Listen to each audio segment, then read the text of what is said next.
Trouble. Okay, I'm live. Woohoo! Let me turn my volume down. Get me up on the computer. Hi, everybody. Hi, evening. Good evening. It's Saturday. Woohoo! Saturday Night Live. This is going to be a live art channel, and we are going to be doing lots of arts and crafts. So I will be interacting with people in the chat room, and we'll be goofing off as much as possible. So if you're watching this at a later time and you want to zip through the boring parts, I invite you to do so. In the meantime, I will be talking to the chat room who are live with me. So, hello there, dear Janet. Hi, sweetheart. Hi, honey. I got my little Freddy fixed today. Janet does some streaming now on Mondays. If anybody would like to click on her name, you can subscribe to her and get a notice when she comes on, all the way from London, England. And there's Sharon. Hi, Sharon. So we're going to do some fun things tonight. We're going to work on a tag. We did such a cute job on the last tag, guys. And I found some fish today on some Happy Meal. So I added 2 fish to my tag. So you see, whenever you make something, you can always go back and add to it. That's the fun part of our art. Our art. Our art is ours, and we can do anything we want. Hello there, Teresa. Okay, she's got a house full of company. Okay, Teresa, you can watch me on the replay. Thank you, honey. I bet you're cooking dinner for him, right? What are you having? Teresa cooks. She's a good cook. Yes, enjoy your company. Absolutely. So, but we will be making a tag online, and I will put it amongst the tags that we're going to be trading at the end of the month. So the end of the month is coming up. So if you haven't got your tags made up, get them made and get them in the mails, because the mail will take at least a week to get to me. I will be lenient though. I'm very easy to get along with. So I've been working a little bit on my snippet today as well. So it's good to know that this is just an ongoing little project that we can always work on and enjoy, and it's just fun to do. And if you do a little bit every day, it gets fuller and fuller. This little silk ribbon isn't staying on with just one knot, so I'm going to tie an extra knot in it so that this little ribbon will stay on where it's supposed to be. But I haven't given it a haircut yet, and I don't know if I'm going to. It's looking just as cute as it can be, but I still have quite a bit to do around the edges yet. I want to finish the edges for sure, and then there's just a couple of spots inside that have a big place. So I may not have to do every single space. I might be able to put 2 or 3 thick ribbons in there, and then that space will be covered. And then when I get finished with all of my snippets that I have on there, I'm going to be sewing some beads and buttons on here and there. And I do have one bead on here. Let's see if I can find it. It's like a needle in a haystack. I had a piece of ribbon that was too short to tie a knot in, so I sewed a bead and sewed the two ends together so I could still use that pretty fabric. So there's a bead on that one. So there's going to be a few beads and buttons all through there when I get finished with the last little bits of embellishments. And some of the beads I have are down here on the bottom, and I will be able to put some of these cute little embellishments on on my heart, and they'll sparkle and stand out. So it'll be cute. It'll be really cute. So these little snippets Janet gave me, and so I've been using these on my heart today. So I'll do a little bit every day, and it'll get done. So if you haven't done your hook a rug, it's what I used. Janet used chicken wire, uh, and then she took and used wire cutters to cut it, and then she used needle nose pliers to curl the edges of the metal parts so that nothing is everything's blunt, won't hurt you. But I used a hook a rug backing, and I suggest if you use this to be sure and glue every little knit, every little end on the edges. You need to put a spot of glue there. And I just used a toothpick and put a dollop of glue on each little joint so that when I can go to the edge on my project, and it'll be a nice full heart when I get done, and you'll be able to tell the heart. And I will be probably doing a little bit of a trim job to shape my heart when I get done. So I'm going to put that aside for now. We will be doing a glue page today. Hi, Melissa. We're going to do a glue page here pretty soon. So hang on, we'll do it first. I've got some happy mail, and we are going to be painting a bird today, and I chose these two white birds with they got black heads on them and orange feet and orange beaks. And I chose the turns to do tonight, and I went ahead and I sketched it to save some time. So we are going to be doing all of the birds in the book, I hope. And so I'm not sure how many we got left. I can count them, I suppose. These will have to go into my finished book. But we've got 1, 2, 3, 4, 5, 6. I think we've just got 6 left. So we're halfway through this almost halfway through. So 6 and 6 is 12. So we've got 6 done, and 13, 14, 15. So we're almost halfway done. So I'd like to still do the 6 remaining ones. And I'm having fun doing them. I'm enjoying it, and I'm also learning as we do this bird. So we'll put this to the side for right now because we're going to be working on that in a minute. We will be working on a tag, and I received some tags today. So I'm going to give you a sneak peek, since you've seen some of my tags. I want to show off some of these others. I don't know if I'm going to be able to show everybody's tags unless you want me to.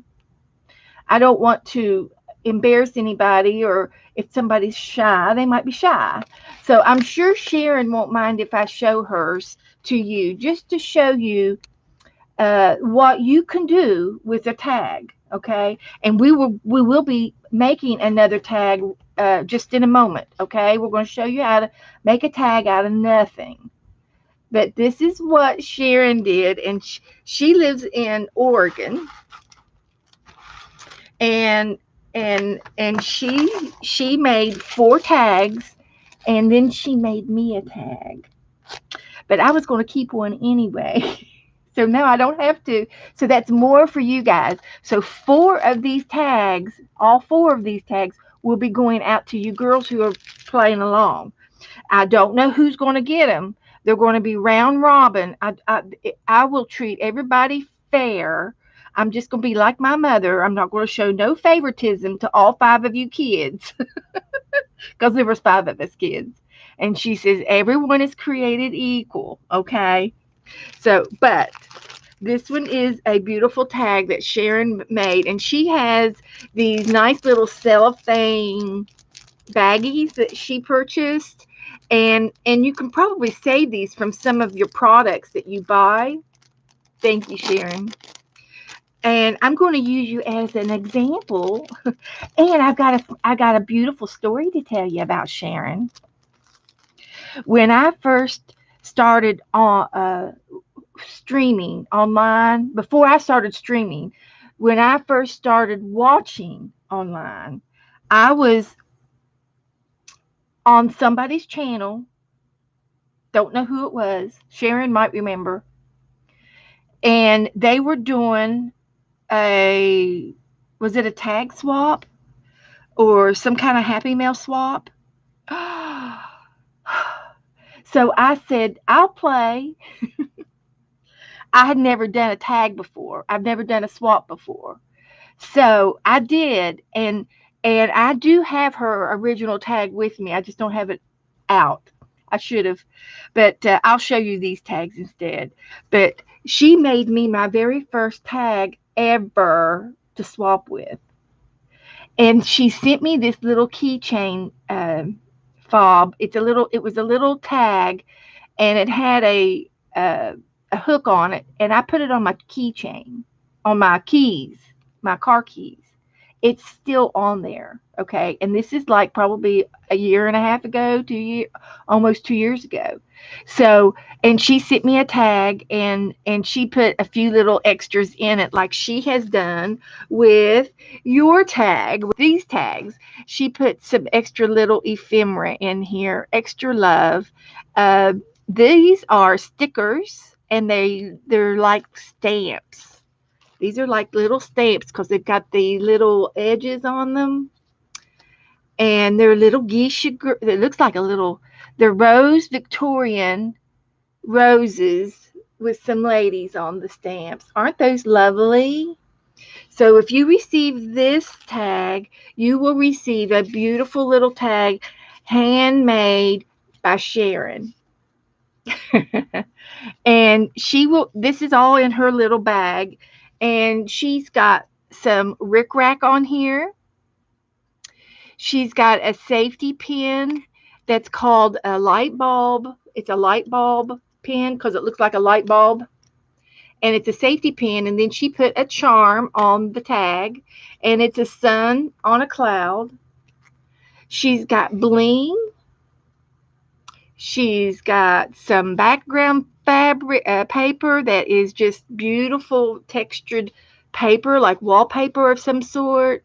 She's got this lacy decoration here that's a sticker type decoration. She's got some fancy lace, and then she's got some other different kind of cotton lace here.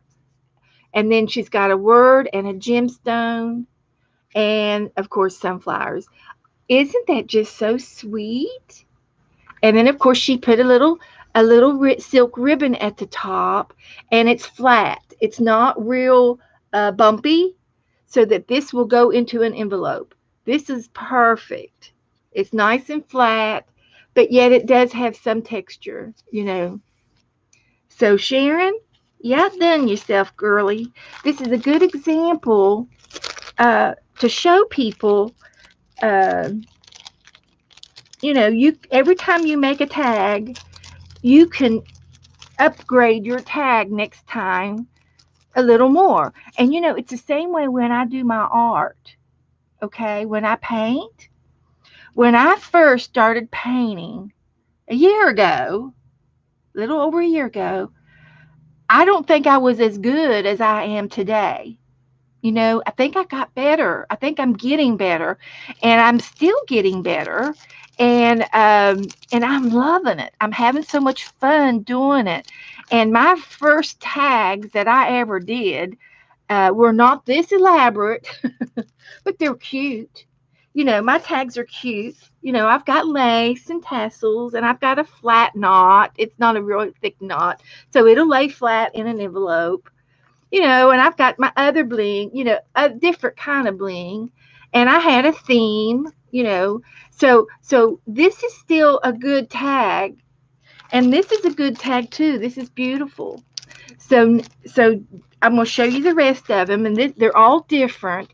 This one has a pretty little flower and some more embellishments with lots of gold paper, gold bling, gold tassel at the bottom that hangs on the bottom. And this one has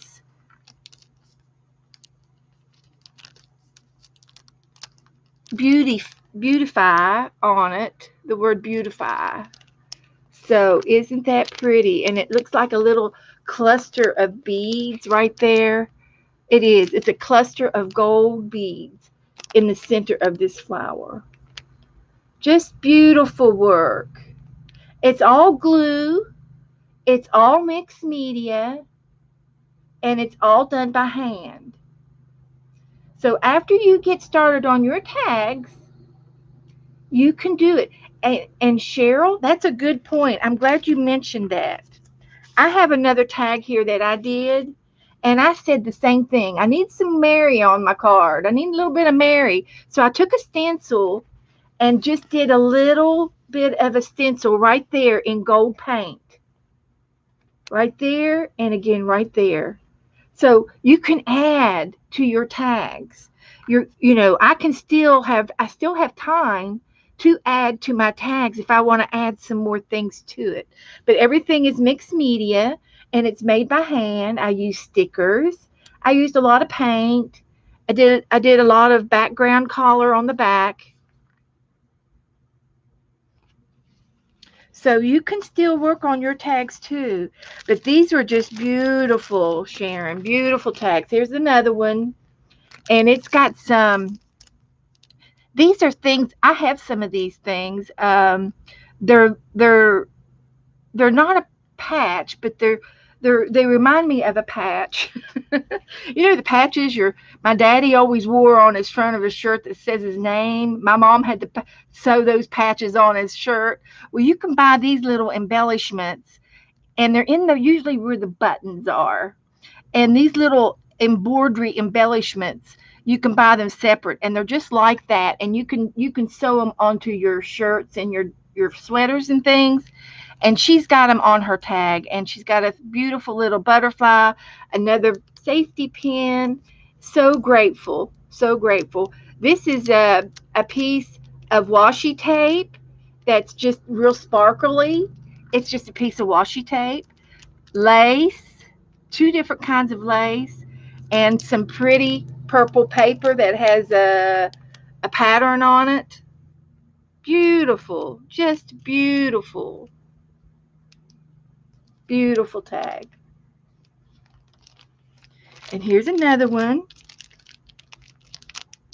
And these are again some more embellishments. This is a lace trim, and I don't know if it came round or if she just made it into the round and glued it that way and framed that sticker right there. That's a sticker of a rose and a bee. Oh, there's a bumblebee.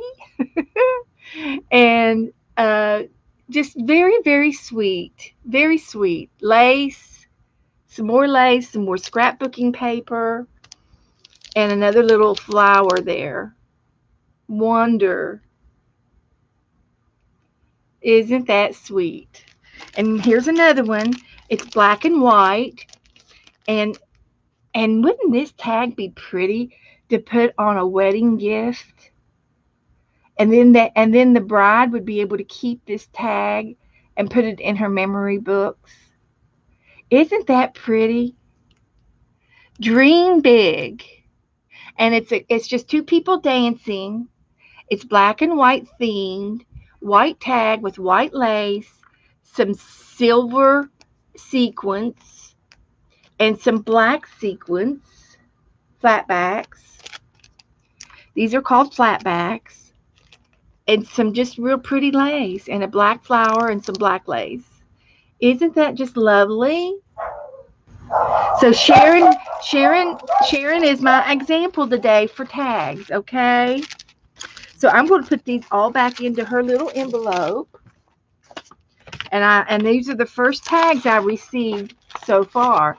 I'm going to start expecting some tags, girls.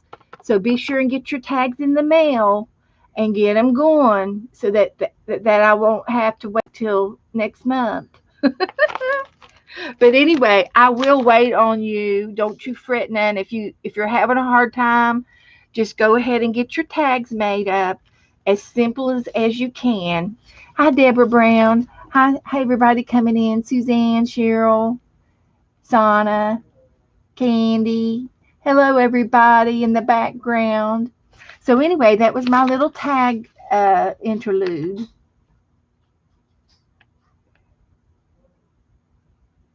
She got an interliner new Bible, Suzanne did. Oh, good, Suzanne. She got a new Bible. You're going to be able to draw in it.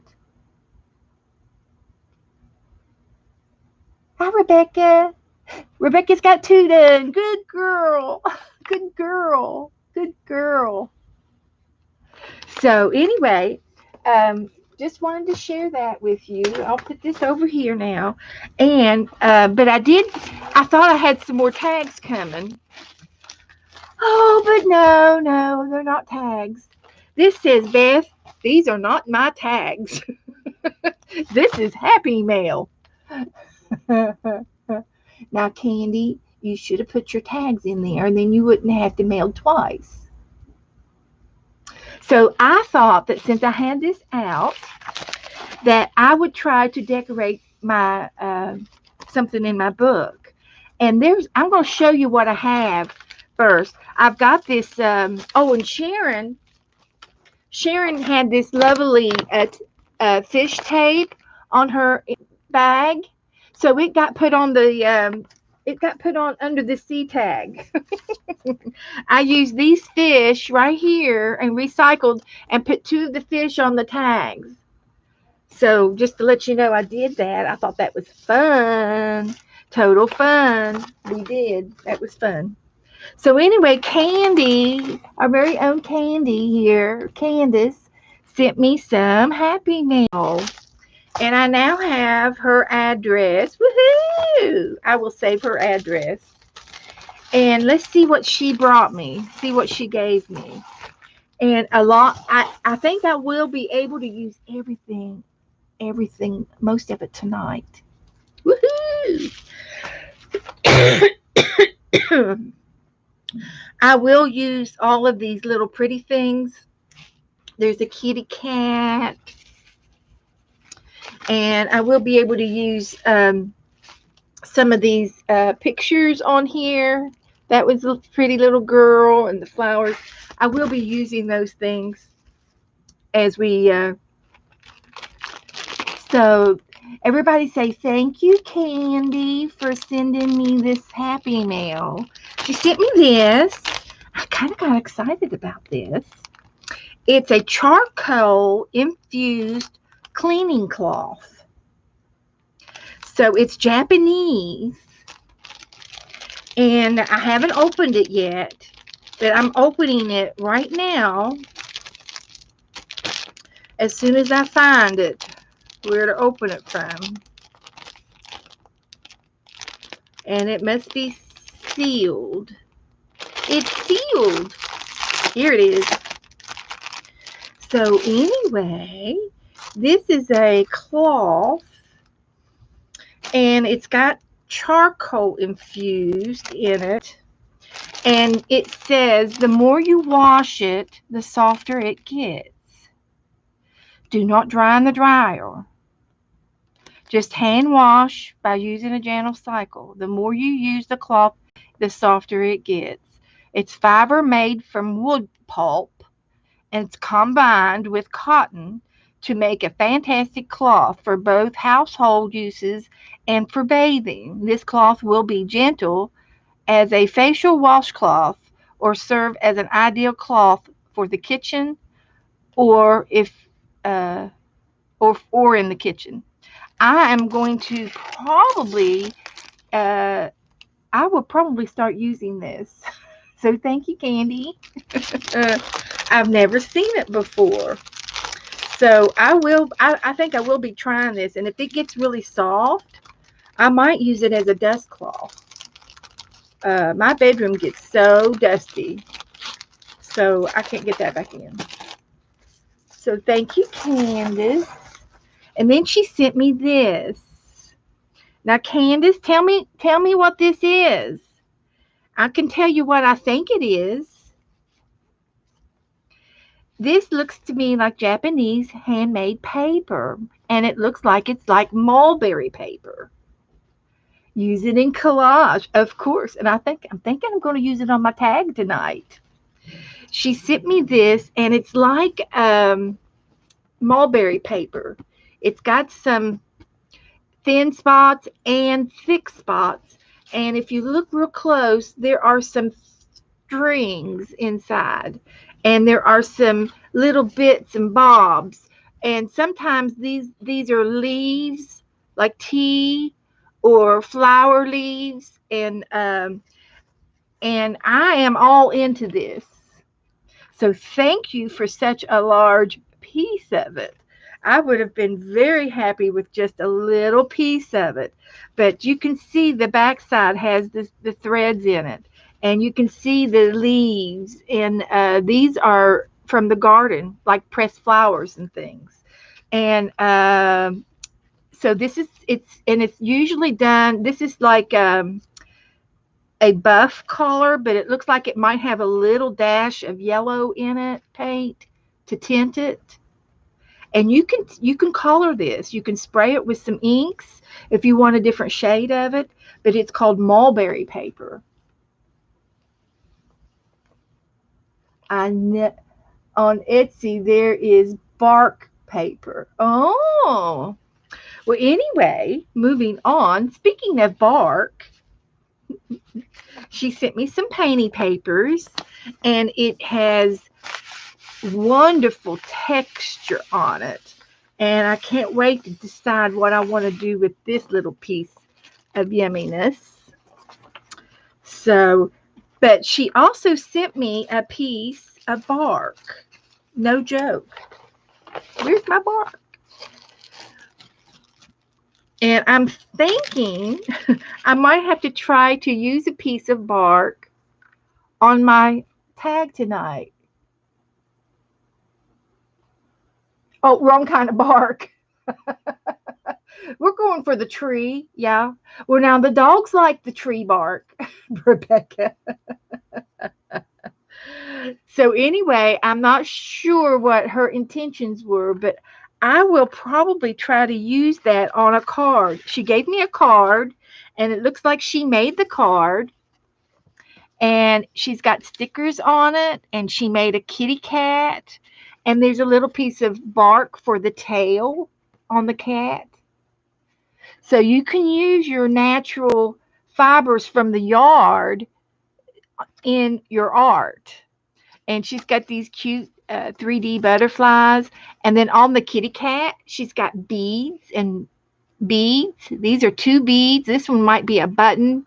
She's got whiskers, and she's got little beads for the nose and a bead inside this eye. And then this is a bead, a pearl bead, and the hole is right there. I have something similar to those. So isn't that cute? A little card. This is the size of an index card. So okay, everybody's good. Oh, Cyril says if you put the cloth in the dryer, you might catch fire because it is um, fibrous. Okay, I won't. Yep, pick you up some twigs and put it in your art. So anyway, I love that, and I love the sample because this gives me an eye full of ideas. So I will save the bark. And she sent me some, it looks like it's real thin paper, like wrapping paper, and it may be vellums, almost vellum, but it's got a nice little crinkly to it, and a few little painty pieces that she sent that were left over from her card that she made, another card. And I swear this looks like it is crackled. It's got bark on it. It looks crackly. Look at the texture on that baby right there. It's showing some crackliness. And there is a technique for that. I haven't mastered it, but I have looked at that in the past. And she made me another index card. It says love for all. Isn't that sweet? And then appropriate appreciate friendship, and I do. I appreciate all of our friendships. And this silver paper here. Hang on, there's more. She sent me some more Japanese paper, and I have a piece of this, and I don't think it's too far away from my face because Aunt Beck sent me some Japanese paper, and it's just artful paper that is decorated with paint and metal, different colors of foil. And you use this to make a card or use it in your art. And we're just going to have to put this on our tag tonight. I love it. And there's another one with silver. And this one is very cute because it's decorated already. And it looks like a little tablecloth. It's Japanese paper. And if you look, in each corner, there's a little face in each of these little round corners. It's cut out. Very cute. Very nice. And then some more of this type of uh, Japanese rice paper, maybe. I bet this is rice paper. I bet it's rice paper in all colors. So we might be able to find something to play with today. Something to play with. And then the last piece she sent me is this. And she's going to have to tell me what it is. If I had to guess, I guess that this came in the packaging. But it's beautiful. It's a green. It's got a green tint to it, but it's got a dark gray green tint to it, and it's thicker than cardstock.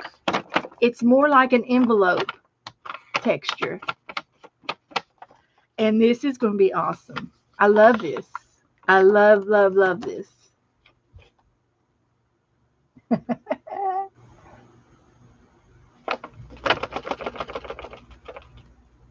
Yeah, you use it in collage. Okay. So anyway, I think this is just. So let me get something going in line of a tag. I didn't have anything pre-planned. I don't have anything pre-planned, but I think I want to start with and then last but not least, she sent me some pretty things here. And I've never, oh my gosh, look at these beads.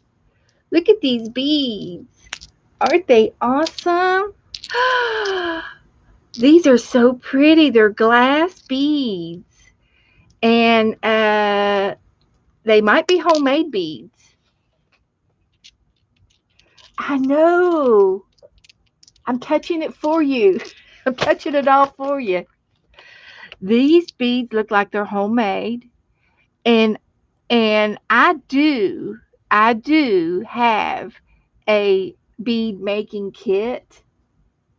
And I bought it before I came down to Florida. So I've had it for about 10 years. And I've never made any homemade beads because I've been chicken. I'm chicken to do it. Because you have to use a torch, and I have the torch and everything. Venetian glass. Oh, they're lovely. And I'm thinking I need a chain pull in my bedroom for my ceiling fan and my light. And I need to use these in my bedroom. At least 2 of them. And they're glass. Thank you so much. I'm a beadaholic. I will hoard these with great care. Then in the baggie's got more. There's more. Look what she put in here. She gave me some leaves and a key 4 keys, 5 keys. I've got 5 keys. And this key opens with love. This little key opens with love. Ta-da! Yeah, wind chime too, Suzanne. And then these little metal embellishments are so sweet. And you could decorate. You could do a 3-layer thing. You could put beads on this. You can make a something to hang. Oh, I might have to use these on my chain pull. That would be cute to have a key on the chain pull too, and some metal leaves. And they're just metal embellishments. So thank you so much. I've never had anything like this, and this is something that I would use. Thank you so much. So this is all that I have from Candy. So now I'm going to try to make a tag with some of this. So I think maybe I should use some of this paper, but I think I'm going to get a piece of cardstock first. I got some cardstock.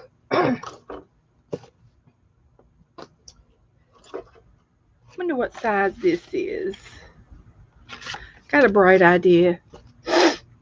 You know me. This is almost 3.5 by, oh goodness gracious, 6.25, 6.5, 3.5 by 6.5. This is 3.5 by 6.5. This is the same size as our tags, right? But just a little bit more on the outside. So, guess what we're going to do today? We're going to do it. We're going to make a tag out of an envelope. Something I've never done before. Something that probably you've never seen anywhere in the world, but right here tonight, live. We're making a tag out of an envelope. So what I'm going to do is I'm going to leave this envelope in the back. And would you look how pretty that is? That is yummy right there.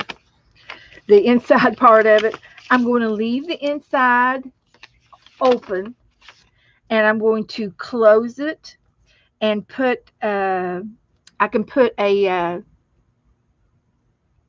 eyelet on here, and then close it with a button or something on the back. Okay, and then we can put a secret message inside, some extra messages. Isn't this cute? This is just an office envelope. Don't know where they came from. Probably Walmart, made in Mexico, distributed by Walmart stores. Okay, so these were Walmart envelopes just out of my cabinet right here. I was going to get me a piece of cardstock, and now I don't have to. Okay, so let's decorate this tag. What would you like? What would you like for me to put on the tag? Some of this paper. I've got other things going on down here. I'm trying to get rid of these things because they're going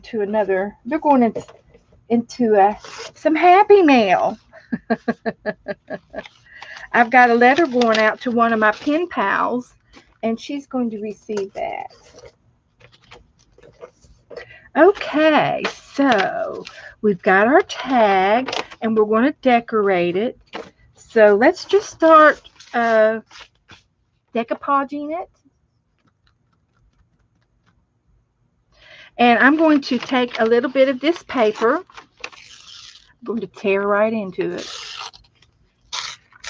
We'll tear right into it, Candy.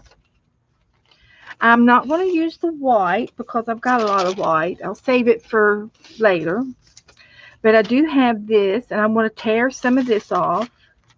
This is rice paper. And this one's a bonus. It's got a little bit two-tone going on here. I won't mind that at all. That'll just be extra.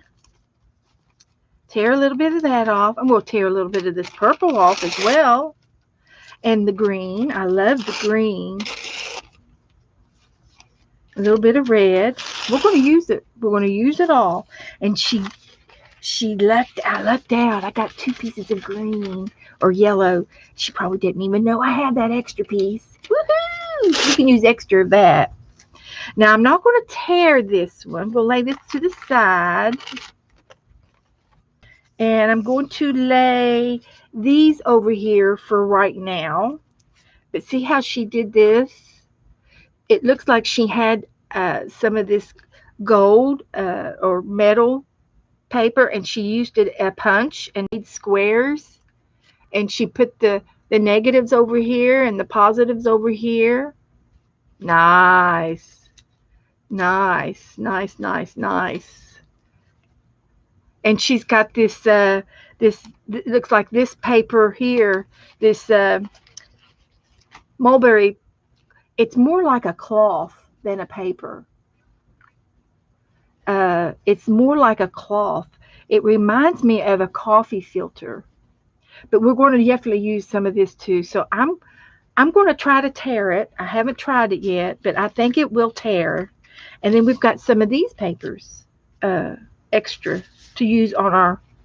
I'm going to try tearing it. And I think it tears. Yes, it tears. So I'm going to tear off a big hunk of it, and we're going to use it on our card. So I'm going to put that to the side, and I think I've got enough of everything out of this for now. And I've got a piece of paper. I just want y'all to sort of see what's going on. So I'm going to put a piece of paper down so that you can see me working on the tag. So here's our tag, which is an envelope. And it doesn't matter if it's to this side or this side. I think it doesn't really matter. I'm not going to worry about which side is that opens to. So I'm going to use my glue. And I have a glue brush right here.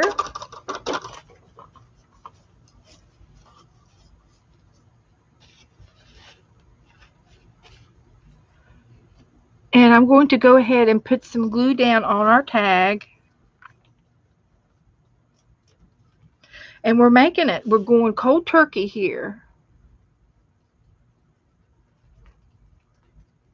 Cold turkey. Now I'm just going to start laying down some of these papers in little pieces. And I'm going to take advantage of the edges, if there is any edges. Take advantage of the edges. And we're going to ink this anyway, so it'll be all right.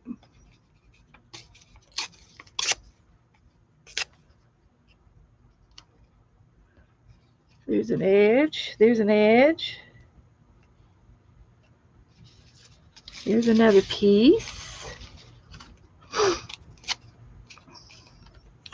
We'll use that corner right there. We're collaging. We are collaging some paper down on our envelope tag. We might have a new thing going on. The kitty card. Did I recognize the kitty card? Well, I saw the kitty card. Did I recognize it?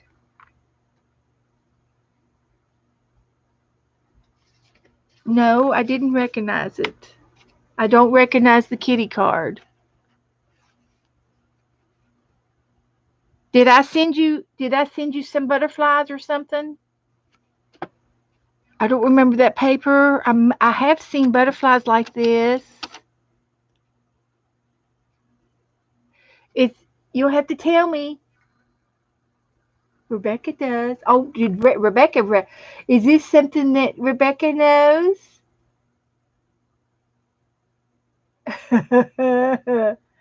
Tell me.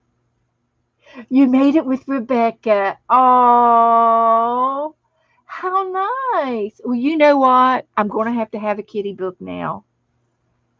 That tops it. Well, we might be able to put it in the glue book tonight. We're going to do a glue book page. So maybe I'll put this in my glue book page.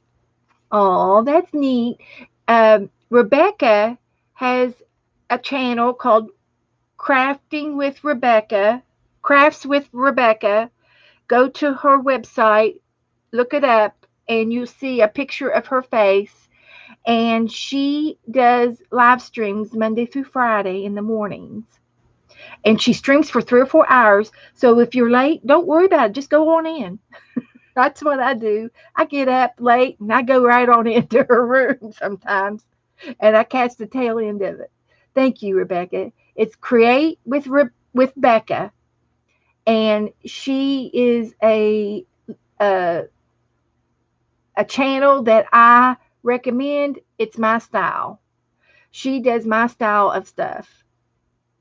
Yep. Just go on in. She won't care. Yes.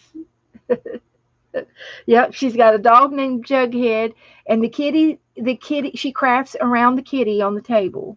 She won't move the kitty. She crafts around the kitty. And I love that. So anyway, I'm going to get back here busy with this again. Uh, so if any of your other girls have any streaming, Cheryl streams. She's starting to stream some um, crafting. Little sister Cheryl is crafting, and she's done a couple of videos, and they weren't live, but the videos were very nice. And she has showed off some of her artwork. And Cheryl has been with me on my show here since the beginning that I know of, and we get along very well. And I like the way Cheryl crafts as well. And all of you all are all welcome to post on my Facebook channel. If you want to post your channels, your video lives on my Facebook page, you have permission. The only thing is I just don't sell. I don't like to take anybody's money. I want people to get ideas from our art so that we can share our art. That's the only big thing about me. Oh, Melissa's been doing a glue page, and she had this horse, and she's found a dog to put on her horse page. Good. You see, you can just keep working on it every day, Melissa, a little by little every day until you get it made. You don't have to finish it all in one day. That's awesome. So I am doing a collage page right now with Happy Mail, and I'm trying to mix it up a little bit.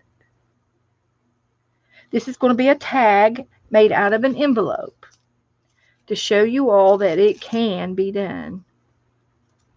It can. It can.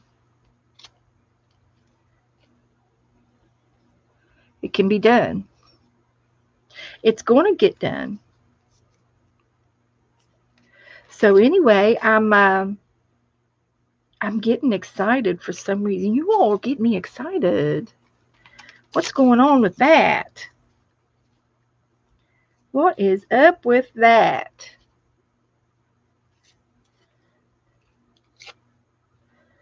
So I like using big and little pieces with this particular paper.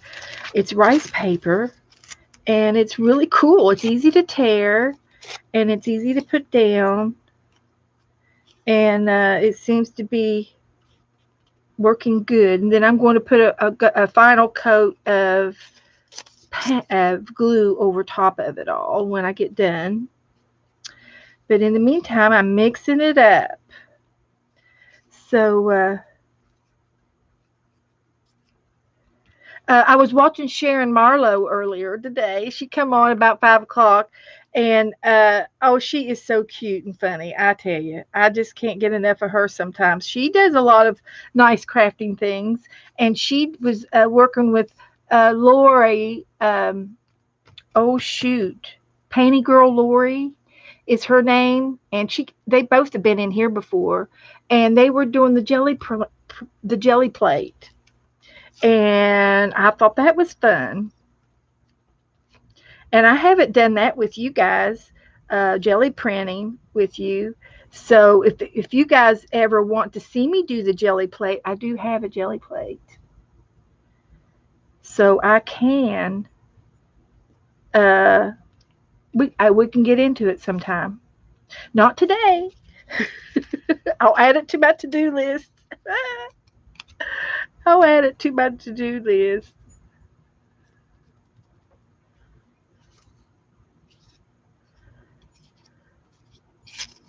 So I've got all these little tiny pieces of papers, and they're all going down.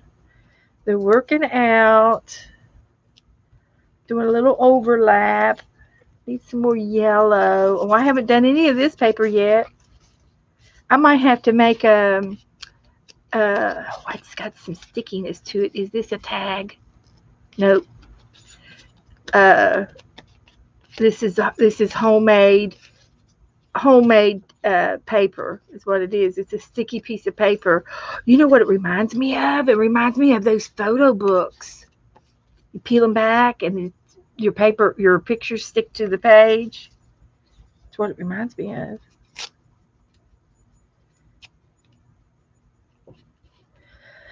So, okay, I'm going to calm down now and get busy here. Calming down. Calming down. Well, Nora, did you hear Nora? She went, oh, just like Scooby. You want a Scooby snack? You want a snack? Lay down. Now you all lay down and behave. Mommy's working. Lay down.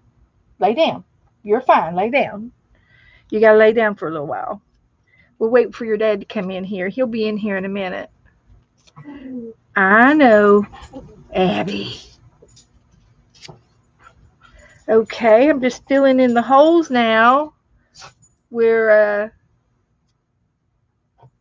then there are what you call naked spots. I think it'd be appropriate to call it naked spots where there's no paper yet. No paper yet. Naked. So I am going to cover this all with glue again. And this paper is rice paper, and it's thin. It's a little bit thicker than tissue paper, so it's a little bit more durable, but it is movable with the paintbrush. You can move it around a little bit, so you need to do it lightly. And I'm just going to put another extra green piece there. And I've got some hanging off the edge, and I will tend to that in a second. I'm going to go back here and trim those all off after it dries.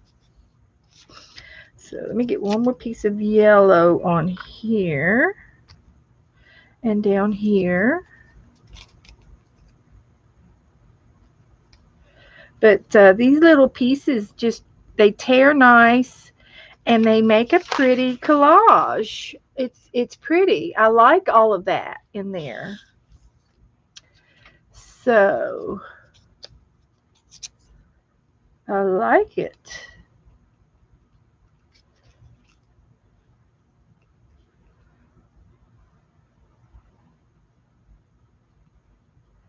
I like that. But I still need a little bit. There's a little bit more. Of course, we're going to put some more things on here. So, but I can still do a little bit of covering up there.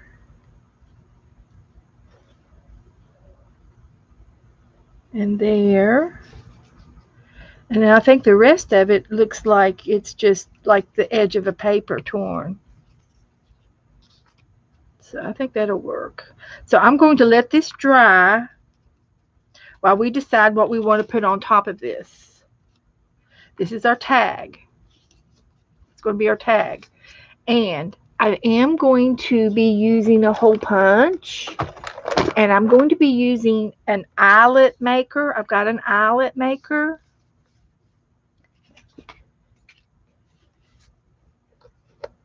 So I can put one of these in the top of it. And I will do that. But I'm going to wait till it dries. So I'm going to set this over here so I won't forget. And these things here are flat. So that would be good for our tag to do something. I like that. If this is going to be our tag, this is kind of what I'm thinking about gluing on our tag. I'm going to put my eyelet right here, and I think I can put these two leaves on here, and I could put them like this. That looks good. I like that. And I still have these little papers, but this is going to be they're already on the background, so I don't think I need any more papers. But I was thinking about a butterfly or something, and I do have a butterfly punch. If I can get it to work, I'll punch out a butterfly.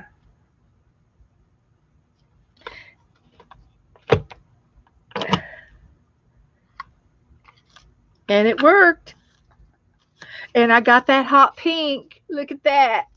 I couldn't have planned that better if I tried. So that'll go on our tag there.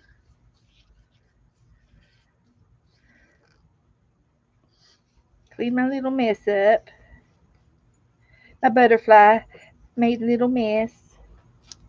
Okay, so that's good. I like this. And I still want to do something in the middle of that. So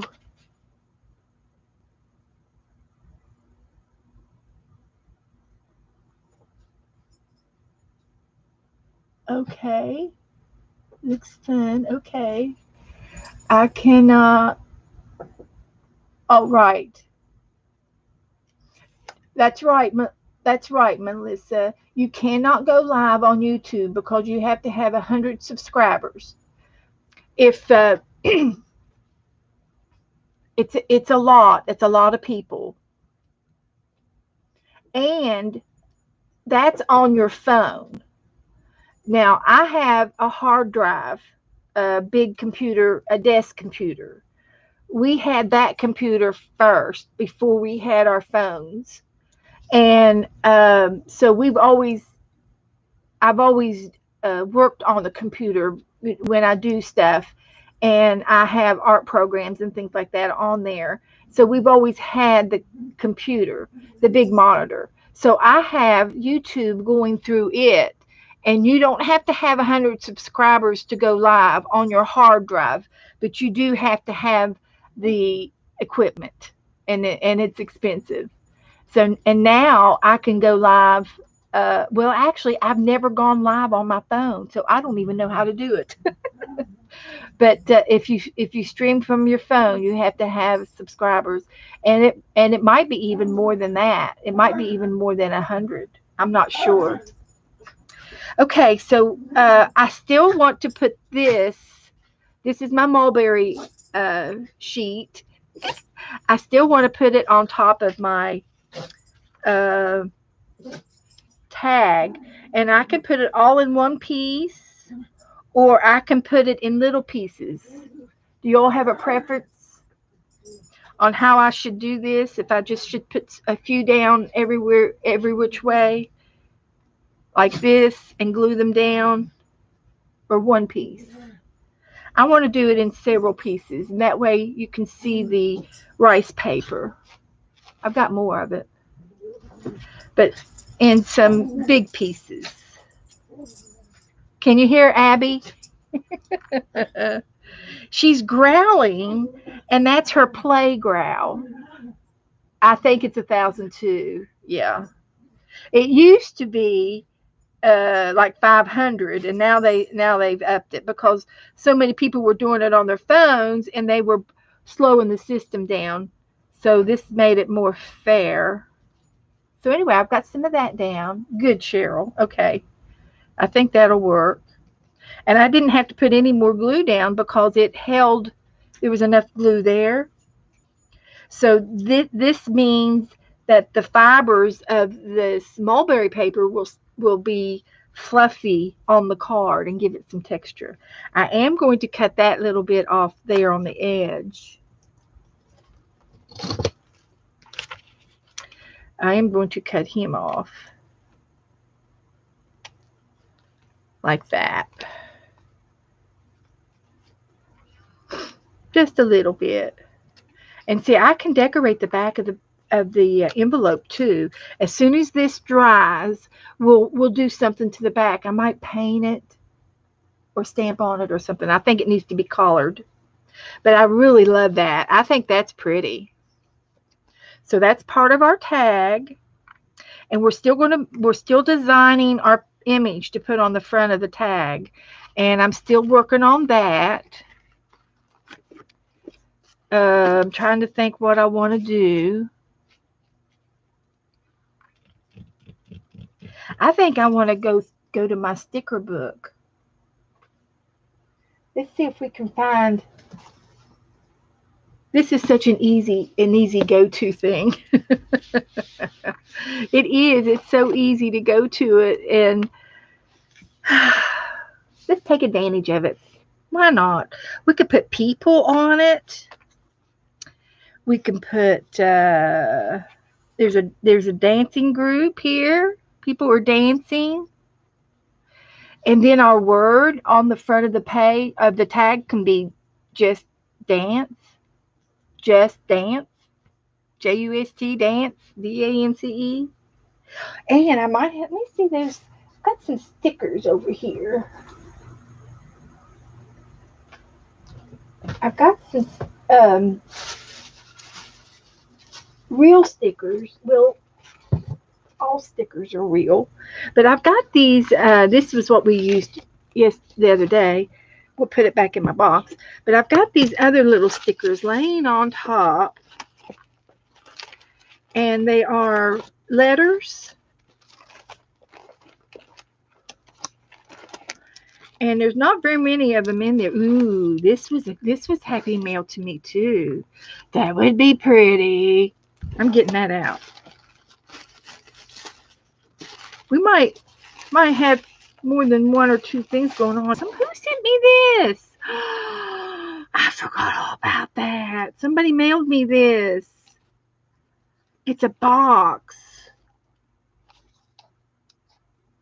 It's got something in it. Oh no. Don't tell me. Don't tell me. I've got some Happy Mail and I have forgotten all about this. See, I told you guys I was having memory problems. Oh, Teresa. Did Teresa make me this? It's got a paper clip from Teresa Church in here. Believe in your heart you are meant to live a life of purpose, miracles, and magic. Teresa Church made me this little box. Isn't that the cutest thing? So sweet. And I've done forgot all about it. Thank you, Teresa. I know she's got company. We love you, Teresa. Now, I was just in this box the other night, and this is from Teresa, too. This is from Teresa. Oh, Teresa, we're going to use this tonight. There's some fabrics. Ooh, we'll use that another time. But I'm looking for these stickers that are letters. And I know they're in here. I know they're in here. Oh, they're right on top. They were right on top.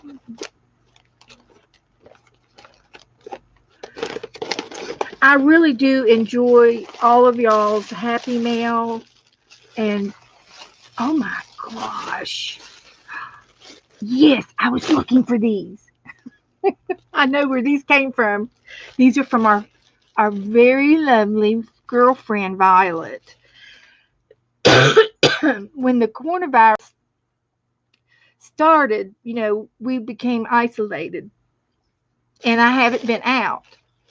And I want to go to Hobby Lobby. Yeah, these are from Violet Johnson.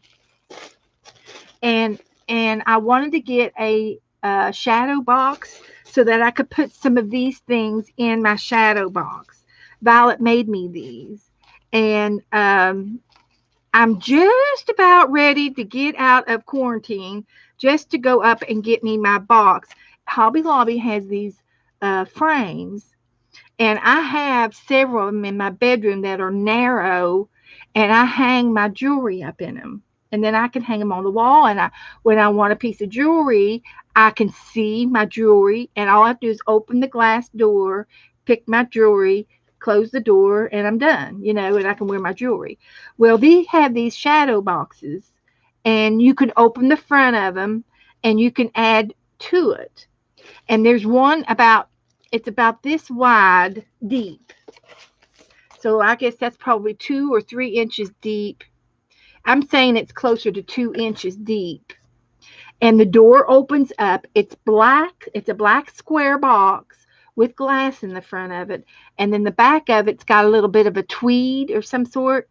And you can cover that with anything that you want or put up a doily. So that's what I'm going to do with these. And I'm waiting to go to Hobby Lobby so I can get my picture frame, and then I can use a 40% coupon, ta-da, on my frame. So that's what this is for.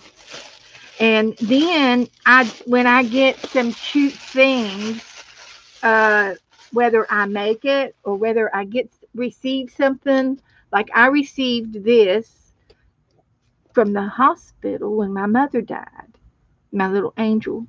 And they had this laying on my mama. And it was supposed to go with her. And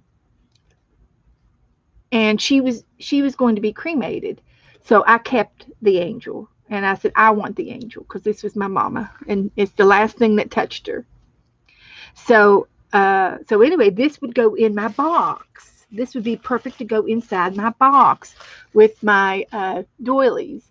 So I might be able to even add a piece of pottery. Like I've made this piece of pottery. I'm going to knock everything down. I made this. And these are some of my favorite pieces of pottery.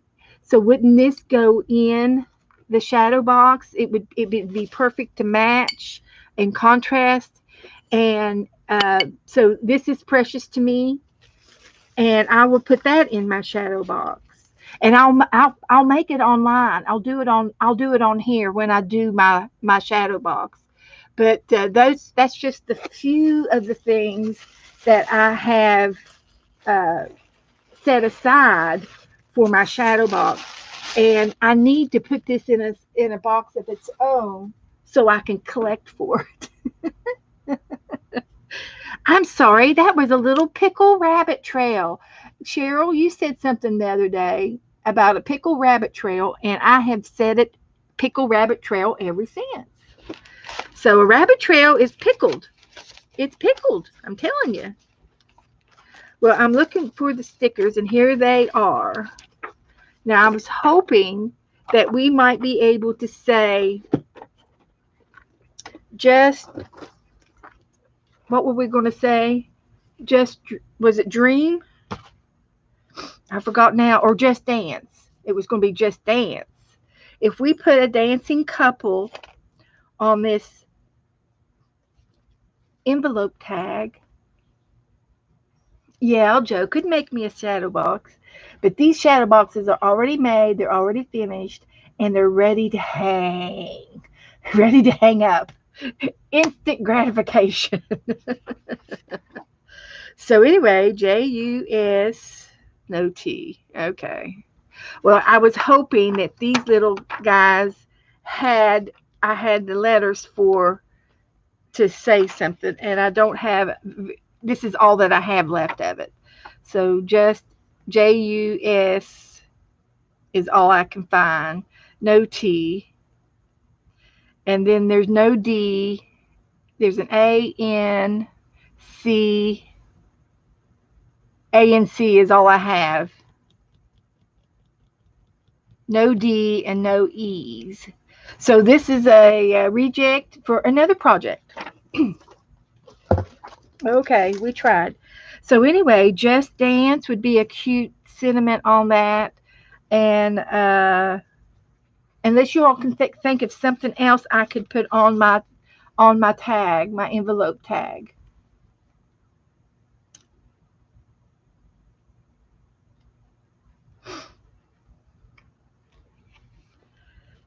So what else can you all think of that we can put on my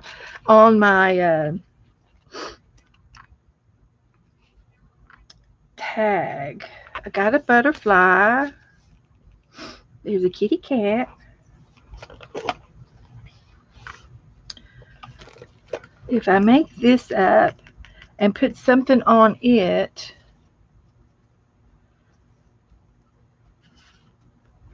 and maybe put a kitty cat down here.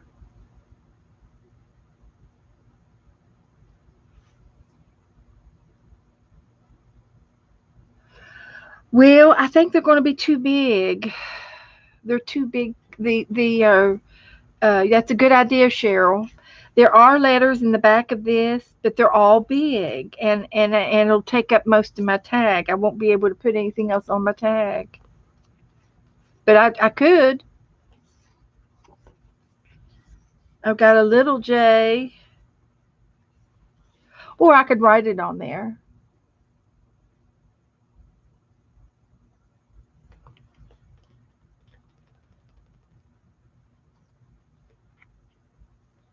If I did the JUST and then I'd have to have the D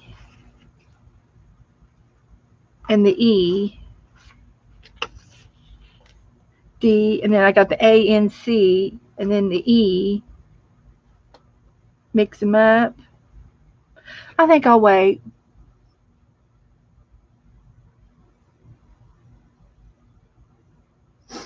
Good idea.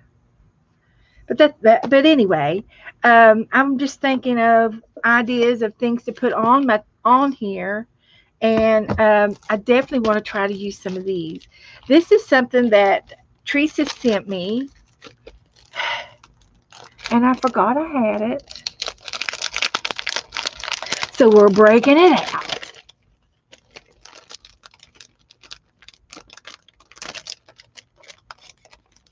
Yeah, the other ones I had I don't have all of the letters.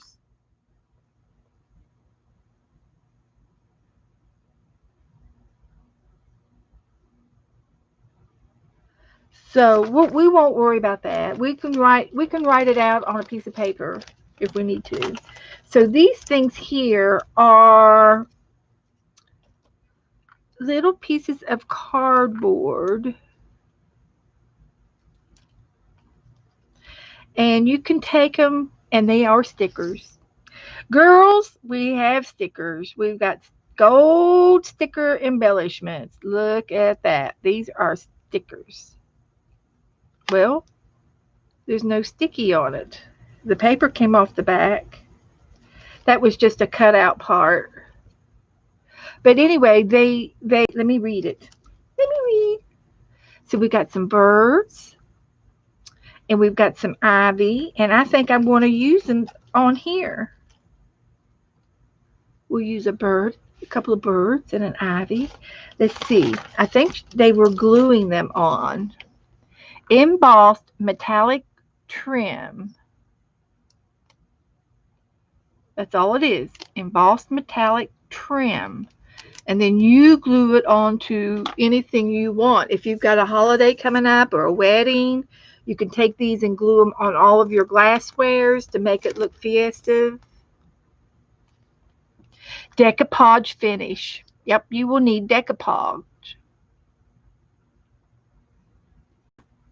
Okay, so we're good. This is good. I love it. I love this stuff. This is great. So I'm going to put this one back in the packaging so I won't lose it. So this is a good reason why you need to put all your Happy Mail in a box and go through it every now and then. Haven't been in it in 3 or 4 months. And then you can use it in your art. Continue to use it in your art. And on this piece, I am going to use one of these long leaves. And all you got to do is cut it out. It's kind of like cardboard. It's a little bit heavier than cardstock. And they're all attached with a little piece of paper. And you just cut close to your item. And then I'm going to cut these out. So my vine will be free. Some of it you could leave, but that way I cut this one out, and this is going to go on the background. And now I'm going to get a bird, and we can do either direction on the bird. And it's on a perch. He's sitting on a twig.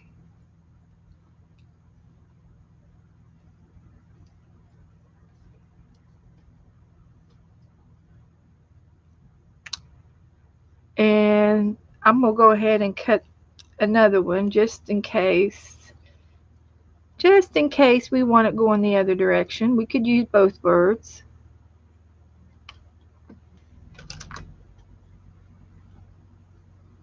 Love this. Love it. Thank you, Teresa. So we can put the birds on here, and it's going to be on top of this. Now remember, this is our background, and this is like our flower. And I think I'm just going to use one of these other metal leaves. So I'm going to put this one back in the bag, and this one is a different shade. It's like a metal silver. So I'm going to use the shinier one. Okay. I'm going to use that and that and that. So I still need to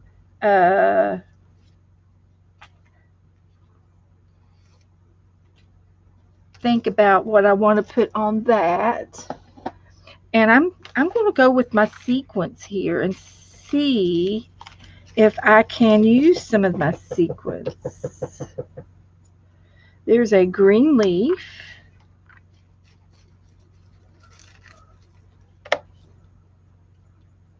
And another green leaf.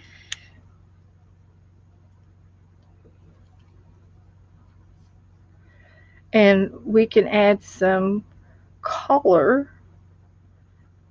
to just scatter. We can scatter these around, or we can glue them on top of that. And I'm going for the rainbow. I'm going to go for the rainbow and use colors. All colors. And they'll be shiny. I'm going to have to go let the girls out. They're whining. They want to go out. They want to go out. So let me go let them out real quick.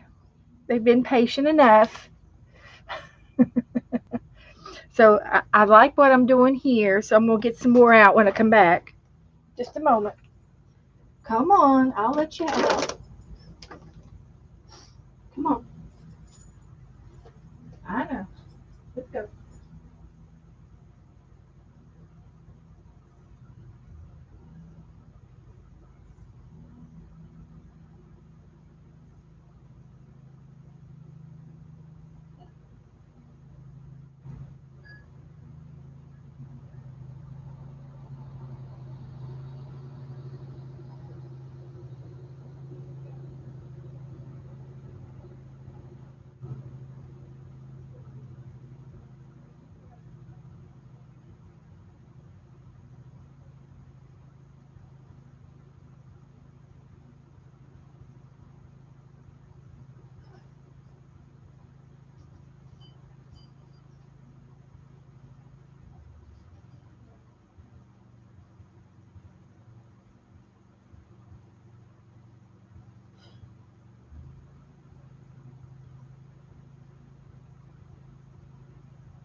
They didn't go out.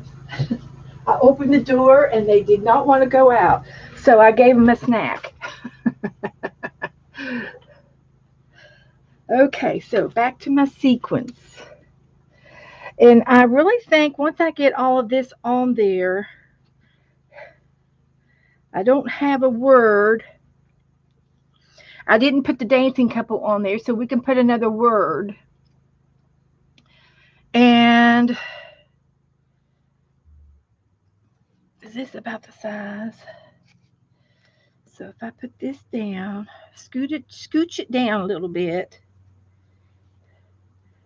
and add a few more little leaves.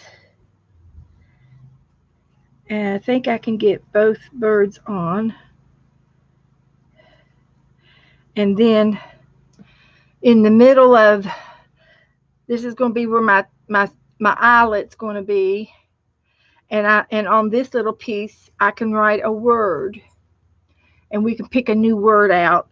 And this is going to be the garden here. And I think I'm just going to glue it down just as is. Just like that.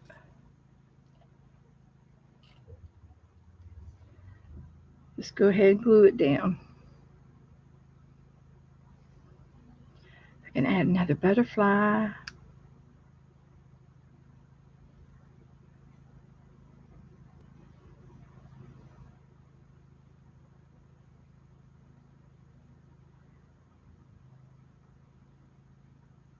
And I'll end up gluing these little sequins on there. Like that. And it'll be like the little seeds. There'll be the seeds, the love seeds. That's what they'll be. Okay. So that's what I'm going to do with that. Didn't use the stamps, the stickers, so I'll put that back up.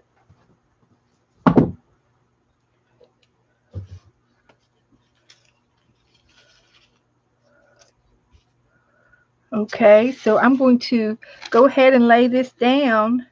You all can tell me what one word would look good on this tag, and I might even have a word. I do have some words that you can choose from. Tranquil, transformative, transforming, trusting, truthful, victory, victorious, vital, wealthy. I kind of like the tranquil word. So I'm going to go ahead and glue these down, and I'm going to use my tacky glue.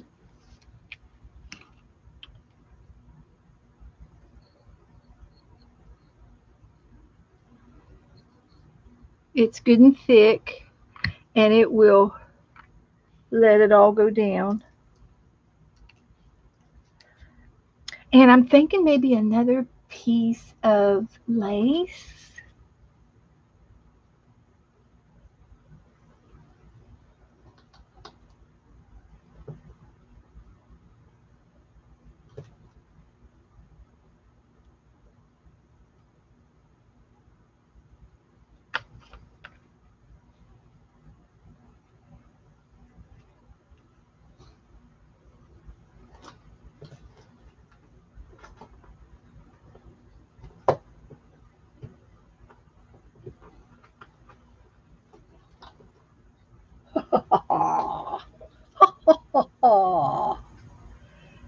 Oh yeah, that's what we want right there.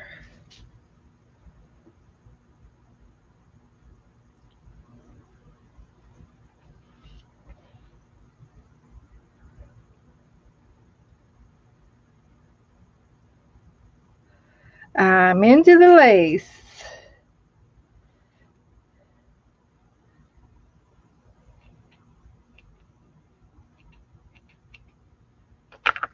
So, come here, little leaf. I'm just going to put my lace right there at the bottom so all of the colors can still look through.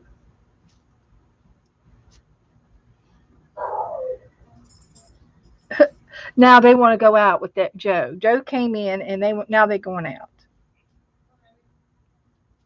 So I'm just going to add a little more tacky glue for that.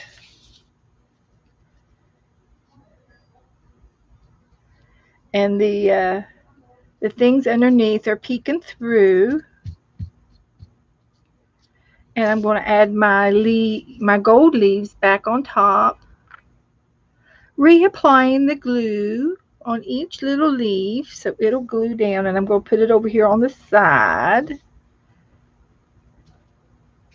I like that. I like that. Tranquilled glory. Go for the tranquil. Well, okay, I've got tranquil already printed out. I'm in the S's and the T's. How far back does it go? I got giving, glamorous, glowing, good, gorgeous, graceful, great, green, and grin.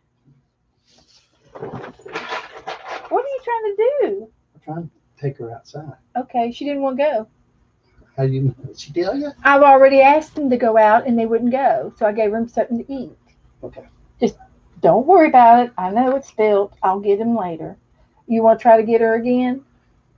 He's trying to corner Nora, and you can't catch her if she doesn't want you to hold her. She won't go. Look, you got to get hold of her this way. He's giving her a bear hug. Wait. Let me show the girls. Girls, look at Joe. He finally got hold of her, and look at her. She's stiff legged. She's stiff. Turn that way. She's stiff legged. She's like she got. She just does not want to be held. You cannot hold her. Daddy ain't gonna hurt you. We're gonna go outside and play. I'm gonna need some quiet time. I don't have glory on here. I have giving, glamorous, glowing, good, gorgeous, graceful, great, green, and grin. So there's my lovely craft room. Oh well, we like it here. We'll go back to the desk. uh, Let me see if there's another page of just the G's where maybe I got some more. Here's some more G's. Genuine, genuous, genius, generous, and then it goes into giving. There's no glory on here. But I could write it out. I know it. He is. He's my boy. And Nora is my she's my tomboy. She's a tomboy. I love that dog. I don't know why, but I do. Tranquil. I can type it and print it out. Generous. I'll type it out. We want tranquil glory. Tranquil glory. I can put it out in colorist ink. What kind of color of ink you want me to put it on? Or colored paper. What would look good on here? Probably white. I'm thinking just a white paper, and then I'll ink the edges. That's right. Nora's the boss. Nora is the boss. So I'm going to put this on next.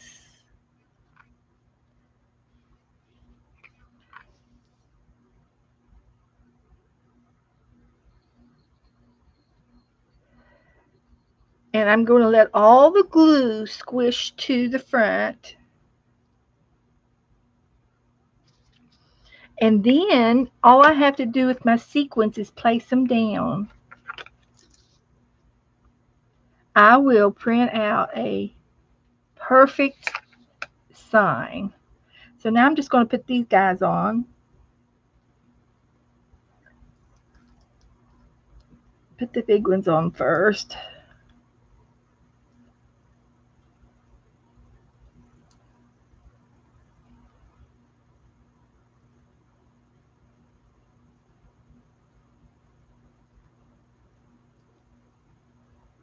And now the little ones. It must have stuck. Where'd it go?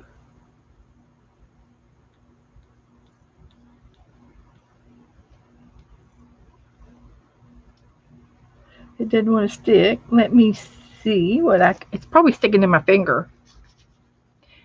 Okay.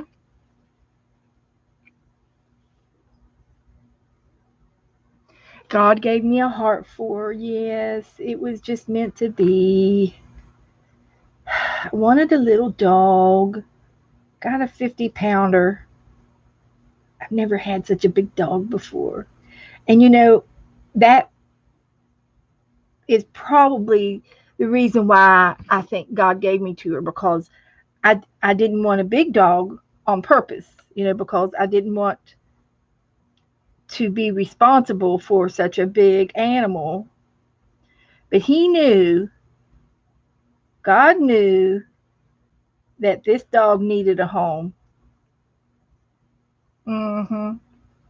God knew it. And that's why he gave her to us. He knew that we would love her unconditionally. Okay, so I'm going to put this bird down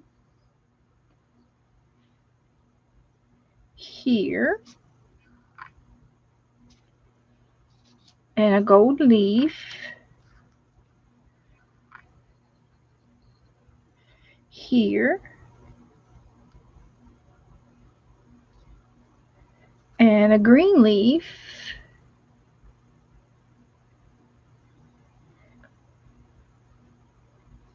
down there. And another green leaf up here. And then I've got another bird up here with a butterfly.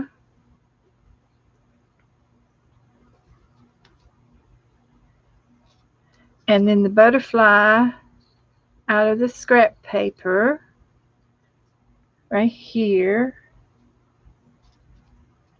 And the word up there. And I have a little tiny extra butterfly over here. There's our tag. Gonna let that dry. You decide on a word? Tranquil giving.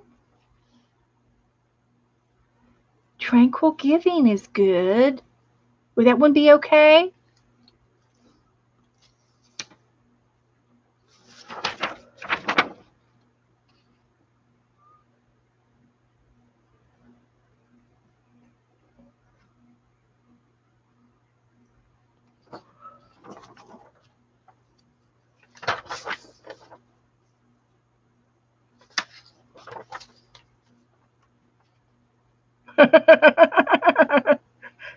We should have used that one last week. Today, sunshine mixed with a little hurricane.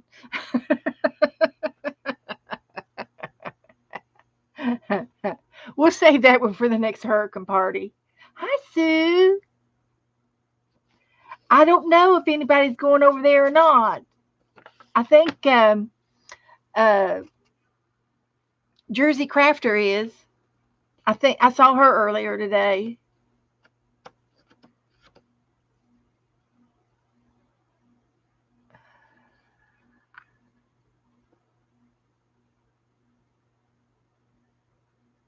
Perfectly imperfect. We like the tranquil. Let's go back to the tranquil.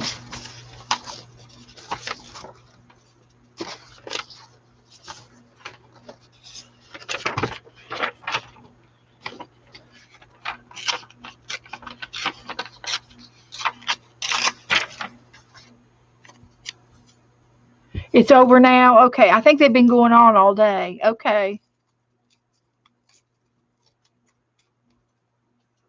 No, I didn't go over to them.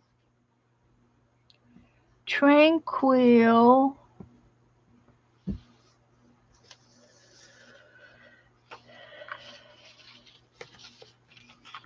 What did y'all say? Glory. Tranquil glory.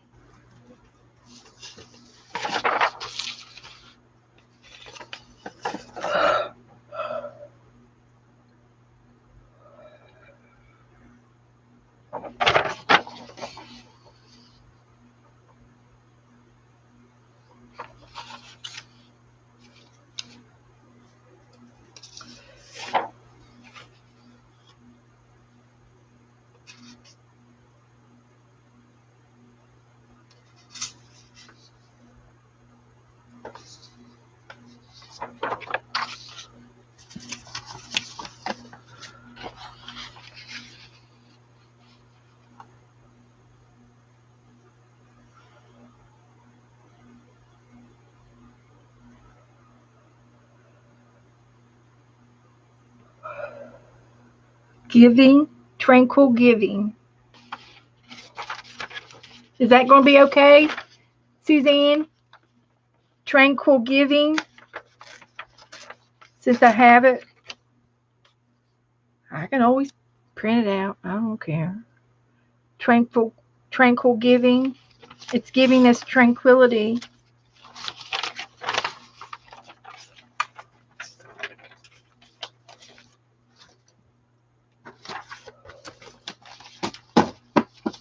Use them up. Let's use them up.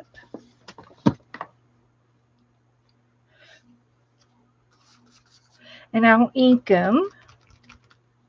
Now I haven't chose a color to ink yet. I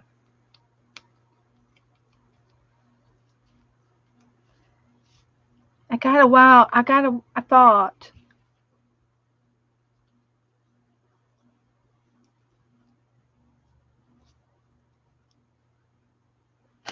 I got an idea. I'm getting the glitter out. I'm going to put a little bit of glitter on the butterfly. I just touched it with my finger. And I sprinkled the glitter on it from my salt pepper shakers. And I'm going to take the tranquil giving off. And I'm going to shake it off into the garbage can now. And I'm going to shake it off to the edge so it doesn't get on the rest of the tag. Very little of it came off. The rest of it stayed on. And by gosh, isn't that just glorious right there?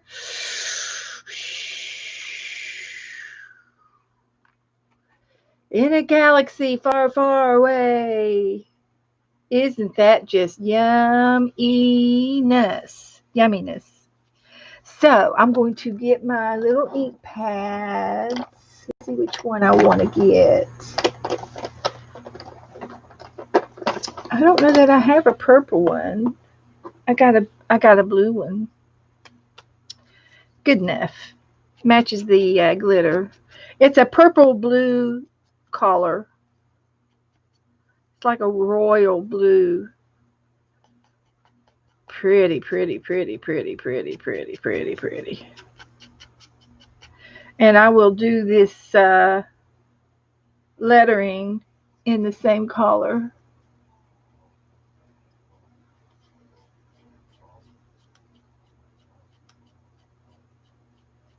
Now use glory. Okay, Suzanne. I think you're right.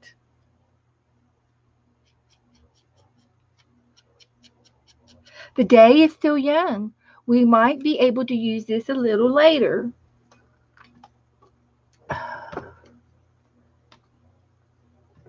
Uh-oh. My battery charger just fell off, so I better put it back in.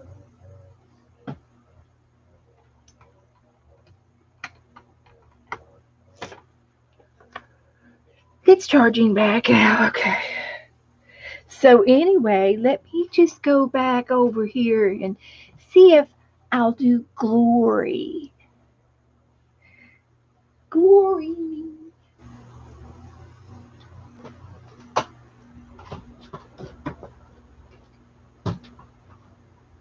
I don't know if I could do it at the same time. I'll try.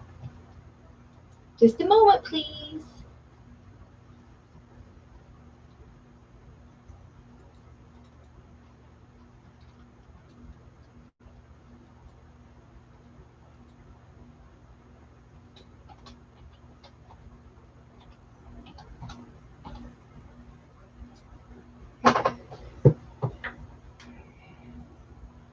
Tranquil Glory. Okay.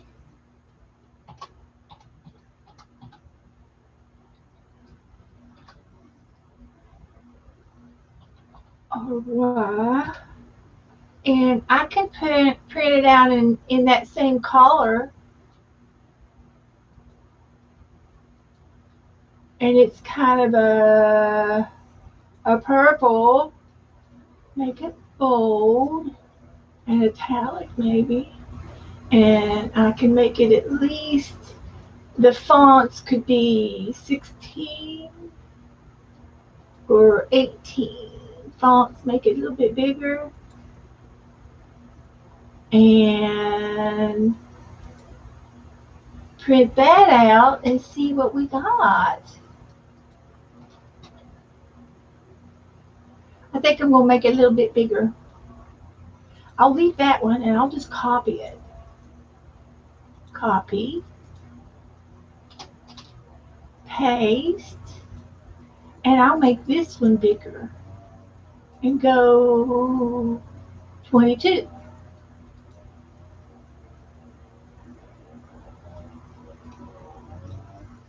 And while we're at it, we'll just do it again.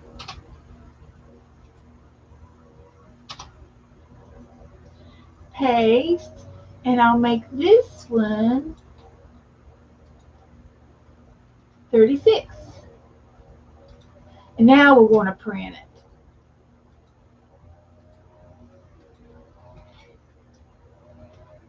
And that way we have a choice. So I just printed it out. It'll be out in just a second. Don't need this one. I'll save this one for later. It's already out. We got 3 choices. 14, 16, or 28.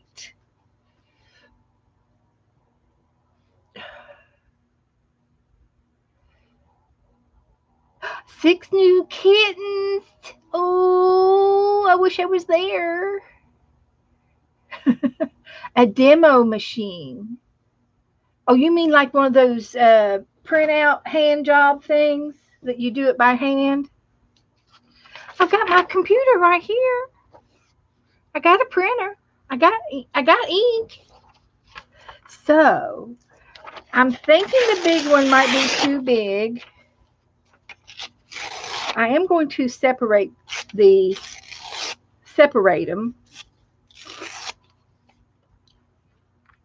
I don't know. Maybe the big one will be it.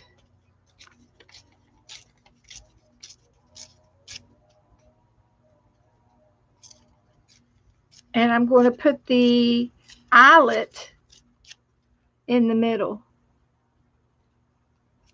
It was my intentions. I think the big ones win. The big one wins. Okay, send me a couple little pickies. Oh, little kittens.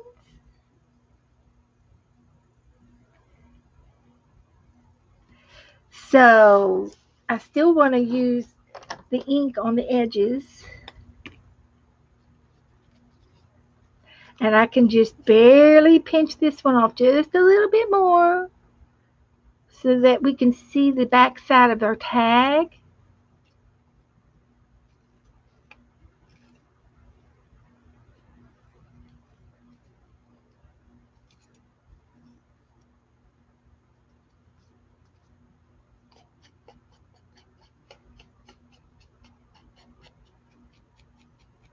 Joe is weed eating the backyard. Can you hear the weed eater?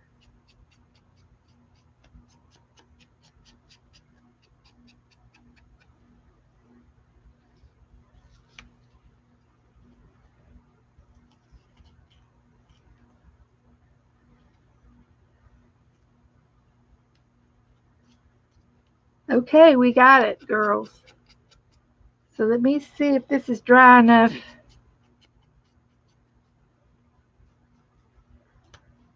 to, we're probably having way too much fun with this, right? Oh well, we got to do what we got to do. I like it. Thank you, girls, for helping me with this.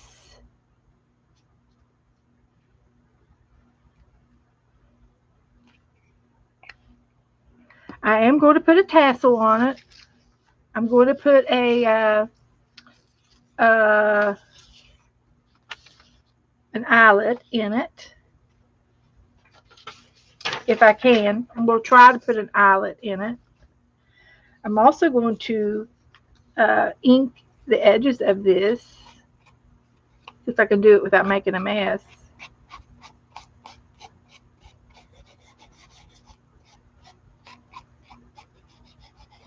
I'm using a distressed ink blueprint sketch. It's called Blueprint Sketch, and it's a royal blue.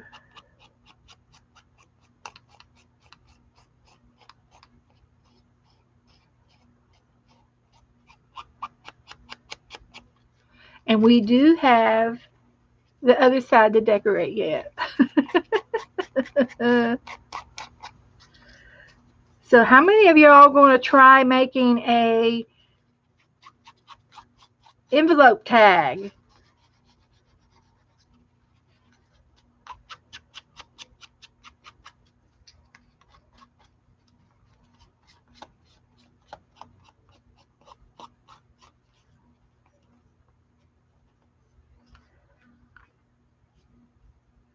Okay, there it is. Now this side, ooh, don't glue down. I'm going to, I want this to be open so I can put a message inside.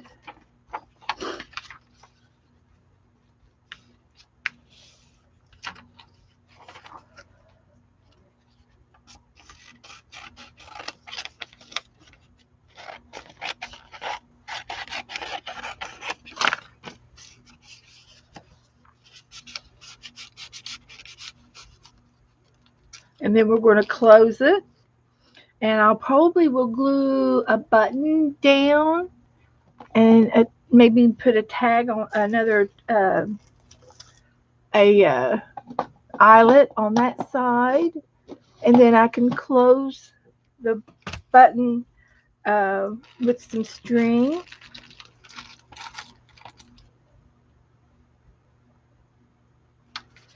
And I'll have to figure out how to put a button on that, and I might have to use like a piece of uh, fabric on the back of the button, so the button will glue down, and then I can still wrap something around the button. And I might even use that first button I picked up.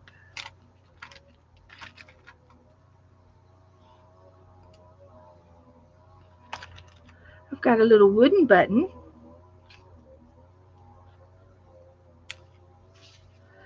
So I want to glue the button down, and then I want to do an eyelet, and then the eyelet, I can have a string that'll go around the button. And if I glue the button down and it's on a piece of fabric, and I'm thinking maybe a thicker piece of fabric, like this is doubled.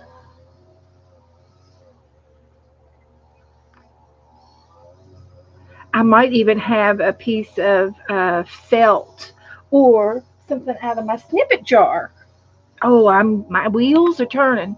My wheels are turning. Hi, Tanya.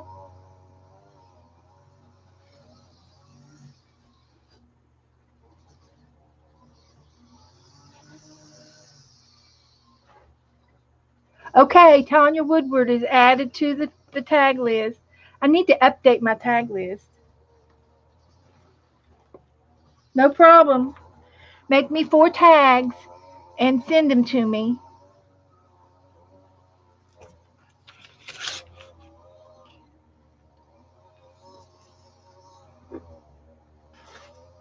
No problemo. I've got a few girls that have been added late, and I don't even think I wrote them down in here. But that's okay. As long as I get your tags, you're in. Send them to me.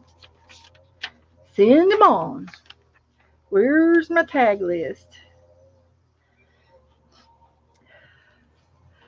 See, Mary's in. Um,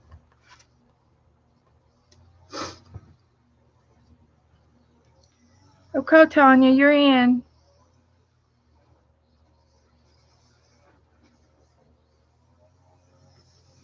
And I think Rebecca's in with Rebecca Create with Becca. Melissa's doing it. And Melissa, you need to get busy. Do one more tomorrow. Good girl. And and her last name is Smith. And I do have a couple of more girls that signed up on my Facebook page, and I have not written their names down here yet.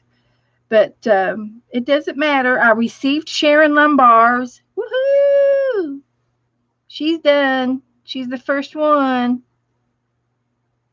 I'm making mine. Yep, I got your name, Melissa. Yeah, I just wrote your name down, Melissa. You're in. And you can make me as many as you can, Melissa. If you can't get 4 of them done, you've got all week to do it in. You got all next week. And then you have to mail them to me. You have to get your mom to mail them for you or something. Do you ever go to the post office yourself?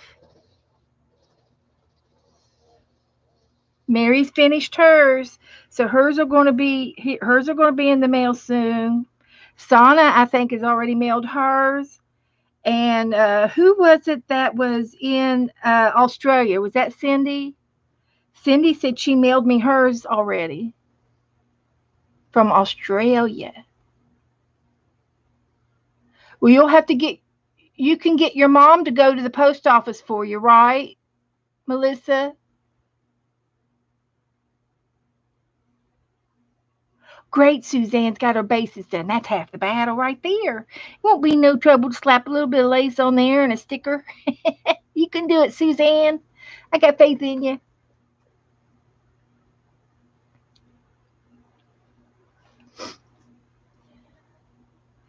Um, any other questions, or is everybody okay? Make your tags and get them to me. That's right. You can do it. I've got faith in you, girls. So anyway, I'm going to put a backing, something on the back of my button that's kind of bulky. And I think I'm going to go ahead and Janet mailed hers. Woohoo, Janet, way to go, girl. Janet's got hers in the post. Yep. I don't have Janet's on here yet. Okay, Janet. Good girl. Yours is in the mail.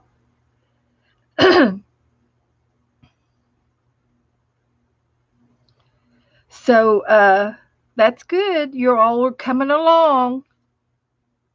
Okay, start making your tags. Yep. Um, if you have any. Okay, great. Great, Melissa. That's good. Okay, that's fine. That's great. I'm glad you got away to the post office then. Okay.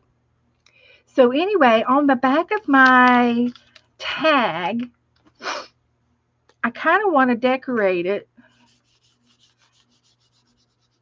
but I want to do it like really fast. So what do you do when you want to decorate the back of your envelope really fast? What can I do? So there.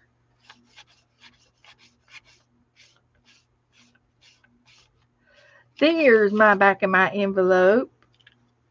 Boom.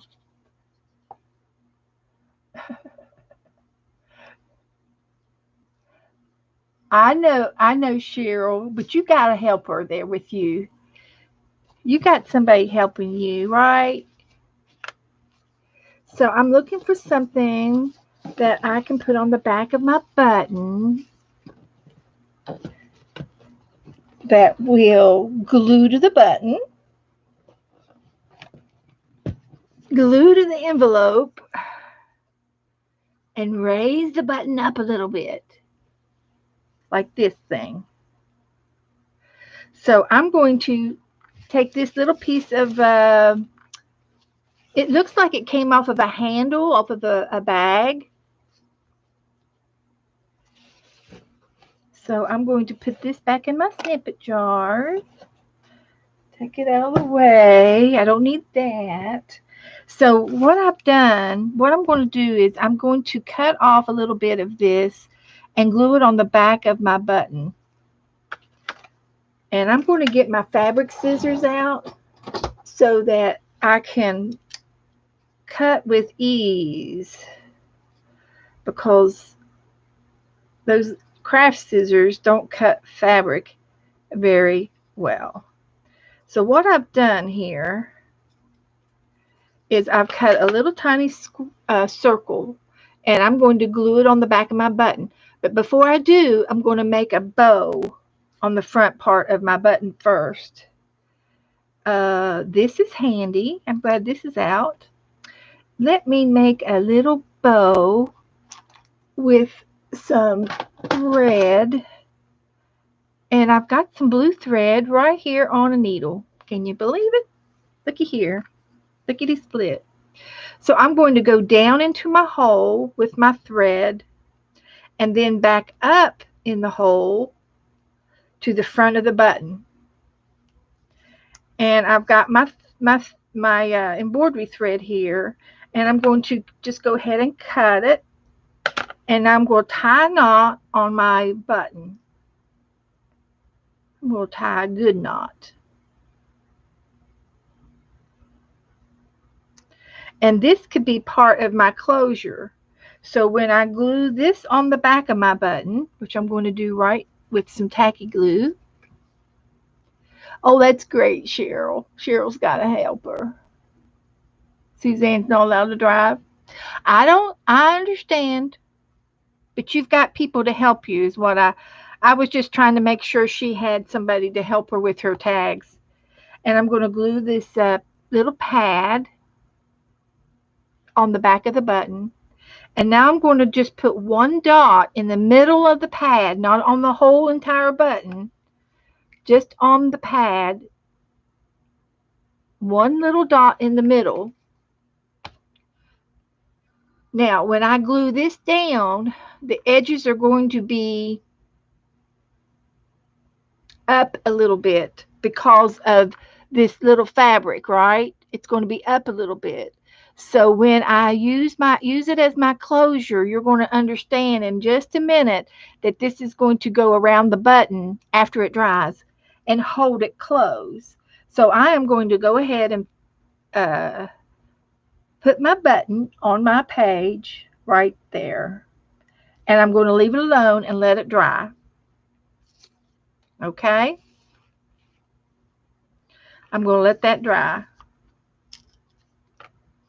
Now I'm going to take and put an eyelet. I've got big ones and little ones. I'm going to go ahead and try a big one. I don't use this very often, so I may not do it right the first time, but I'll sure try. I think I want this one. So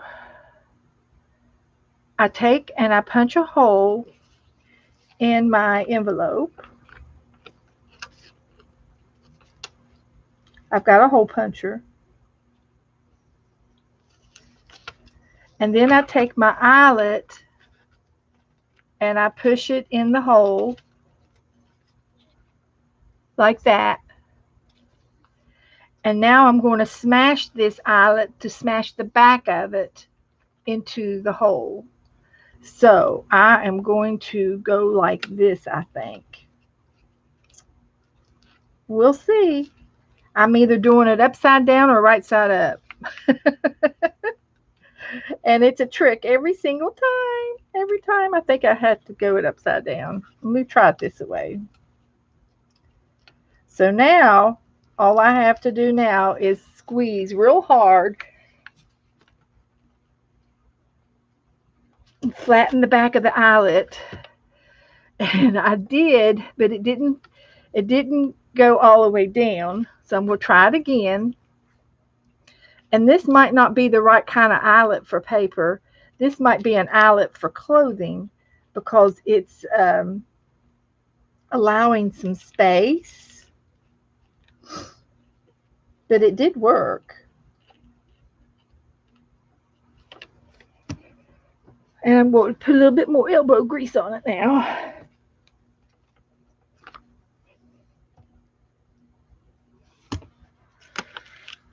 And that's as far as it'll go. But it will stay on there. So I might put a little bit of glue around my eyelet so that my paper will stay on. I think it will. It's not going anywhere. So I'm putting a little bit of glue. This particular eyelet is for like blue jeans or something. So anyway, I'm gluing it down. Now, when this is still wet, but what's going to happen as my closure is I'm going to take and I'm going to put glue on the ends of my strings. And do my little glue. Oh, I use it for needle purposes on the ends.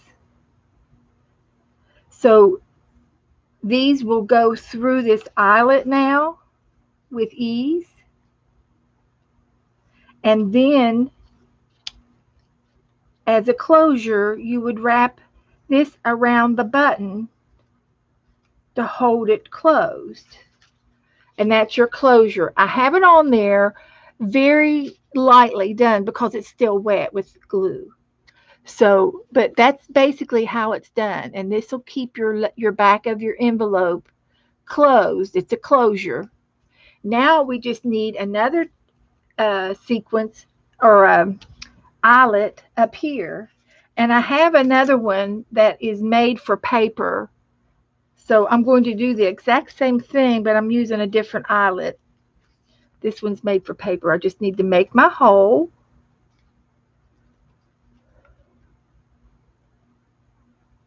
And this eyelet is going to hold some kind of a tassel.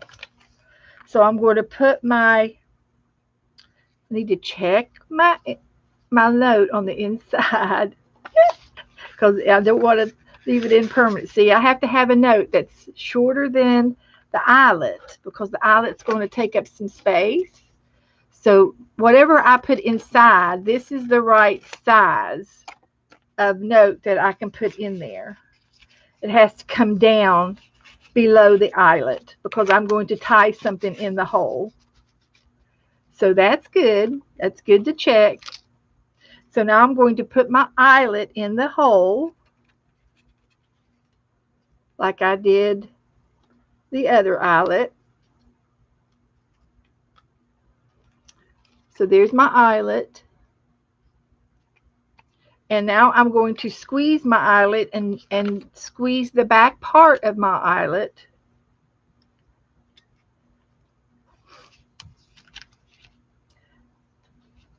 In my clamper thing here. And I press real hard. Release. And there's the back side of my eyelet. That's what I wanted over here, but I improvised, and I'm okay with that. So here is our eyelet for the tag.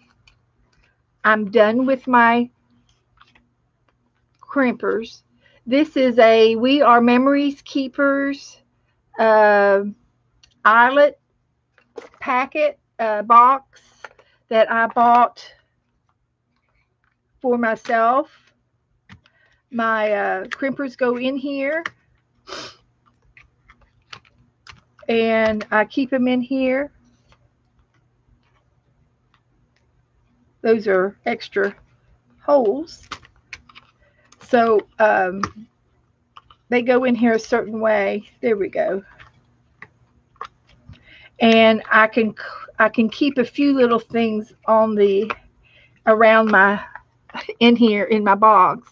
So this is my crimper box, and I think I paid about $14-15 for this thing at Michael's. You can find them online. You can get them on eBay, on Amazon, if you're interested in the eyelet kit.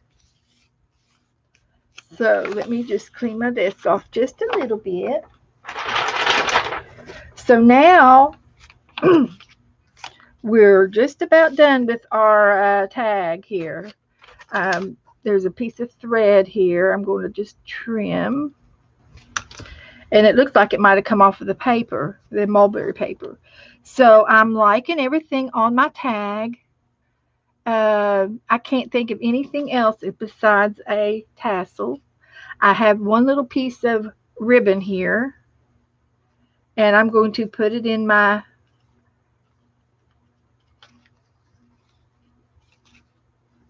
hole. I think. There it goes. And then I'm going to just tie a simple knot in my tassel. One little knot, one little string.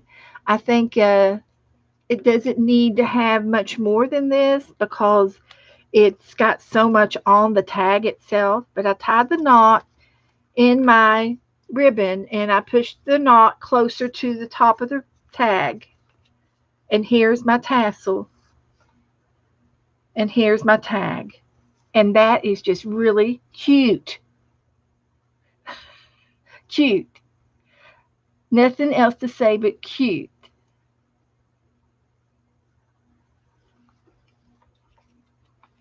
So my glue is just about dry.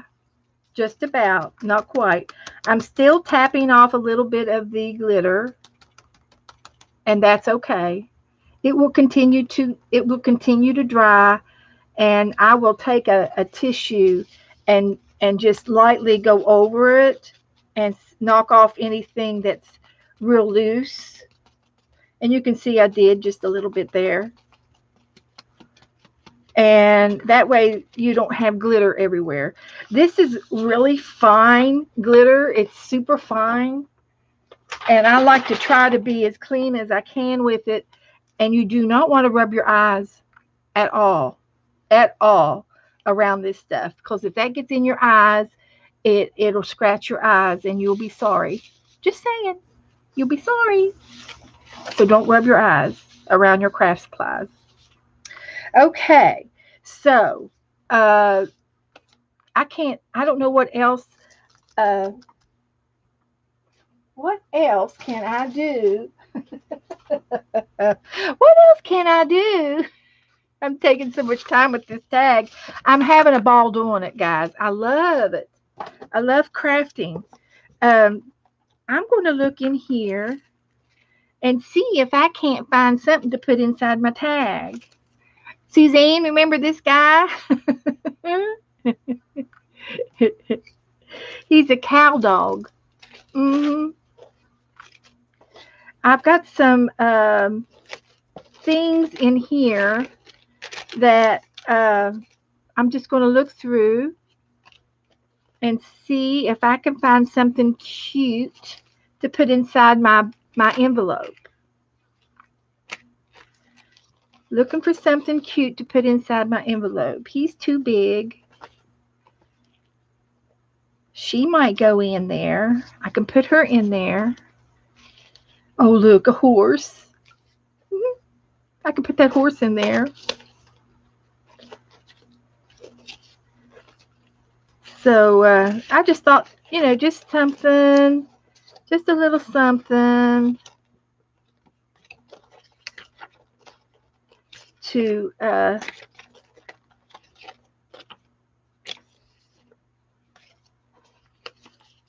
here's a game page. Do you all ever do games? Sometimes that's fun to send to somebody. They might want to do a game. It's just something fun. There's a word search. And I'm just going to put that in there with this little girl and the little horse. And that'll be the surprise. Oh, shoot. I've got to allow for that tag. So it's got to go below the tag line. And this one will. This one will go in. And I think the horsey will go in. Let's see if I can get her in there. Well, we'll just have to put a little fold in her. She's going in.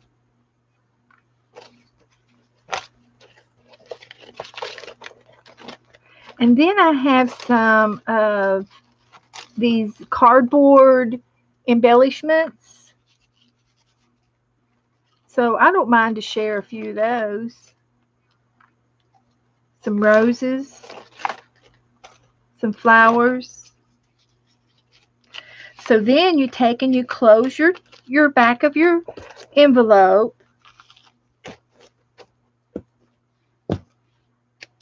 And you take your embroidery thread and you put it in through the eyelet. And then you take and wrap this around the button and it will stay closed. Your envelope will stay closed on the back of your tag. And there is our envelope tag. And I think that is just the cutest thing I've ever seen today. So there we go. There we go. That is going to be a treat. So without further ado, we'll have to put it in the tag book. Let's find a page for it. Let's find a special place. I'm going to stick it right here. And I think it's dry enough.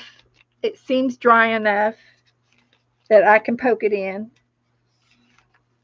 So there it is. It's in our tag book, ready to be mailed out. Someone's going to love it. Woohoo! So get busy on those tags, girls, so we can be dividing these tags up. So I could do that all night. I could make another one, but I think we should move on. It's 8:45, so maybe I better do our bird. We're going to paint a bird tonight.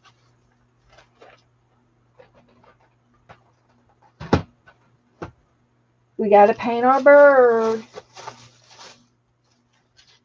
Shall we get started on it?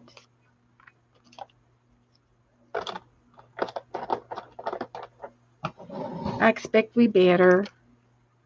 Ho hum. Back to the grind. So I went ahead and I sketched our bird out. I picked a bird and I sketched it for us. So I picked these two common terns, T-E-R-N birds. They're white birds and they've got black heads, orange beaks, and orange feet. And I went ahead and sketched it out to save some time. So I'm glad I did that. So now we can go straight into painting. And I'm thinking I'm going to try to use my gouache paint. I can put this up. I got a special place for it. And I'm thinking I might use some of my white paint, acrylic paint too. So I'm going to try doing gouache and acrylic paint, the white paint. And the colors that I see on my bird, they have a color palette. They've got a little bit of yellow. I don't know where I see yellow. I do not know where I see yellow on this bird.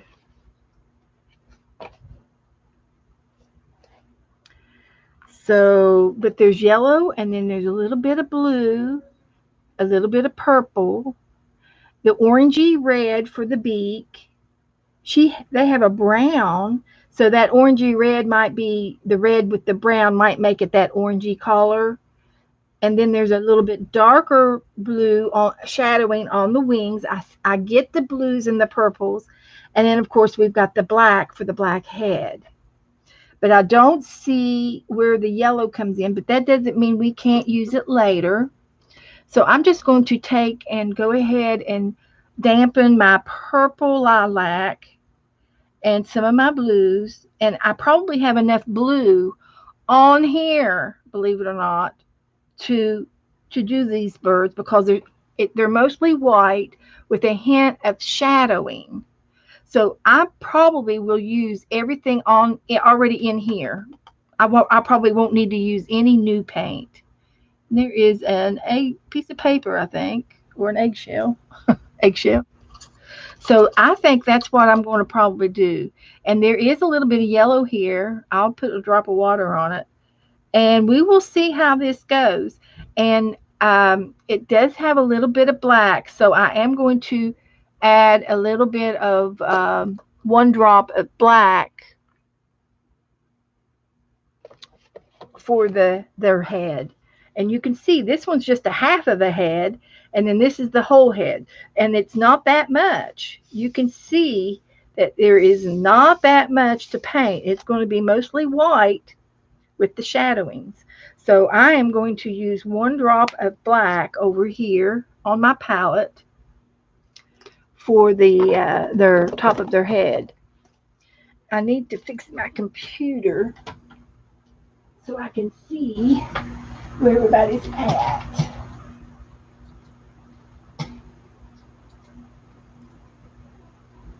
Let's see.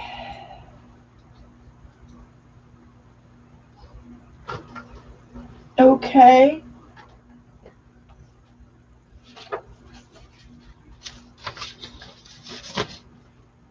Now, get back in here. So I think everybody, you can see on most of my palette, so I think we're okay.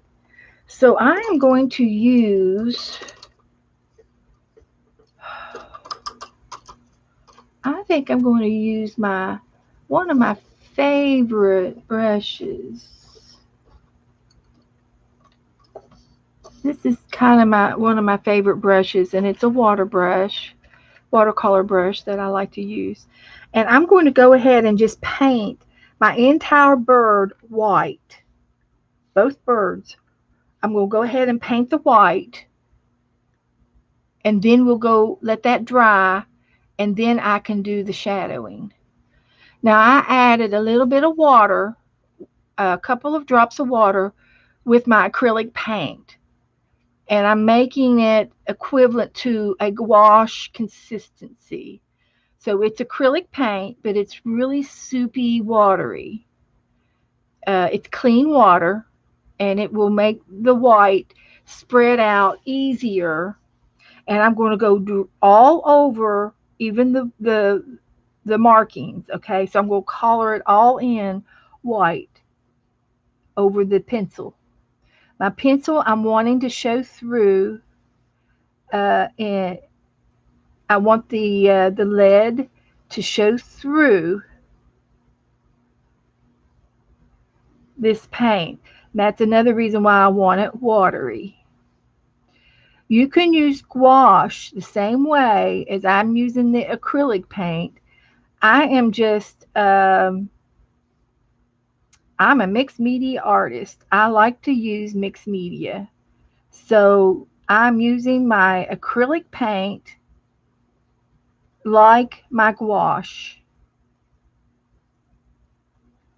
They're both water soluble products. And I think it will work fine. I think it will work just fine. So I'm coloring, uh, painting my bird all white. And then after this dries, I'm going to be using some of the highlightings. And the highlightings are going to set the bird apart from the background. I'm hoping that the highlightings were going to pop the bird up because I am painting on a white background. And according to this book, and some of you girls who do watercoloring a lot seem to think that the white background is okay to leave. And me being a crafter, I am a true crafter. I like to color the background. So we will take a vote if these birds need a background or not. And I would be willing to leave it white if we like it. But I'm also willing to put a real pale something, pale shadow around the birds. It doesn't have to be real dark. I can do the lightest amount. I can make it blue like the sky or a yellow or even a tint of green and uh, and just do my best in popping these birds out because I want to be able to see the birds over the white background. And this paint is going on really thin and it's going on really white. It's a pretty white. And I can do as many uh, layers as I want. I like seeing the pencil.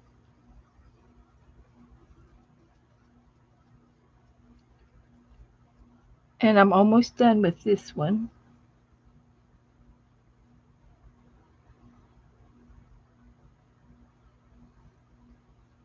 Having a fun time tonight, guys.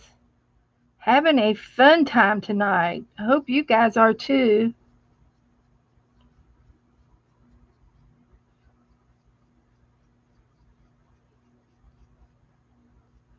Really enjoying this.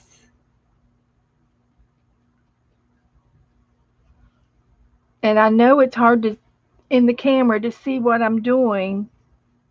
You know I'm doing white.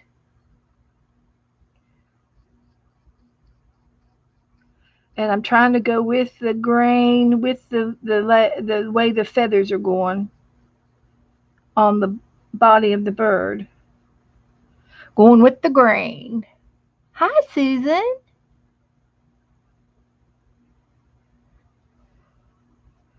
Cheryl's having more rain. We've had afternoon showers. We haven't had too much more rain since the storm went by. That's all we got was a little bit of rain. We were spared. And I know that on up the coast they got some devastation with the floodings and the tornadoes, especially the tornadoes. Those are not fun. Okay, so I am going to quit adding layers now. I've added a couple layers.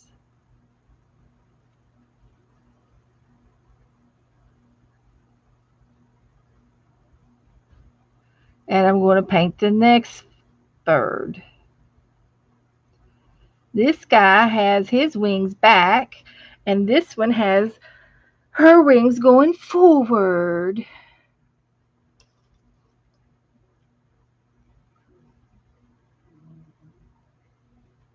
Going forward. So here we go. Hi, honey. What's going on? Well, he's in the backyard. Yeah, you and the girls? Yeah, playing and running. And What's Nora doing? Is Nora still mad at you? Nah, Well, she's not mad at you. Because she went over.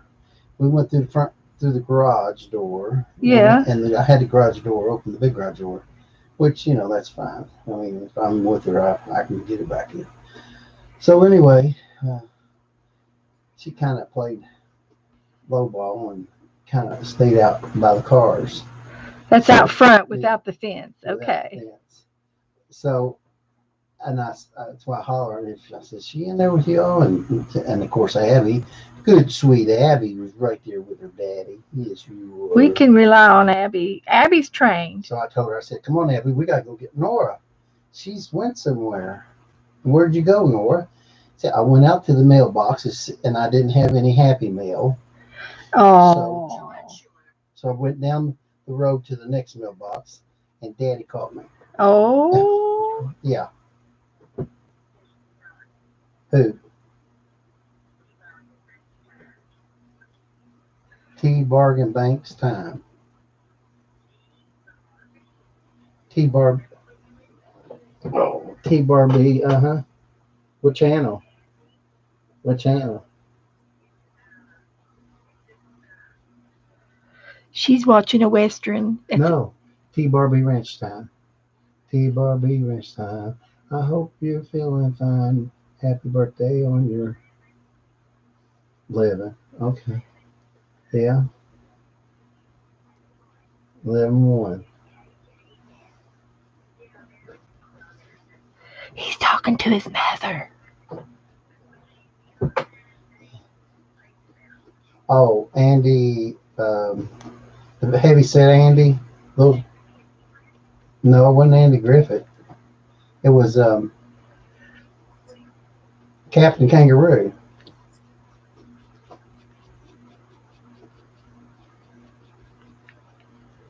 Captain Kangaroo, I think, Mom.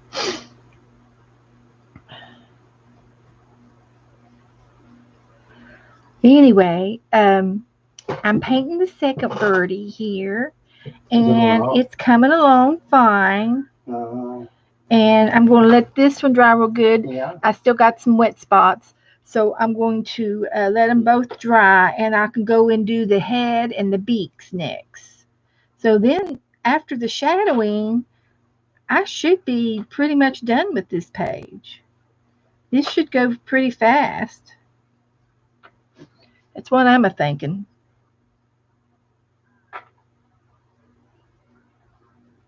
Oh, it's yeah, I know what you're talking about. Start with a he's dead.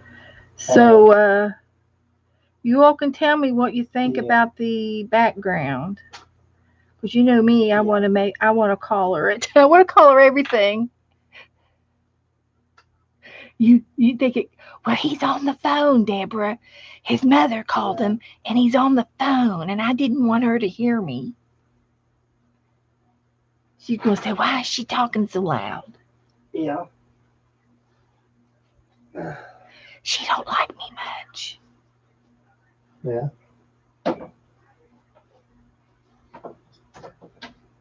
But anyway, she gets on the phone, and if there's a Western coming on, they talk to each other and they watch it together. I think it's the sweetest thing in the world to watch a movie with your mom. He is her world right there, buddy. What a dedicated son. And he worked all these years, 35 years he worked, and didn't pay her no mind too much because he was always working. He was always tired. And it's like, I got things to do, Mom. I can't talk to you right now. So when we moved down here, I told him, I said, I said, we're not going to be going to Louisville once a month anymore. Louisville was about 3.5 hours away from us in Ashland. And we could go and visit her a couple times a year, 2 or 3 times a year, without a problem. But now we can't because we're clear down in Florida. And he don't want to go up there. So it's not that he don't want to see her. It's just that, he likes it down here. We live down here. So we stay home. So anyway, uh, I said, call her every day. I said, we've got the technology. Call her. Get on that phone. And so he does. He calls her every day. He talks to her every day because he can. So girls, guys, everybody, if you got kids or if you got family, call them every day. That's what those phones are for. That's what that unlimited texting's for. Text them. It doesn't have to be a big, long, drawn out conversation. Just say, hey, I just wanted to say I love you. And I highly recommend you do it. Highly. I was down here with my mom, and I was over there 2 or 3 times a week, and loved every minute of it. And I sure do miss it now. Sure do miss it now. So anyway, I'm going to go ahead and rinse my brush, and I'm going to go into this orangey brown. I don't know what I'm going to do with this bottle. I'm going to pull it out. This bottle is crushed on this one side, so it won't stand up. It's a perfectly good water bottle, but it's been crushed, and I can't get it to stand alone. Maybe that'll work. Okay. I need to drink it. Let's just drink it down and get rid of it.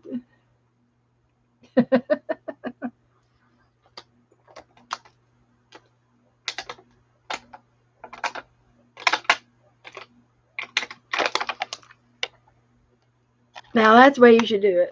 Let me see if I can't get it to stand up now. Okay. So now I'm going to go into that orangey brown, red orangey brown, and I'm going to, can you see my palette? I'm going to get into this, and I'm going to try to stain the legs and the beak with whatever color I can come up with over here. I think it'll be just fine. Their legs are right here.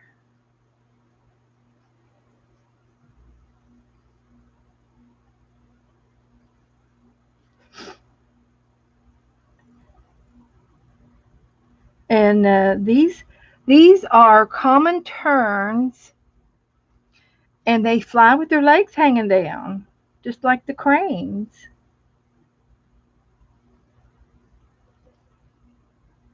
And they've got them hanging down, so I'm going to paint them hanging down.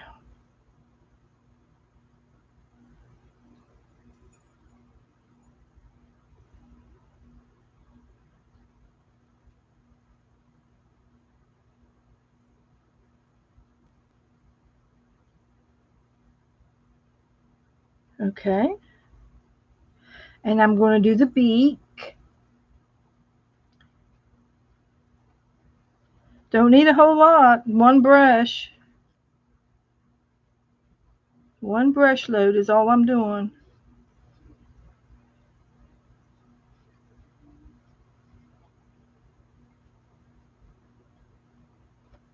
Do this little beak.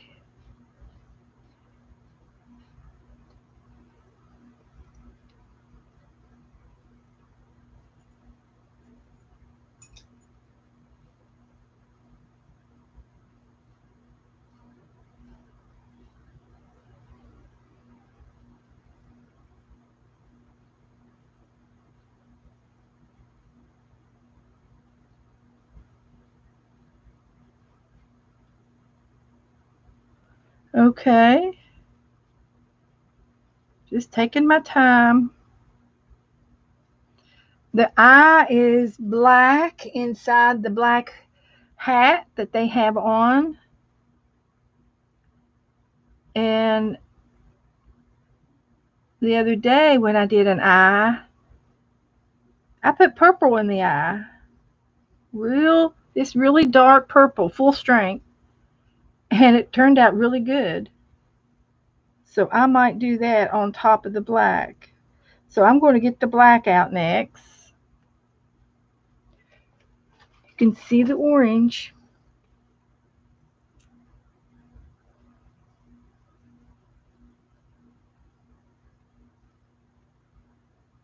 And I'm going to clean my brush. And I did drop some black out on my uh, other lid over here. And this is just acrylic black. Put a little water in it. And I'm going to. It won't take one brush load probably to do them both.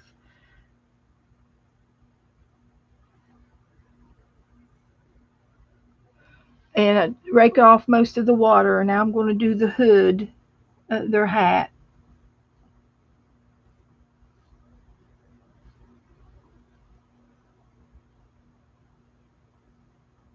And we were almost done with these birds.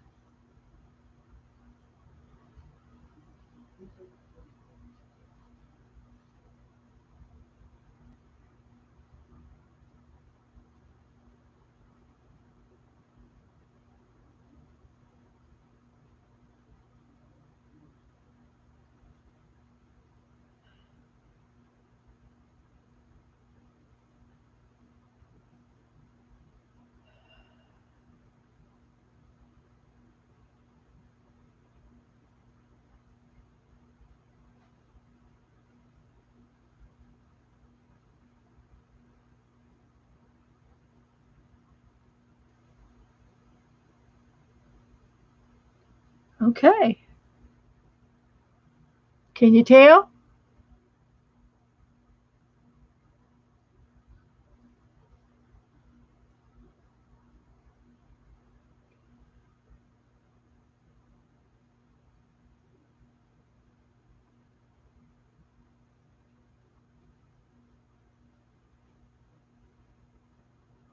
Okay. So I'm going to clean my brush. And I am going into that dark purple with a wet brush. And I'm just kind of going down the side over here, picking up some full strength gouache. Full strength. I want it as dark as I can get it on this brush. And I'm raking all of the water off of my brush. And now I'm going to take the point of my brush and just dot the eye.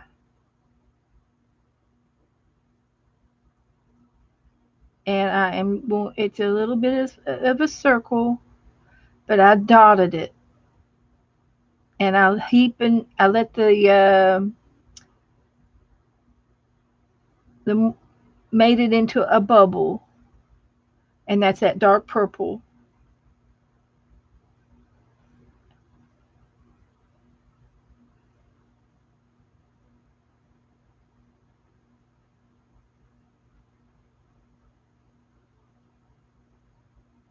Like that. And I can put my brush down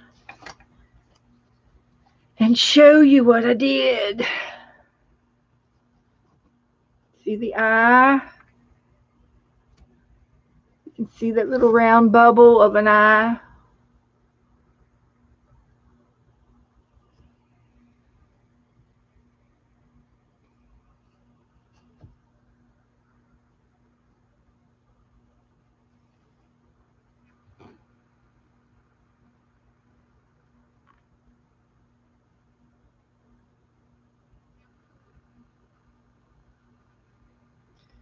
So there's you can barely see it. It mixes in. It mixes in. Now I'm going to also take a pencil. I'm going to use a Prismacolor, and I'm going to use a red one. And this is crimson red. And I'm going to go over the beak and the feet with my pencils. And I'm not going to cover up the orange, but I am going to go over it and refine the lines and make it smoother if I can. And this little bird up here has got his mouth open. So I'm going to give him a little bit of a tongue. And in the book, there's a little bit of a tongue, and it's black. So I'm going to make a shadow in there like there's a tongue and put the red around the tongue. And I think I like that better. I'm going to go ahead and just do a little bit more on the feet. Not a whole lot, not as much as on the beak, but a little bit more on the legs.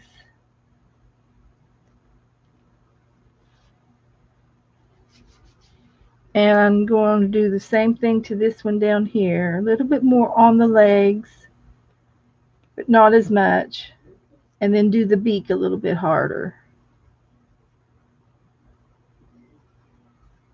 Kind of got a little sloppy on this one, but that's okay. It's all right. So the beak is a little bit darker than the legs.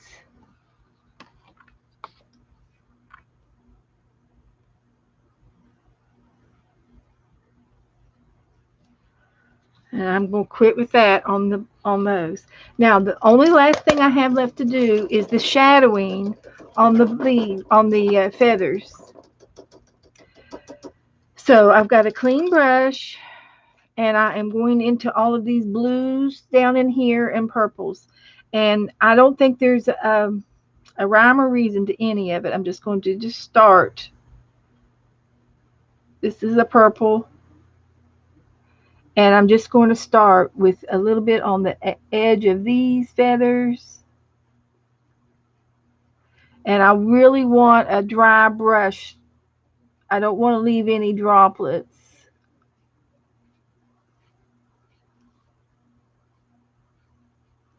And I'm just going to highlight a few of the feathers on the outside of that wing and on the outside of these wings. And I'm using this really, it's a lilac purple, but it's really watered down. Very, very thin. So with just a shadow. And then there's a little bit under this elbow, if you want to call that the part of the elbow, the bend in the feathers. They got hinges in their feathers. And a little bit of darkness down in here, shadowing. And I don't want to leave any water drops.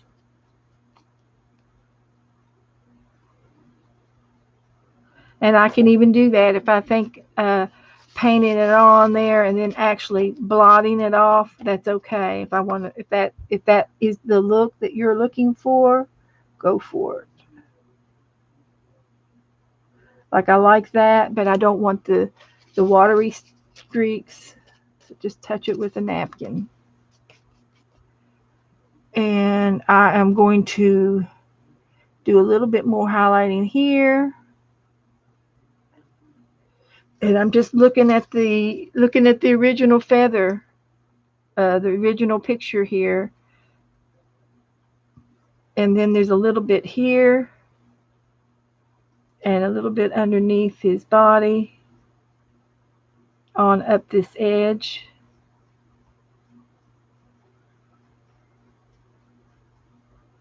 Now I'm going to go down here, and there's quite a bit down here underneath his arm.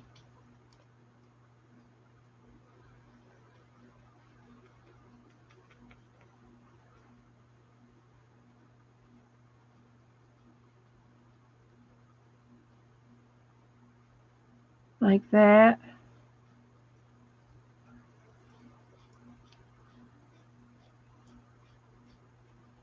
And I'm going to tap it off with the tissue. And on the inside of this wing,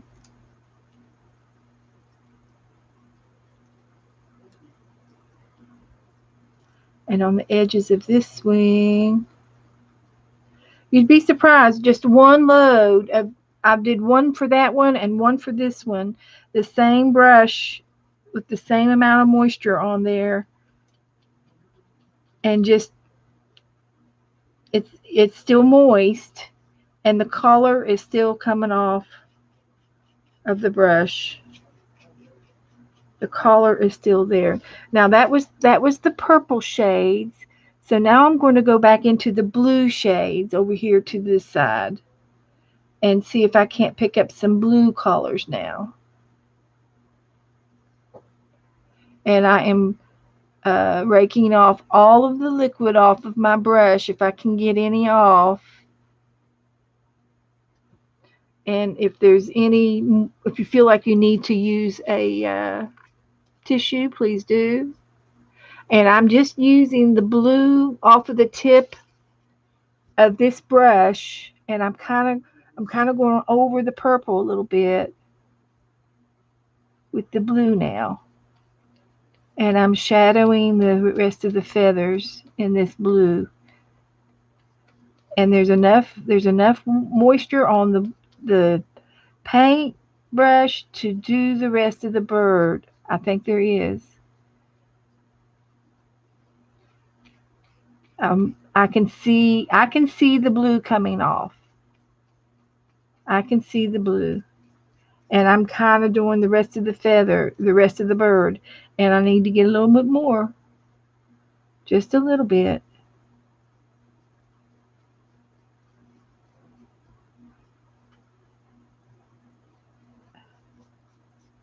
And this white bird is probably picking up a little bit of the sky, the colors from the surrounding environment is reflecting on this bird, and that's probably where all the shades are coming from.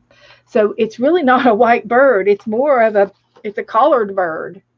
And when I get done with this, I think I'm going to go over it with clear water and blend it out a little bit more. Let me finish the blue on this bird, and let's see what we can do. I'm excited now. Get me excited again.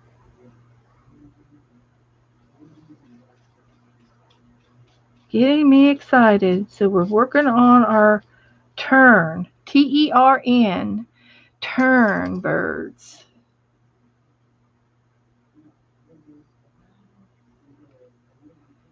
And I'm staying into the blue. I don't want anything else but the blues. Got purple down there.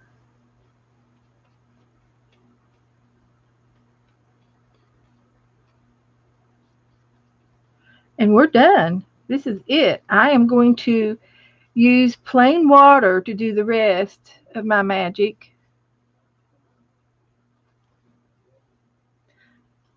Clean water. That's all I want now is clean water. That's it. I am done with the colors. And I'm just going to go over this with a clean water brush. And I'm going with the direction of the feathers, adding some plain water and sort of smearing those colors together, if that makes sense. I'm smearing the colors together, blending them more and more to make them uniformed. I don't know how else to describe it. But it's taking out the streaks.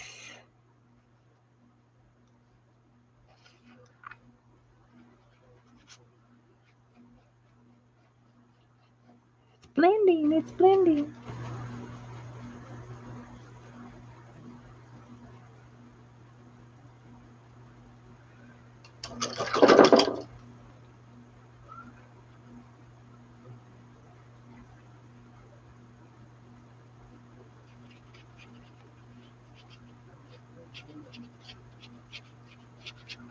I think that's it.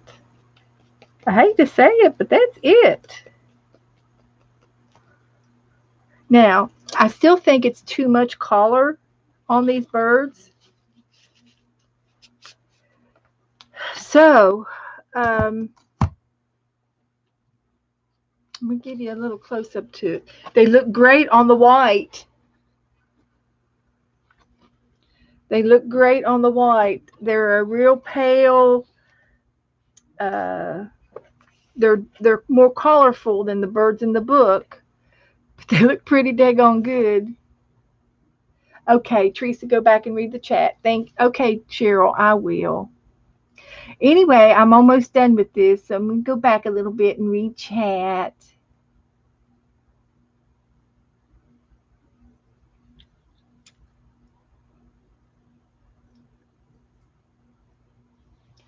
Uh, Maybe you can demonstrate it again.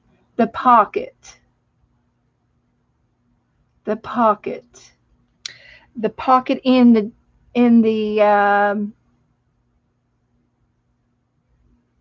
tag, the envelope tag, or the pocket in the tag book would be my question. And yes, I can demonstrate it again. I can demonstrate the closure again on the tag. Deborah liked her mother-in-law. Great. I do. I love my mother-in-law, but she I took her son. You know, I have her son, and I'm sorry. That's just all that. That's just normal. That's normal. So very nice, Beth. Read chat. The bird she's painting is an Arctic tern, a common tern. Yeah, Tern. Thank you, Cheryl. And it's a beautiful birds. Yes, they are. And there was a lot of tern birds. Oh, a lot of birds on the internet when you looked it up. Okay, tern. There's one called the royal tern. There's lots of different birds. Oh my gosh. And they're all different. Okay. So one has a crown on it. Neat, neat, neat. Craft on his back. Okay. Google that bird later on. It's a common tern. Common tern. Tern is the name of this bird. And I'm just painting what I see. Janet's pocket. Okay. Are you going to glue book page? Next. Yes, I'm doing it next. I'm done. I'm done with these guys. So the only other thing I could do is to maybe do another whiter shade on top of this. And I don't really want to use the acrylic, but I might consider the gouache white and just lightly go over some of the feathers. See what I can do. I don't know. Maybe I'd better leave it alone.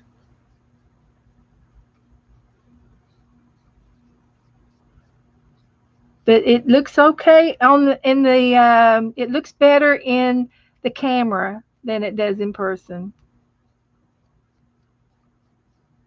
I did a little bit of gouache on top of the bird, and you see that's the fun part with gouaching, with the gouaches. You can let this dry and go over it again if you feel like you need a little bit more white on the breast. You know, it's okay. And I really think that the acrylic, watered down acrylic, does the same thing. But I'm using gouache right now. It's just white, the white gouache, and I'm going with the grain of the feathers on top of that purpley blue shade that I was using.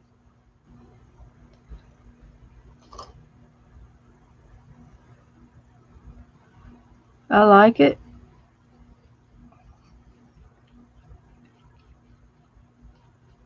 And I like the pencil showing through. That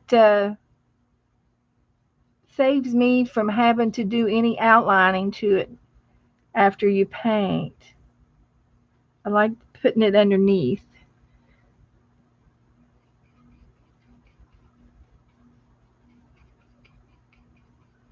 Yep. It's looking good to me.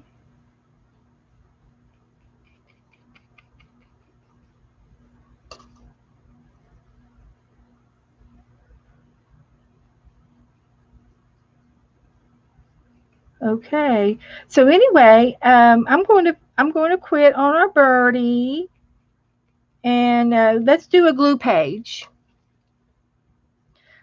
Let it dry, and I'll show it to you again after it dries real good. Okay, because it's really really wet. So I'm going to put this over here to dry. We're going to get our glue book out, and I'm going to show you a pocket. Let me show you how to put a pocket on our glue book page. We'll put a pocket on there. So let's find an empty page. Here's an empty page.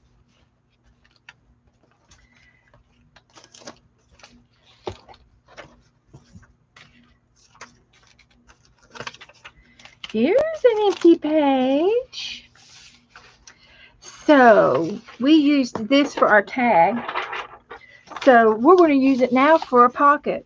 So I'm going to take and make a square from a piece of paper. And this is how you make a square. You fold one corner to the edge, and this edge here becomes the square part of the pocket. So we can cut this off, and you can use your tear ruler. So I'm going to put my ruler down, and I'm going to tear this edge. Maybe. Maybe. It didn't tear very nicely right there, did it? But that's okay.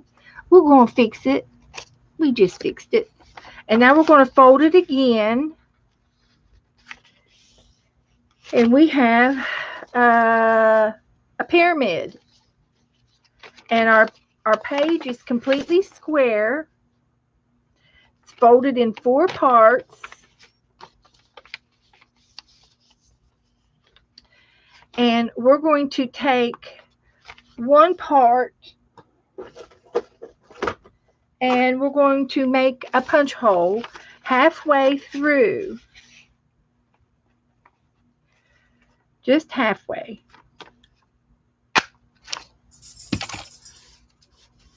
Now, since our paper is green on both sides, we don't have to worry about the back side. But if this was a white piece of paper and you had a white piece showing, you could take this punch out and glue it down on the back side.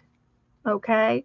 Or if you wanted to, you could even use some washi tape. So let's just take a pencil and sort of go find our circle. And this is a scallop circle, okay? But that's all right. I'm going to open it up, and this part here and here is going to show through when you fold it. So I'm going to put some pretty washi tape on it. Just find some washi tape. And it might be some butterflies. So I'm going to put a butterfly on my page right there over that thumbprint. And I'm going to take another butterfly and do the same thing over here. And I'm going to use that blue one. Okay. Then when we fold our pocket up, and this is one of the pockets that Janet taught us how to use. So you take your page and you put this on the edge of your page and you glue it down. There's a pocket there and a pocket here. So there you go. There's your pockets. And I'm going to glue it down now. I'm going to glue it down with some glue.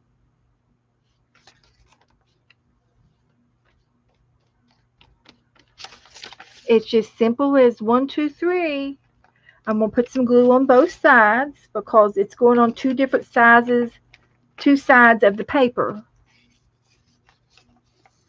And it's going on a corner. So there's a corner pocket. Turn the page and there's another corner pocket. Very easy.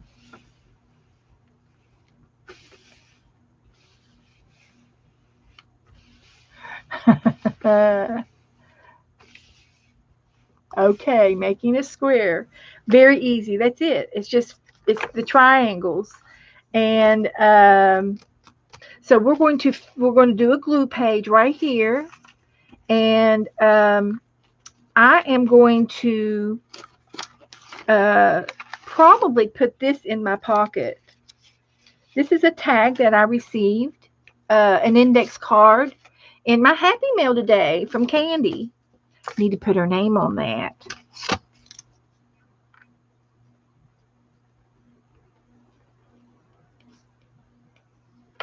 So this was from Candy, and I'm going to tuck it in this pocket when we get finished. Okay, so I'm going to decorate the rest of my page now, and we might be able to use these little leftover bits that we had earlier from our other projects we've been doing. So I might be able to use that, and I might be able to use some of these.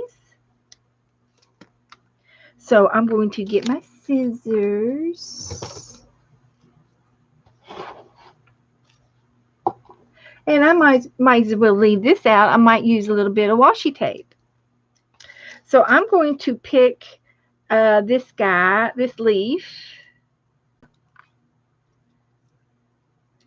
And you just clip off the little extenders that hold it out, because that's what holds the page together for packaging.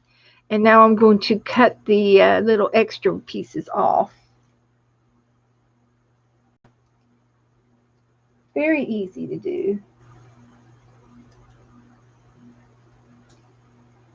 Like that. So I'm going to use that, and I'm going to use a bird.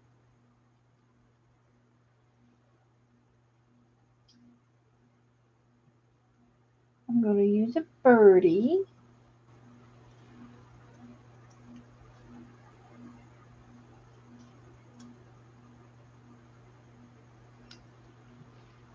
And a leaf. And I'm going to put the others back in the packaging to be used next time.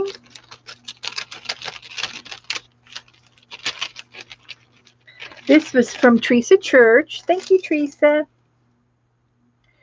And then Candace also gave me this piece of paper.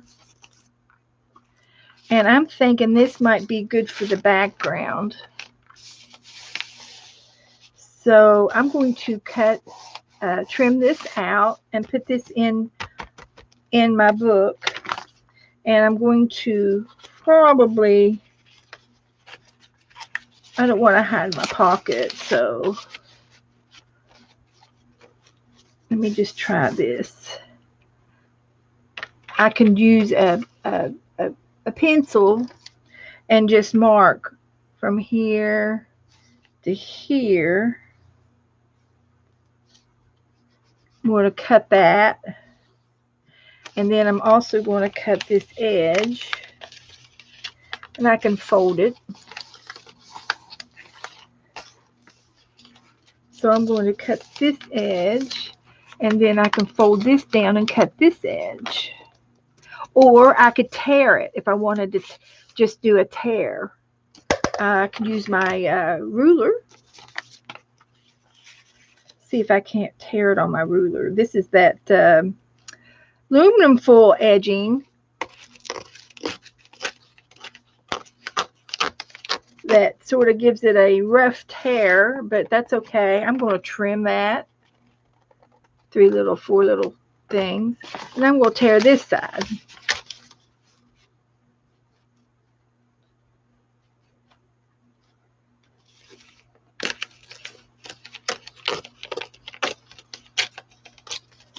And it sort of tore off. So I'm going to trim it with my scissors. Just even it up a little bit. No big deal. And then this one is my pocket, so I'm going to trim this off. I can save this little bit, dismiss the other trimmings, and this will glue right down here next to my pocket, like that. So I'm going to glue this down for my background. And this was paper sent to me from Candy.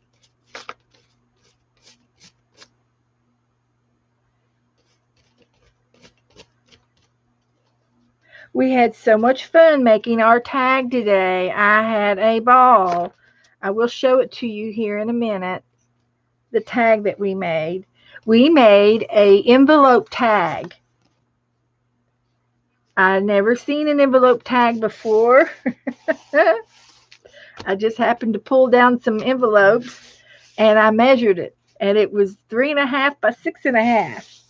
And our tags, the goal of our tags is to be 3 by 6, give or take. I said I'll always, thereabouts. So it worked out perfect. So we made an envelope into a tag. So we kept the pocket on the back side, and we hid some little secret gifts in it. We put some gifts. And look, this Tranquil Glory just matches this pinky purple paper we got here. It just matches. Now here's another way that you can take, and if you like to ink your pages, take your wet paint that you have in your tray, your wet paint, and put some on a brush.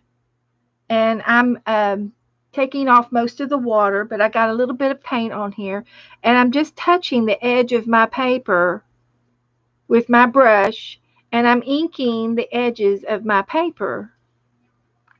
And with the watercolor paint, you could even go over the whole thing and make it all purple if you wanted to, which I'll just go ahead and do. I'll demo it.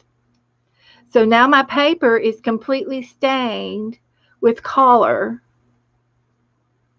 just from my leftover paint. And then I can take and glue this down now. So we're using a leftover tag from our other tag. We're using the leftover bits and bobs. So that's there. I've got some butterflies here. And I think I could probably put 2 butterflies on each side of that, and it would look fine. Maybe 3 on this other side. Looky there. Isn't that cute? Just that much. We got the top of our page done. This is a glue page. You're just making stuff up as you go, gluing things down. And I still have my leaf, and I've got a birdie somewhere. Here he is. So I'm going to put my leaf upward, and I'm going to put my birdie on the leaf, like he's flying around and resting up there. So he's resting. I could even push it over here and put it on this side of the page. So he's up there sitting on that leaf. And I can put a real leaf in here. There's a little leaf here. I'm going to try to see. Yep, it tears real good. This is some kind of wax paper, something specialty paper. It might be a vellum. I don't know. Now, vellum is a special paper, and it's made out of animal skin. And sometimes in the arting world, inventors come up to make things that look like it. And I don't know, but I think I'm going to put this leaf in here too. But I'm going to test this paper to see if it's real vellum or not. I do know what real vellum looks like, and it does not like water. So I'm just going to test it to see if this curls up too bad to use. It does look like vellum. Okay, it's curling like vellum. If you don't know what vellum is, I suggest you Google it and look it up. and look up on YouTube how vellum is made. Cheryl's got me up on the big screen. Woohoo, Cheryl! But vellum is a special paper, and that's what they used to use before we made paper. That's what they used back in the days. But anyway, I'm going to glue this little leaf down and these leaves down as well across the top of my book page here. So there's that one, and there's the bird, and there's the vellum leaf. And I'm just going to be patient with it and hope that it stays down. The last time I used vellum, it would not stick because it's not happy with water, anything wet. Okay, bye, Sharon. Bye, Sharon. See you later, sweetie. So anyway, we're doing a glue page for those of you just coming in, and I'm using a few of my pieces of decorations from my Happy Mail today. So I'm going to use a piece of this. This is mulberry paper, and it is awesome. So I have a nice piece right here, and I'm going to put this right here. So a little bit of glue. And I don't care if the edges are tacked down all the way. I do not mind that at all. I like the texture. So I'm really not going to put any glue on top of it. Okay. I'm just going to press that down on my paper. And I can see it. It's really pretty. So, and I am going to be putting this in the pocket. So this is going to be there when I get done. So the next thing I need to do is maybe look in my box. Oh, I can look in my ephemera box. This is my ephemera. I've got garden flowers, butterflies, birds, and people in here. And these are those little cardboard things that that we like to use in our art. So I could put a big old butterfly on there. And some of these are stickers. Woohoo! Stickers. We love stickers. She would be pretty on there.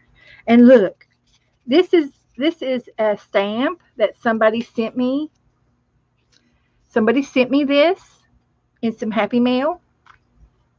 So what I'm going to do is tear some of the straight edges. I'm going to tear them around the edge of the lady in the window. She looks like she's in the window.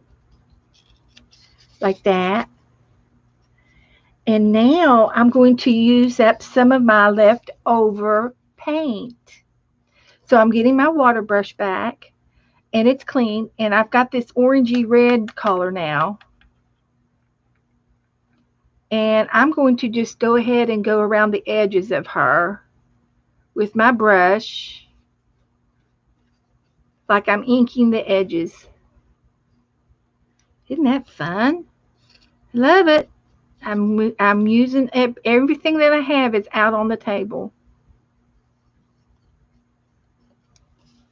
And then, if I want to, she's got a little butterfly there. So I'm going to paint the butterfly, and I'm going to paint a little bit of the frame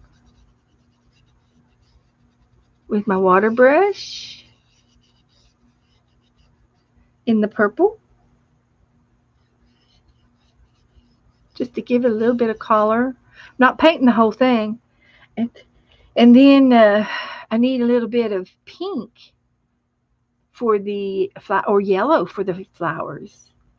Let me put some yellow roses on here.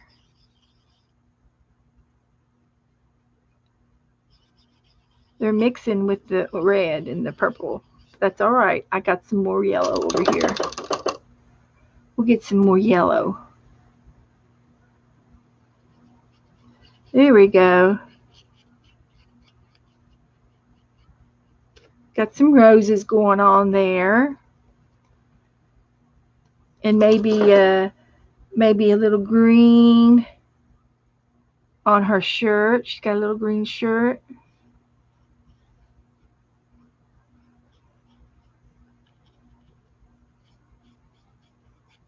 Just a little something.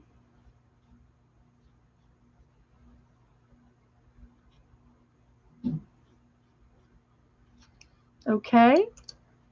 Now I'm just going to sit this down, and I'm going to take a paper towel and just blot the water off of it like that. And there's a little bit of color on that one little piece, and she's going to go down right there.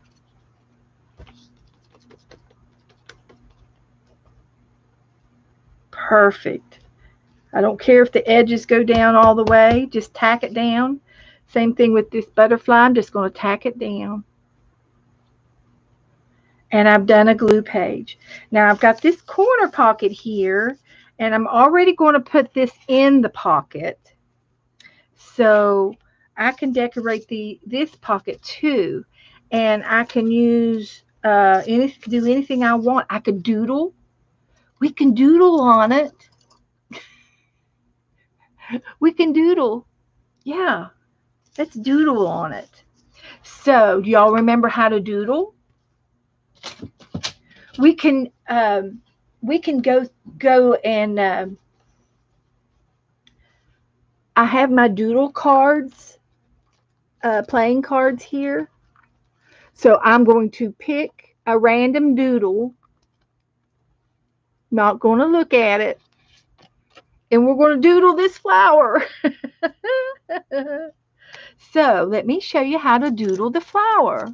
We take it, I'm going to do it in black. And I'm going to doodle this flower. You start with a circle.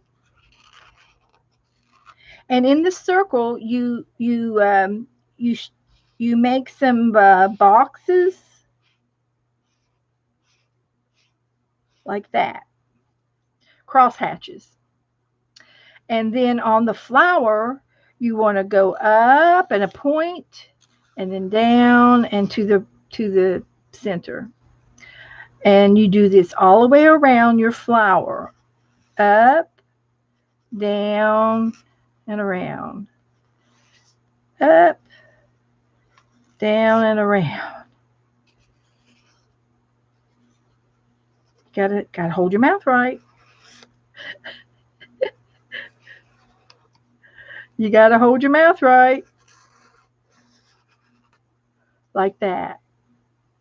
And then in the middle of these flowers, there's a little bit of it's where the flower comes together, and so there's a little crease in the bloom. And then on the outside of this one is a tinier leaves in the background. So they go up and back down. And you go up and back down. And up and back down. And up and back down. I have a hard time doing them upside down. And there's our flower. And so you can do things like this around the edge of your flower to fill in the space.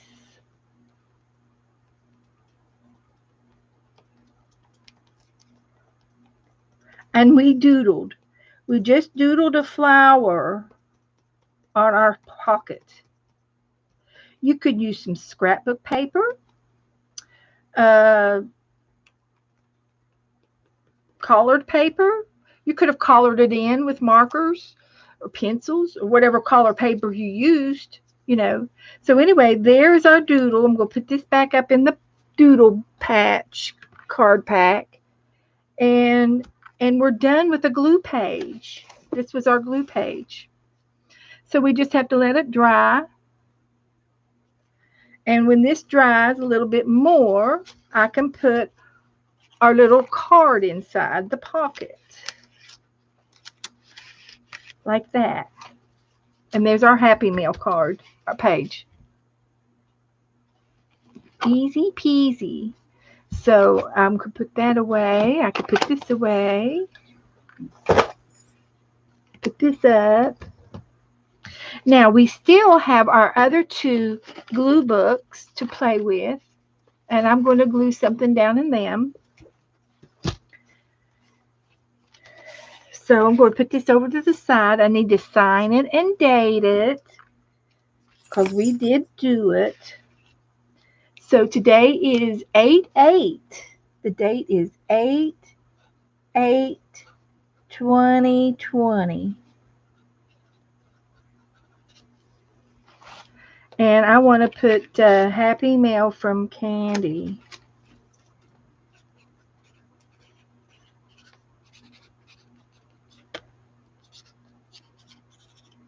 Okay.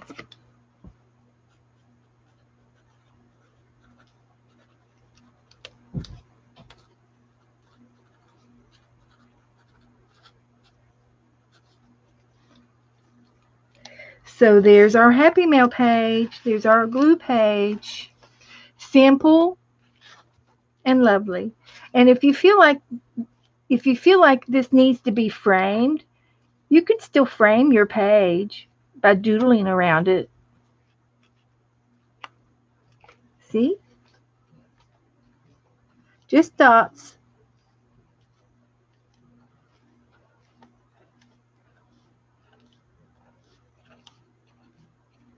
Just dots on two sides. And I can still go up here and do it up here.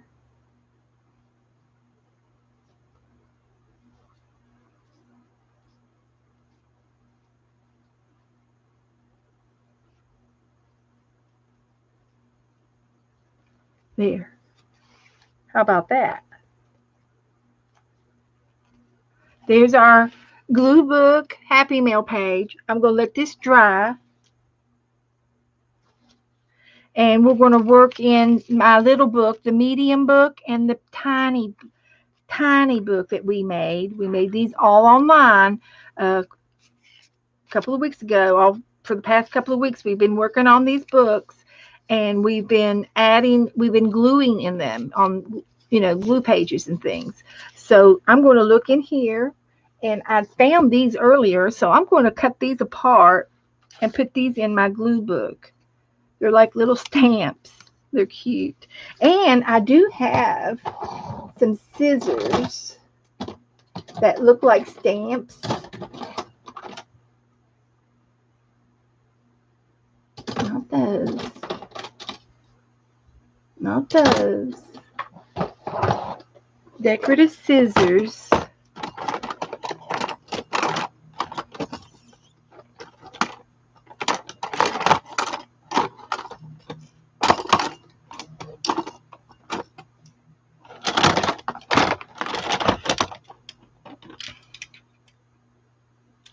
I think that's the closest ones I have.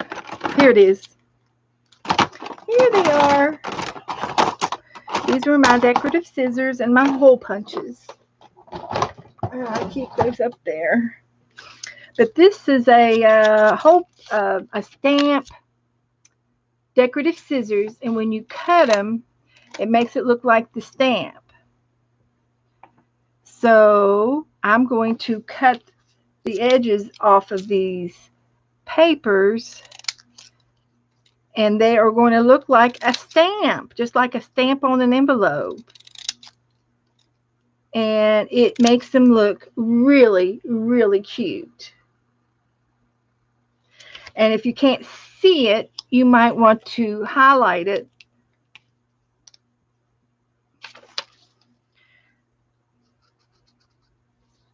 Like that. And all I did was draw down the edge of the stamp, hitting the high points, and then then you can see the stamp close up. So we'll do it again on this one.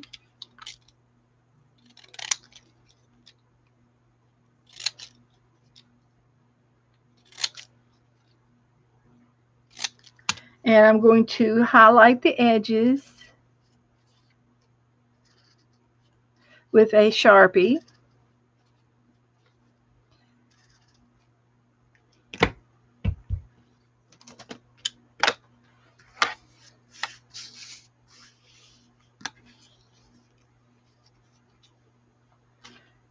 And now you can see my stamps.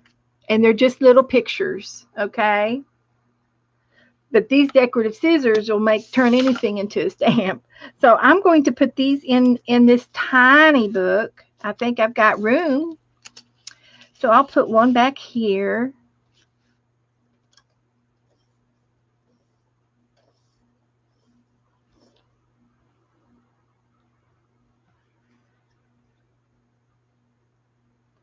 Right there. And I'll put the other one up front. There's an empty page right here on the front.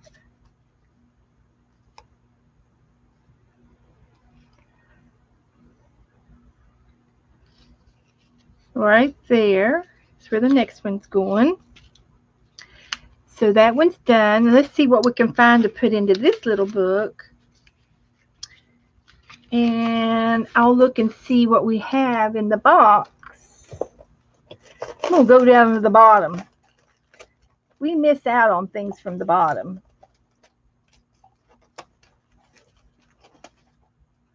I found this little card. And it's a printers, binders, and stationery card. And I'm going to put it right there. It's an advertising, and it's called ephemera, and that means it's old-timey looking. Okay, Cheryl, I'll talk about my doodle cards. Well, before I started streaming, I saw doodles on YouTube, and I think I probably saw Mary, because she is the doodle master. She's the doodle queen of all doodles. Mary is our doodle queen. We bow to the doodle queen. She just does them so well, and she does them so good, and she teaches you how to do it so easy. So I did doodles a long time ago, and I have them in a book over on my shelf, and there was like over 70 or 80 doodles, and they just so happen to be 2 inches by 2 inches, and I did them in my mixed media book, and I took those pages and I copied them on black and white. Then I cut them apart, and I found these kids playing cards to a game, okay, some kind of game. And I said, oh, I'll just put my doodles on the back of these cards, because I didn't care what kind of cards they were. So I was using them in my art anyway. So I had over 100 of them. So I put my doodles on the cards. So a couple of months ago, if you look in my videos and you see the word doodles in the title, then we doodled. Okay, we doodled on something during that video streaming. Okay, so I was doodling in one of my books over here, and I would doodle. We painted something, and I would doodle around it. So I made a game of it, and we went through every one of these. I think we hit every one of these doodle cards. We went through 3 or 4 of them every night that I streamed, and we doodled all of these doodles, and learned them and played with them. And then I put the cards back up on the shelf, and they're up here for whenever we want to doodle again. So that was fun, and that's how the doodles became on the cards. And so we can play with these doodles without having to get the book out. But doodles, you can make up your doodles, and you can Google doodles. And I was watching a 5-minute video yesterday on YouTube on my Facebook page that how they feed in things that they recommend for you. And it was a doodle page. It was a doodle thing. And I said, oh, if I had my markers with me, I'd write them down. But doodles are fun. Doodles are fun. And that's how I came up with these doodles. And I got them off the internet. I didn't make them up. So anyway, that's that. And if you want, since we're talking about doodles, let's do a doodle page. And I'm going to pull out another doodle, which just happens to be laying out here by itself. It didn't get in the deck. So let's doodle this. We're going to doodle this. So I'm going to use my marker, and I'm going to put some paper behind my marker so that it doesn't bleed through. And I'm going to doodle this on here, because it's our little glue book and we can do whatever we want. So I'm going to make a big box. It's about 2 by 2. And I'm going to make dots in my box, and they're random dots. They're not necessarily in a row. They're just kind of random. You can do them like this, and keep drawing until you fill them in. That's random. They're not necessarily in a row. And I'm going to keep making my dots until I fill my page up. Getting the corners. And I think that's good. Now I'm going to color in the background of the dots. Sometimes you color in the dots, and then on this particular doodle you color the background. So I'm going to go around my dots, and then I'm going to color in the background. And if you hold your mouth right, you can do it. And it's kind of fun. After you get started, you just take your time. And you can doodle around those dots. And I like to draw a circle around them to get a good base. And then I go back and get the corners and get these little corners. So I'm doodling dots, reverse dots.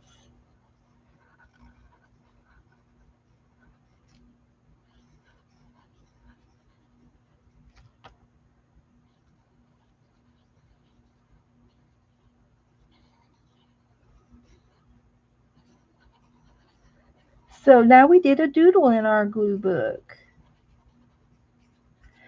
And we did do a Zentangle. Cheryl got us into doodling for a little while, and we did a Zentangle one time, and it was fun. It was time consuming, but it was fun, and I did it over a period of time. I worked on it, and then I leave it alone, and then I would work on it again, at a later time. So it took me about 3 or 4 tries to finish it, but that was okay. You don't have to finish all your art in one day. It's your art. You can do whatever you want. So there we doodled. And you can get a deck of cards and make you some doodle cards. And then you just draw them out of a hat, mix them up. And the first ones you pull up are the ones you draw. We had fun with our doodles. We do lots of different art in here. And I'm open to lots of different things. Variety. We like variety. And I love mixed media. That's all about mixed media. And I'm all for it. And that was something today. I was watching Sharon Marlowe. If you all haven't watched her, you should. She strings. And she started streaming after I started streaming, so she's newer at it than me, but she does a very good job, and she makes things. And today she did the jelly plate, and actually she watched. And Lori loves to paint. or Painty Girl. I think her name's Painty Girl Lori. She was on with her through Zoom. I guess it was through Zoom, and she was doing the jelly plate. The plate. She was doing all the work, and Sharon was watching her and encouraging her to do this, do that, and it was fun. So, but anyway, I started talking and I wasn't paying attention to my doodling. So some of my dots kind of got wonky looking and I almost filled them in. So I'm going to quit. But there's our doodle. Yes, Cheryl sent me a bead video, and it was how to make a candy cane out of beads. And I have done that before. I have made beads, and I've also used pipe cleaners. So anyway, I'm going to put this back up with the doodle cards, and they're redoodled. So, and it does go through the back side, but that's okay. I might be able to put something back here on this back page to cover that up, like this piece of green paper that I have. And I can cover that up without any problem. And you can still glue on the other side or work on the other side.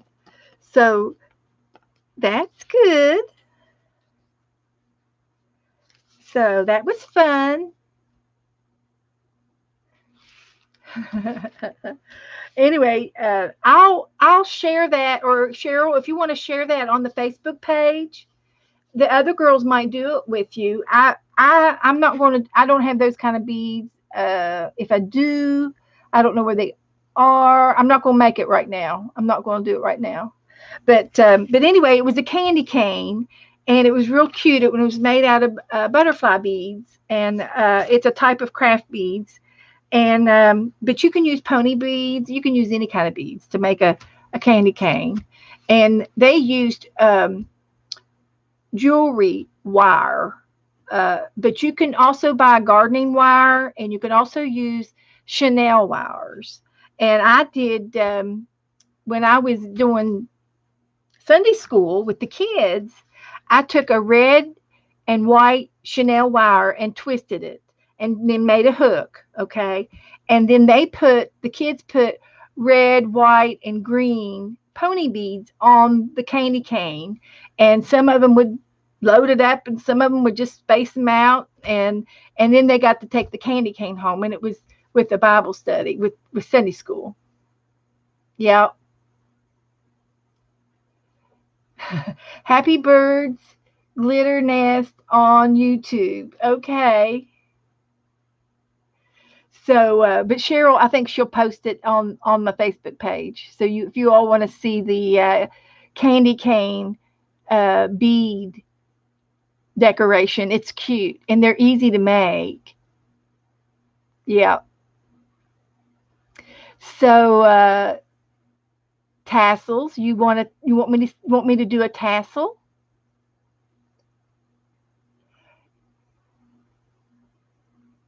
Yes, you could, Janice.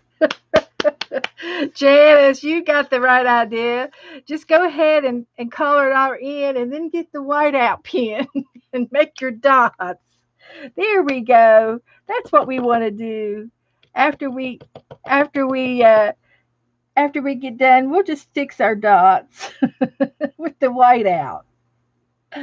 Now that's creativity right there, girls. I don't care what you say. So you could, yeah, we can reinvent our dots. But I was talking, and it's hard to work with a Sharpie and talk at the same time. I'm pretty good at multitasking. So, and I'm obviously really good at this whiteout pen and talking to you at the same time because it's working. It's working it good. So, but anyway, it's a doodle. It's a doodle. It's just a doodle.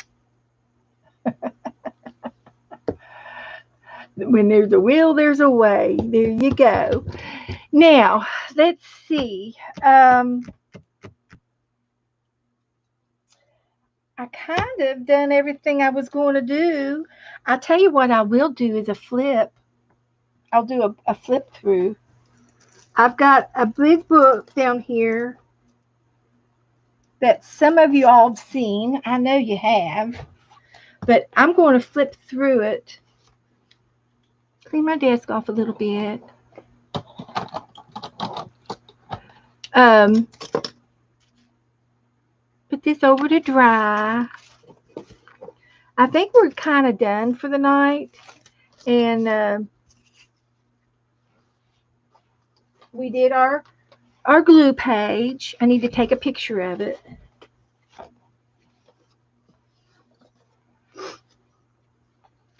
And I'll put this over to the side. It's cute. It's a cute glue page. It's a success. But I want to see this too. See if I can put this over there together in the same picture. Oh, look, I can get the doodle in here too. Woohoo! Get our little bookies in here. And this is what we did tonight. We did that.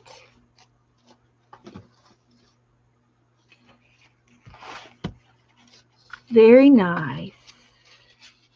Very nice. Thank you, Candy. And then we did this bird. And they look very nice dried.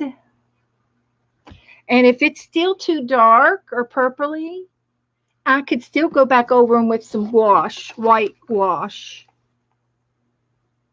But I like them. We did it. We did it together. So anyway, I got the big book out. Here's my big book.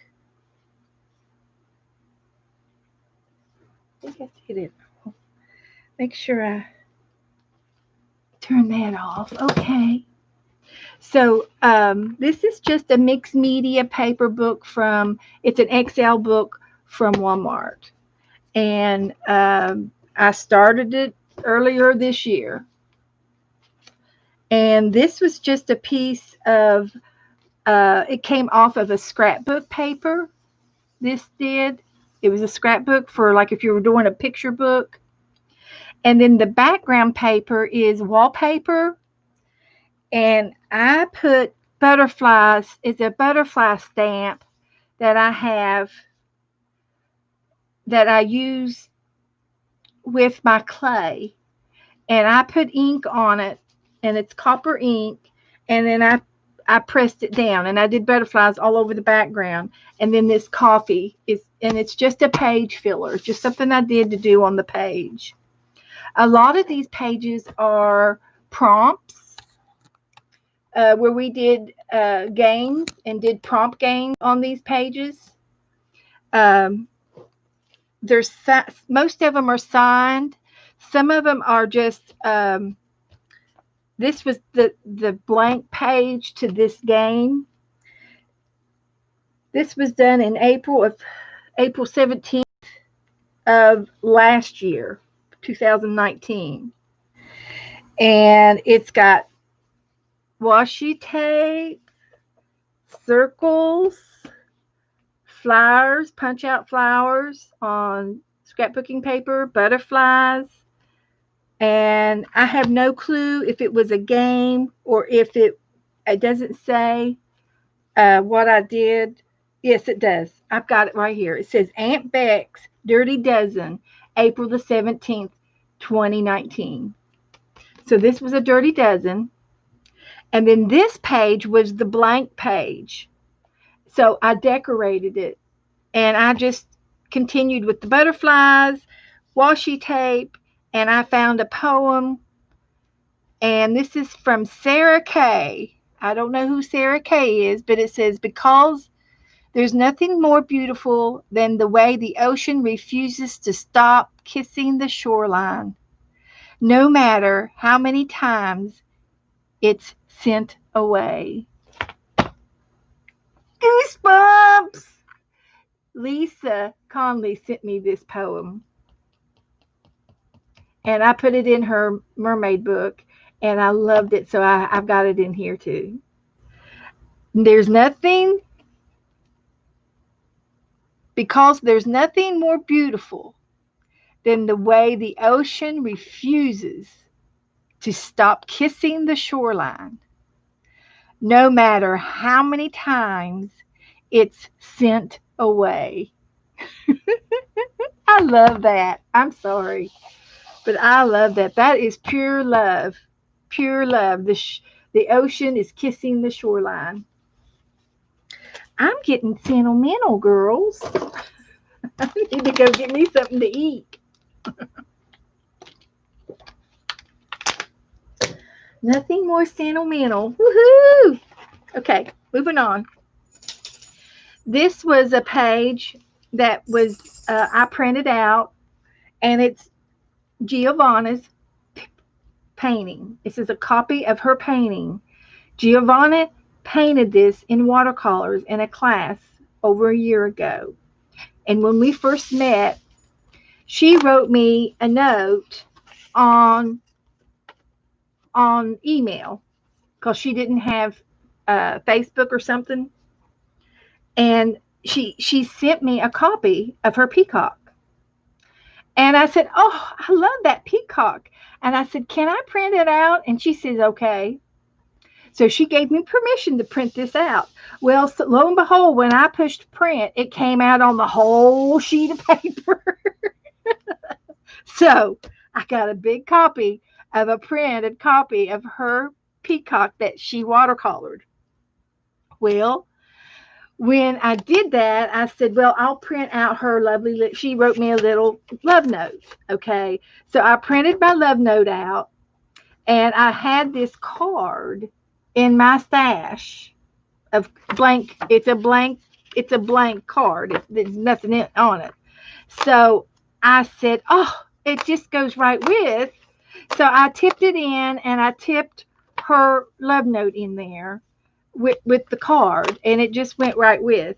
And then when I glued it down, I went ahead and I painted the background around the picture.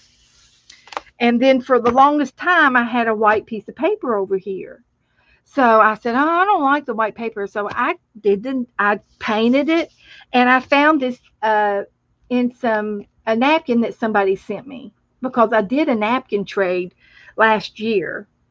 So I found this napkin, and I thought the colors went right with it. So enjoy simple pleasures, and there it is. And that's how I decorated my book. Simple, simple, simple love to dump. This was a game that we played together on one of my games, and it was a pick 10, and I did it in April of 2019, and it just evolved. Okay, this just evolved. It was magazine clippings, and I had a movie magazine. And oh, she is Cheryl. Okay, thank you, honey. She's an American poet. Thank you, Cheryl. And then on it kept, there were numbers. I've got toothpicks. I don't know, rubber bands, uh, doodles. Well, when I did this, it looked, you know, because of the movies that I had in here. I had a few movies, and it looked like a movie, one of those poster boards where they have all the lights around the movies, posters. And then the last prompt was add white.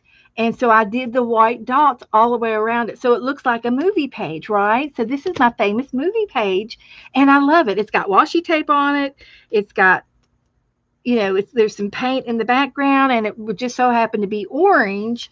So I painted this page orange to match. It was a blank page. So this has some stamping paper that I made on it, a couple pieces of paper, and a piece of map on the orange, just to fill the blank, up. And I love it. I love all this. Maybe I'm going too slow. I'm giving you a long time to look at my artwork. This was still in April of 2019. This one was bingo night. Way back in the beginning when I started streaming, we played bingo. We need to do that sometime. Hammy's over here on the shelf. Hammy Hamster. He's our bingo hamster, and he runs around in the cage when we pick the numbers. So we used, if you don't remember any bingo nights, you can go back and look at my old videos and look for bingo night, and it was usually Saturday night. So anyway, it was a cross between a bingo game and a pick 10. We would pick prompts. Every time we picked a number, we picked a prompt.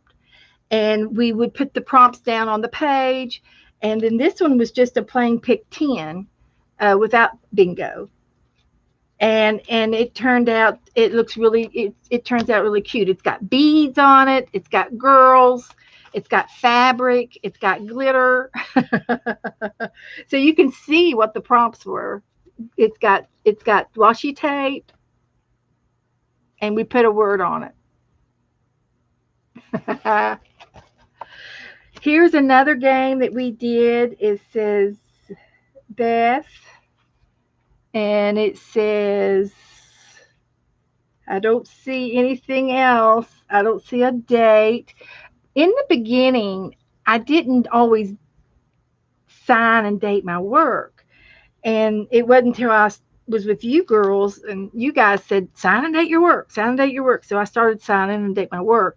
So, but I'm sure this was done in April and maybe the first day of March.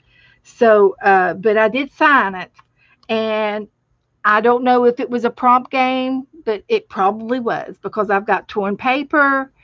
I've got a word, I've got ribbon, I've got lace, I've got a butterfly, I've got washi tape, ruler tape, washi tape, roses, which is also a magazine clipping. I've got punch outs, flowered punches, beads, and I've got spots of copper, and they might have been fingerprints. They look like they might have been thumbprints. I don't see my fingerprints on them, so I don't know for sure. But that's probably could be thumbprints. So, and then on this side, I colored it pink. This is a napkin. And then this is just a piece of music that I used the flowers. I punched some music paper. And I just glued it down to fill the page up. And it goes good. It goes with. Here's another one. It says Beth, and this is a pick 8 on May the 4th. You see, I've always streamed 3 days a week, and when I first started streaming in March, it was in March that I started doing this of 2019. I said, well, I'm going to stream on Monday or Tuesdays and Thursdays and Saturdays to see which days I want to use to stream on, because most everybody streams on one day. So I said, well, I was going to find which one fits the best. And I was going to try to pick a day. And then you girls says, well, don't stop yet, just yet. You can still stream. Nobody else is streaming, so you stream. So I said, okay, I'll continue to stream until something comes up. Well, nothing's come up. And I haven't decided which day I want to stream on, so I'm still streaming 3 days a week. So that's how that works. So this was a pick 10, and then this was an empty page, and I put leftover papers, scrappy papers over here, and that was my blank white page cover up. This one here, I think I did this on my own on a day off, and I was probably watching another stream, and I was into the blues and the purples that day. So I did purple and blue, and then I found a napkin, and then I found the glitter, and then I put 3 words on it, and that's how that page evolved. And if I were to do this page again, I would outline the words and maybe outline the napkin a little bit more, do a little bit of doodling or something. But I do like this page. I love the colors on this page. And then this was a page that I painted blue, put some scrap painting papers down. I painted papers this on the jelly plate. And then this is a picture out of a magazine that I had. And she goes down. This is another game. This was done May the 5th. And this is a pick stick with Maggie Loxley. Maggie Loxley is a streamer. She usually pre-records her videos, and she lives in New Zealand. I highly recommend Maggie Loxley. I like her. I like her very much. She's very simple and plain, and she will do a pick 10 right, on her videos, and then she uploads her videos later. So they're not live, but she does them. And so I played this with her one day when she was on. So this was cute, and I wrote down the prompts, and I have a hard time looking at it because it's done in a gold pen, but she gessoed the page. Then she used newspaper clippings, and I've got newspapers all over it. Stamp in blue. So that's where the honeycomb stamp is. Stamping in blue. It was a honeycomb hot plate. Then it says Happy Mail. So Happy Mail is probably the stamps from the Happy Mail, maybe. These are stamps that I tear off of my pages. And then this purple paper was probably an envelope. And I punched and cut up the rest of the Happy Mail envelope. So that was my Happy Mail. Spray and drip. I don't see any spraying or dripping, but I did put dots on with an eraser pen on the end of an eraser on a pencil. But I don't see any spray. Black gesso. So I used a black gesso to make the dots. Use stamps. There's my stamps. So the Happy Mail was the purple, probably the purple envelope was a Happy Mail. And I might have gotten these frogs in some Happy Mail because I got all these different frogs. Butterflies. And I do see a couple of butterflies, and I think they came off of Happy Mail as well. Wallpaper.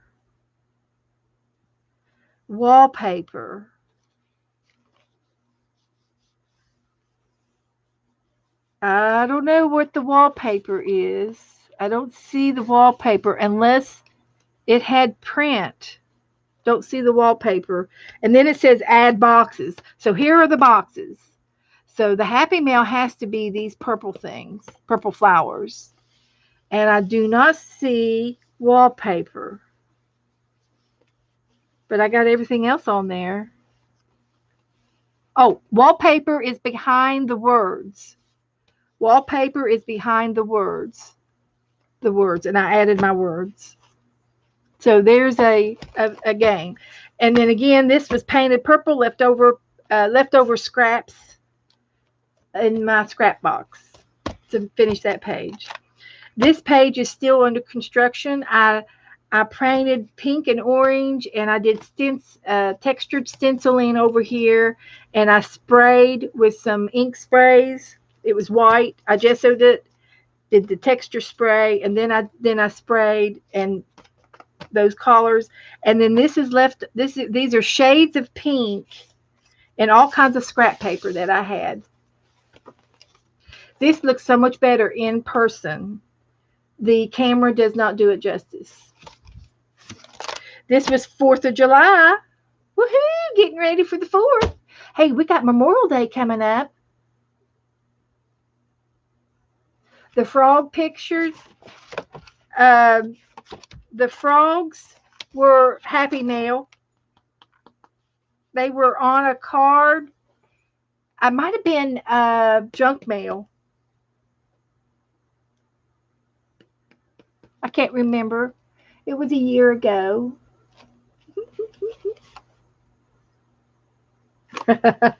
You want this frog? You want a picture of this frog? Hey, I'll send it to you. I want a frog picture. Oh my gosh, you girls. I'll see what I could do. I'll do it. Shh. I get in more trouble.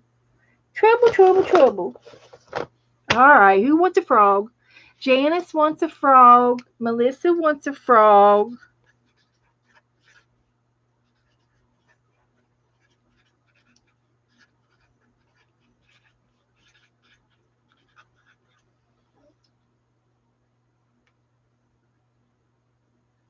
Okay, I can post it on Facebook, on my Facebook page.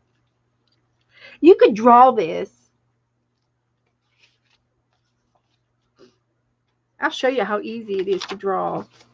Look at this. Or sketch it. Just for giggles. So we got two eyeballs.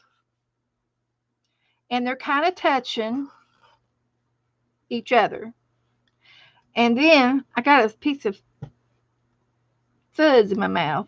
And then the eyeballs kind of are cross-eyed.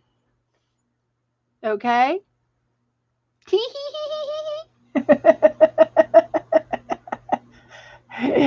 We can draw this. I should put it in my book, and then I'll have the paper. Anyway, the frog starts out with a little bit of a roll around here, and then it has his first arm, and he's three-toed. He's a three-toed frog. And then he has an elbow, and it goes back in. So on his pad of his paw, he's got these little stickum pads, so we could stick up against the window and hang there. And that's what he looks like. He looks like he's hanging. And then this side of his mouth, it's kind of his jowls. And then it goes down, and then his other arm goes up with another three-toed toad. And Lord Almighty, I think that finger looks terrible like that. I'm gonna fix that. He looks like he's giving you the finger. We don't want to do that. Anyway, you got a little frog there. Okay. So then it comes into the elbow and back to the frog. And then we go down just a tad, and then we got his knee, and then his back leg, and he's got a web foot back here, and then there's his knee, and then he's wide, and he's got bowed legs. Oh gosh. Okay, it's good. And then we got the other back leg, and he's got another web toe back here, and then this is his knee, and it goes up, and then the arm and his belly's like there, and then he's got these spots, these little dots all over him that are green dots, spotted dots on the and then he's got this goofy grin. So he's grinning from ear to ear. Do frogs have ears?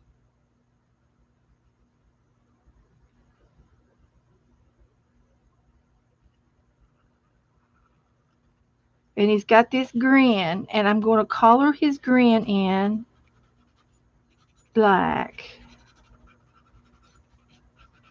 Yes, Nora. So there's our frog. That's it. So then You go over here and you activate the green in your paint. Go back over here. See the paint?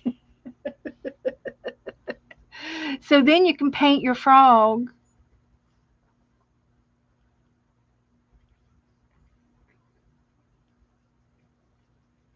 And we just did a frog. I tell you, I have never been. This is awesome, guys. You guys challenge me to do so many things I would have never dreamed of doing in my life. I would have never done this before I met you girls. Isn't that great?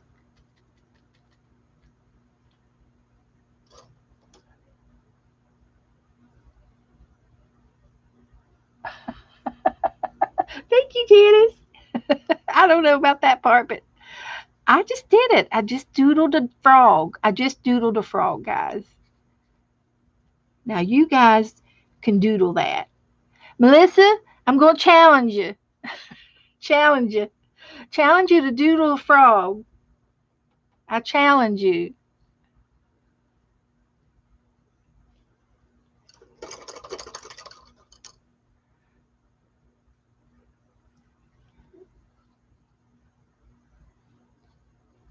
Okay, there's our frog. There it is. Okie dokie. Okay, so, okay, I took a picture of it. I'll post it too. I can post them. I'll post them in a little bit as soon as I get off. So there's our frog. I might as well take a picture of this one too to show you that you can do it. Hi, Evie. Hi, hon.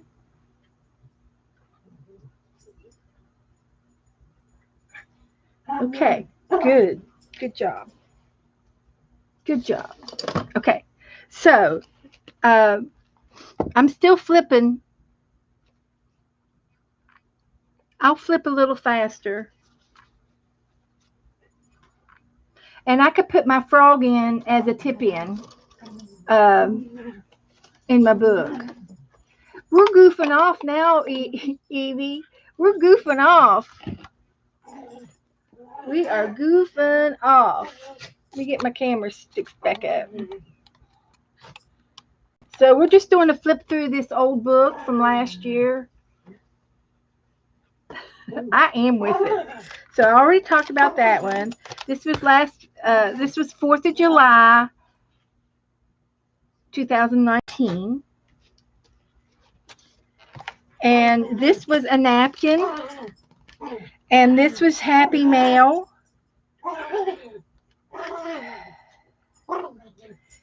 Some Happy Mail in here. And I think Norma gave me that wish stencil. Somebody sent me that stencil. But some of this came from Happy Mail, and some of it came from scrapbooking paper. And then I had the napkin. The lace, I think, came from Happy Mail. And then this was just a blue page with part of this napkin to fill in the page, the blank page. This was a little lesson that I did on comparing. The girls are distracting me. We were doing masking techniques on how to mask an area and then to save it for it to be white, and then we painted and let this paint drip down the page. I did it 4 different times. And this is when I first bought my very first what are they called? The long needle writing with the paint that Mary has. There's a name for these. You put paint in it and you squish it and squeeze the paint out the nozzle. Fine tip paint. There's a name for these bottles. It's not this one because this one's got something in it, but it's these type of bottles. And that was when I bought those, and I used it there the first time right there. and Mary enabled me to buy them. So anyway, I did 4 different techniques on the umbrella thing. This was Aunt Bee's Scavenger Hunt Dirty Dozen, and this was done in July of 19. Fine liners. There you go, Deborah. Thank you. I don't know why I had that blocked. I blocked it out.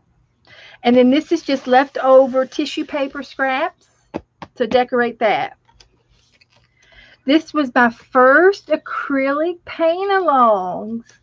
This is the paint-along books that I told you that if you all want to redo one of these, we can do them. You just need to let me know which ones you want to do, and I'll put it on my to-do list. I do have the birds left to do, and I've got another couple of new books. But I've got this book, so there's no reason why we can't go back to it if we want to. But this is my cow, and I can show you the book that it came from.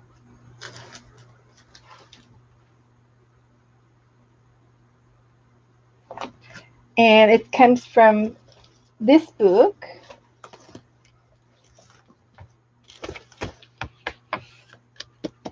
And this was done with a Fibs paint-along group of girls. And there was like 4 or 5 of us girls painting together. We were painting this together.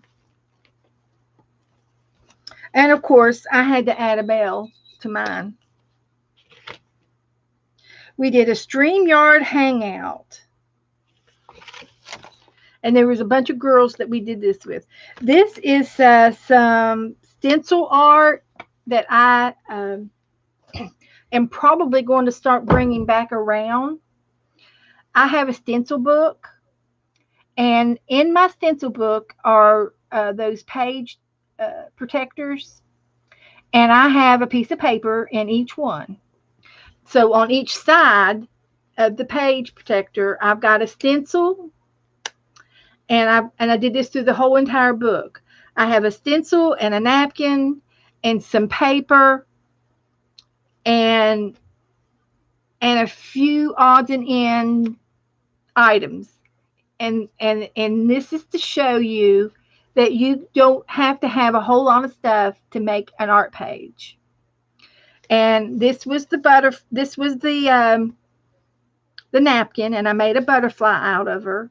And I used some paper, and I used a couple of pieces of ephemera, made a tag, and I put a feather in it. Stencil art.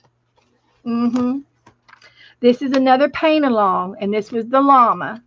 And I made a tassel for her hair. And I can show you how I make tassels if you all want to see. I did do a video not too long ago, maybe 2 months ago, on tassels, and I showed you how to make tassels on the show. And then this was leftover paper and odds and end scraps of to fill in this page. And this is not dated, so I don't know when I did it. And this is another bird out of this same acrylic animals, and I went rogue on this bird. So it looks nothing like in the book. Nothing. I did my own thing. Okay. So I did the multicolors, and then I named him Sammy, and I think it might have been Mina's. Was it Mina? Somebody had a pet rooster when they were kids. And so it was named Sammy. So that was one of you girls. And I made a mound hill for the bird to stand on, and it's got real bird seed on here. Sure. And the girls want to go out. Yep. They've been jumping on me. So this was another paint along, and this is just scrap paper to fill up the white page. This was a game. This is called Bingo Night. And this was in August of 2019. And And it's also a glue page of Happy Mail with Happy Mail that I received. So I've got washi tape, punch outs, got material, I've got some magazine clippings, stamps. I don't know. Here's another page that we did, and it was a pick 10, and we wrote them down, and then I put this girl on top of it, and it talks about recycling. Don't paint to live, I live to paint. I don't paint to live, I live to paint. I don't know. Bingo night. We did this bingo night, and I put a brad in and did a little swing in. This is not a tip in, but it's a swing in with a basket of flowers and a bee on it. And it was just something fun we did to play with. And this was just another thing to cover up this page, use up the leftover paint, and that was that page. This is another painting of acrylic, and I decided to use paper piecing technique, which is I used wallpaper and fancy paper, and this is mulberry paper, and I did this goat, and then this page was just leftover stuff, and I found a goat, and I put him over here.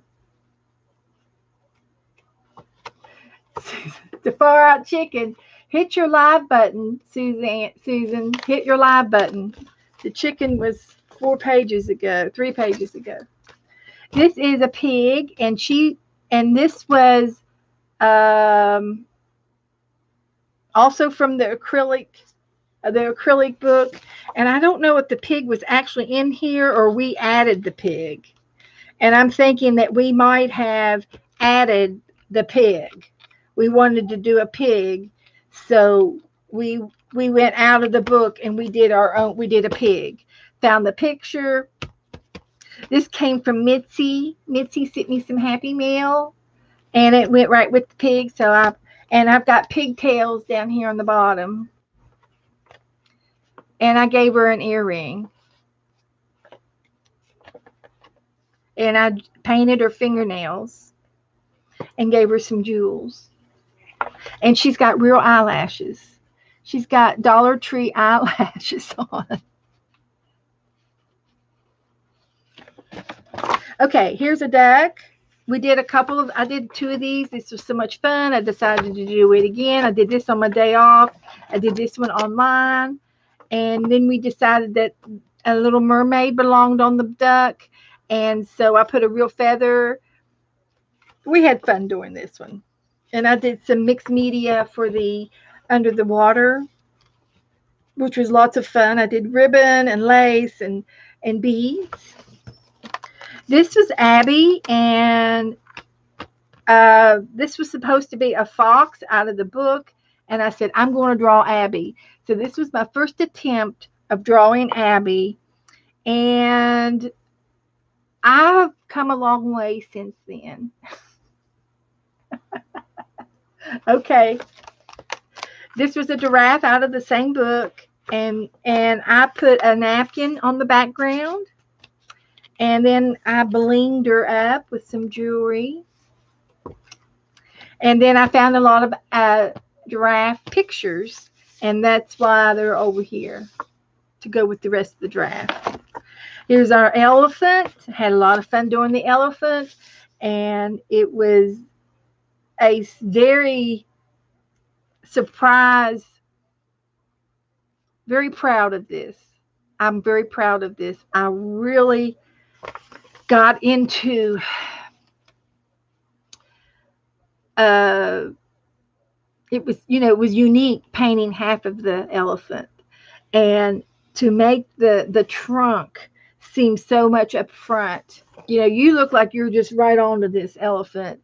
And to blend these colors in was a discovery, a love.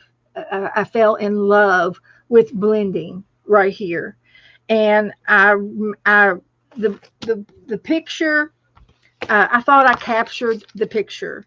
Being a beginner, being a beginner, uh, I felt that I really captured this elephant, and I gave her a different eye. I gave her a real eye, and I dressed her up for a wedding because over in India they use their elephants for weddings and their good luck.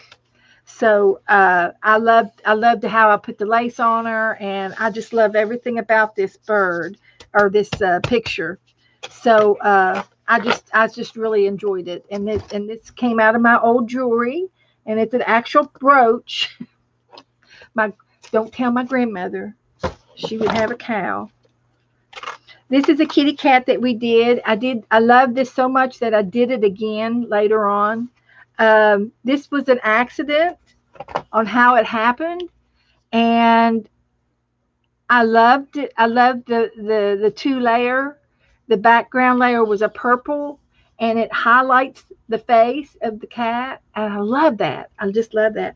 And then I did some texture paste here with a stencil, and I just loved it. And I did my own little thing to the cat. I just did my own thing. Here's the cat in the book, with the flowers in the front. And I just thought I captured her pretty good. I know my it's a little bit cartoony looking with the eyelashes and everything, but it was my first cat, so what are you gonna do? I did Flipper, and I did a zebra, and we did a dog. We did and I had to name him Bandit because he's my favorite dog in cartoons. My very, very, very, very, very favorite Bandit from Johnny Quest. That was my favorite cartoon. So I named him Bandit. Loved him. I love it. I love what I did, and found a couple of dogs over here to put in the book. This is just a blank page ready to go. I think I was going to try to do a fox on it and never did do it. Here's my pink flamingo, and it turned out real good. And here's my Rocky raccoon, and he joined the Boy Scouts.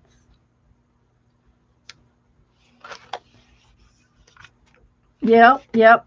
And we did the chicken again, and I still didn't do it like the book. Still did not do it like the book, but I liked it, and I ended up putting gold on this one, so it's really goldy. Roberto, yeah. So that was fun. Did a panda, and I did these with you guys. You guys might remember this. This was back in June of this year. This one was back in June of this year. I had a bunch of pictures in the back that I hadn't finished. See, this was back in November of 19, and we quit. We quit doing these, and we did something else. Well, the holidays started coming, and all that. So then I had these already traced. I had them traced in the book, and I painted these with you guys recently. And so this was done in June of this year, too. I can't even remember that far back. Isn't that awful? And I still have one more guy. I still have Luke to paint. And then this book can go back on the shelf. And I'm done with this book. And that's why I had it by my feet, because I still got one more guy to paint in here. And I didn't want to put it back. And I could still do some gluing over here, on my days off. So I'll leave this out up here so we can do it.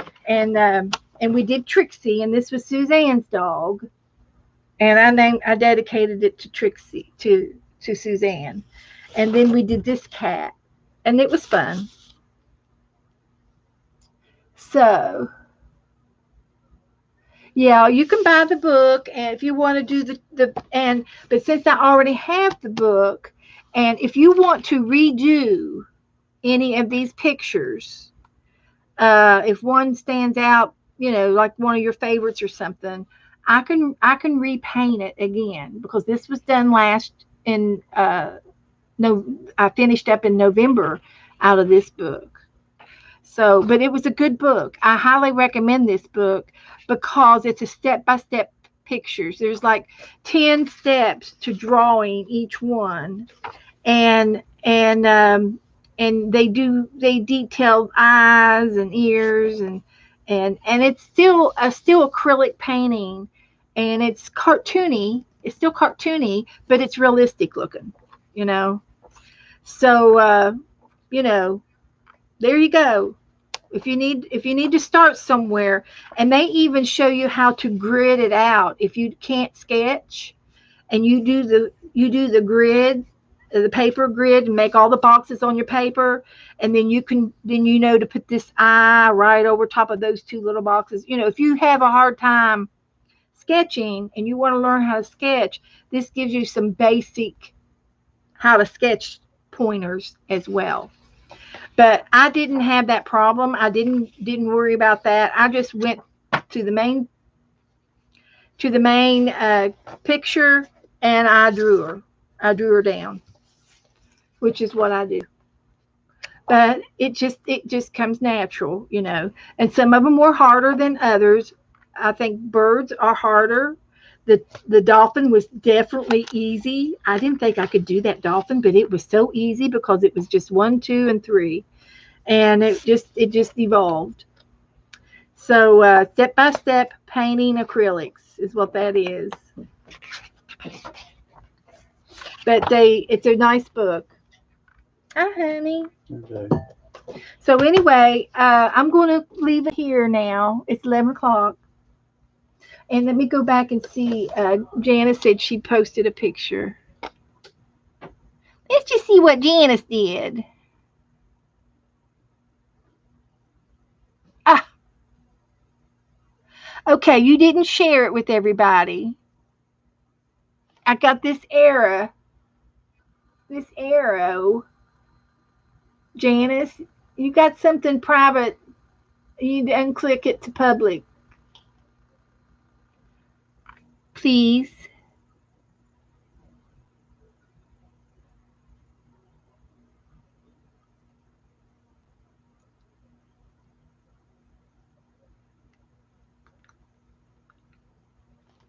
She's going to whip me, but there's Deborah Adams and her new kitty.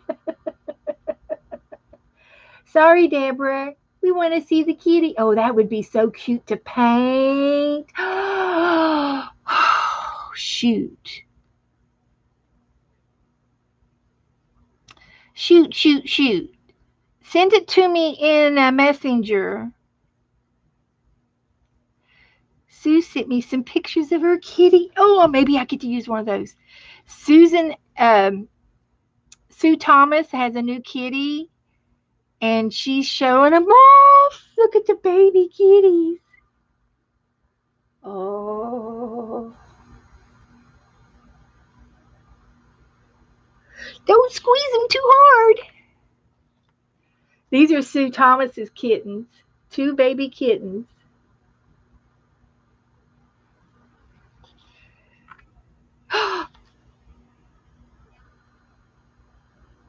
They don't even have their eyes open yet. She said they were 2 days old.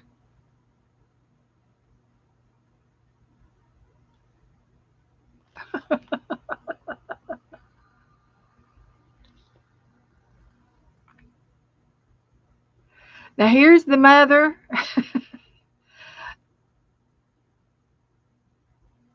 And the rest of the cats. There's the mama. And they're just all in there eating, I guess.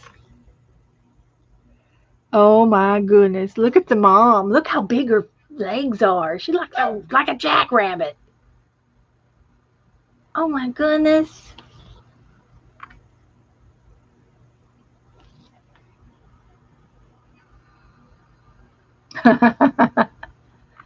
You're so sweet. Okay. I'm waiting on Janice. She said she might send it to me through Messenger. There it is. It says attachment unavailable. This is Janice's um when we did the cat laying on top of the dog. She's good. That is really good. Yeah, it came through on Messenger, but then it says attachment unavailable.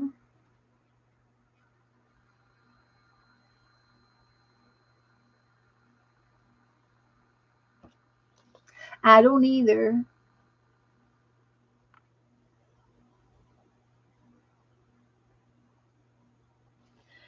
But anyway, that's all I'm going to do tonight, guys. And here's my little frog. So I'll leave you with him. I'll leave you with him. So I will be back Tuesday. It's the weekend, so you guys do some art. Make your tags tomorrow. Get them in an envelope and in the mail by Tuesday. Then I'll get them in time. Come on, guys. You can do it. Get them tags done. We're going to have a fun tag party. I'm going to be giving away a lot of tags. I will make sure your envelopes are overflowing if you send me some of your tags. And we did some cute tags tonight. This was the other day. Where's my other one?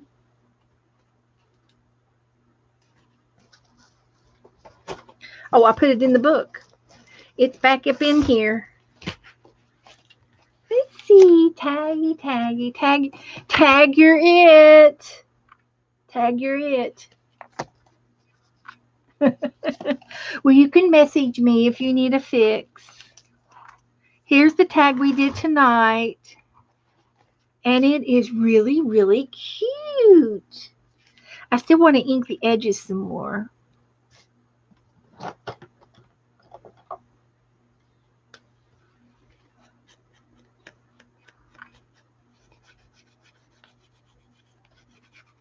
Rub it on there good. Thank you, Candy, for all of the love that you sent me today. It just really makes everything fall together on everything we do. If you send me a little bit of Happy Mail with your tags, I'll make you a Happy Mail page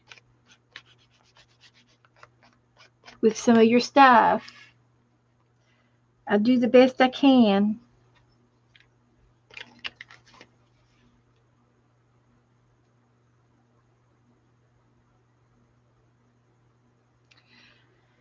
Okay, well, take a picture of it and send it to me, Janice. I don't know why. It says attachment unavailable. I'm sure you took a picture of it. So anyway, this was our beautiful tag we made tonight. I will sign and date it, and it will go to a wonderful recipient. And Tuesday we'll make another one. I've got a whole box of envelopes, so I'll work on my tag list and see how many of you are on it. And because I've lost count, I think there's about 3 more people that should be on my list that I don't have on here yet. And I've got 1, 2, 3, 4, 5, 6, 7, 8, 9, 10, 11, 12, 13, 14 people doing the tags. And I might have a few names not on here. So that means I need at least 14 tags to put in your envelopes, right? So let me count and see how many tags I have, including the ones we've already made. So here's 1, 2, 3, 4, 5, 6, 7, 8, 9, 10, 11, 12, 13, 14, 15, 16, 17, 18. Those aren't finished. So I've got 19, 20, 21. I've got 21 tags that I can share. So I'm done with tags. I don't have these two finished yet, so I can continue to finish these. And have them ready for backup. But I will make sure that you each have one of my tags. And remember those black things that I shared? Those little tassels that I shared? I put some tassels on this one with it. And this has got Happy Mail on it. And it's got To My Friend. So somebody's going to get this and they're going to stop an art. Stop an art. That's going to be given to somebody.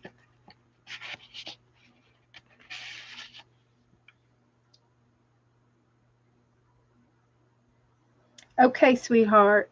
I don't know what to say. I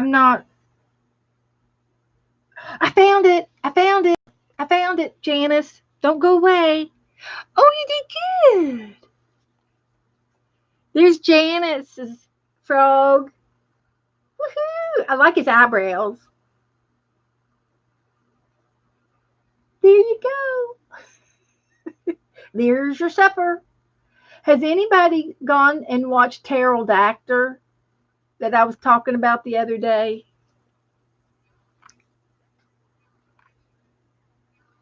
Very good, Janice. Thank you, honey. It worked.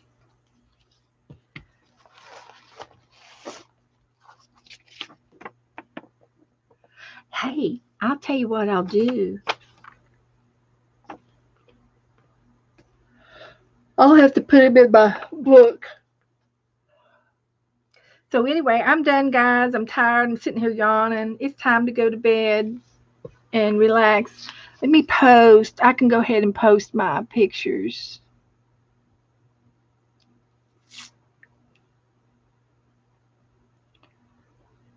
All right.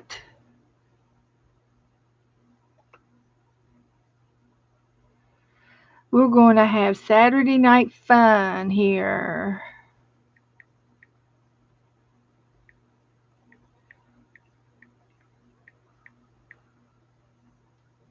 And then I'll post pictures.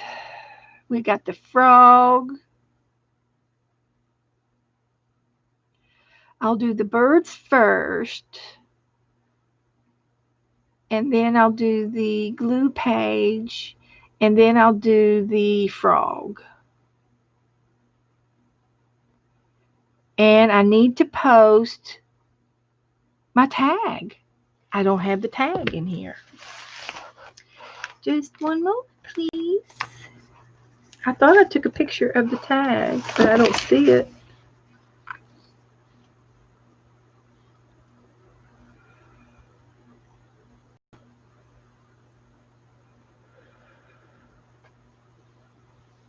Okay. And the tag. Now I can do it. Post.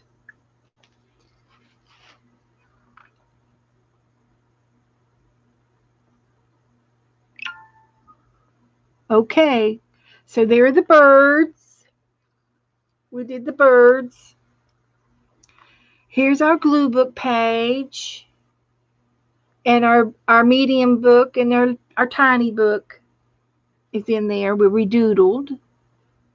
Here's our frog. I posted it on my Facebook page. I'm sorry, but this frog looks like he's messed in his pants.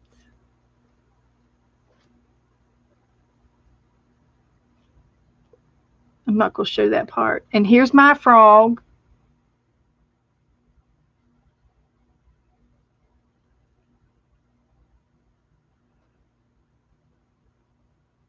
Oh, okay, Susan, that's okay. Well, Susan, if you send me one tag, I will send you one of my tags. If you can send me one tag, I'll send you one, okay? I'll play with you. I won't let it be a hindrance. So if that's all you can do, that's great.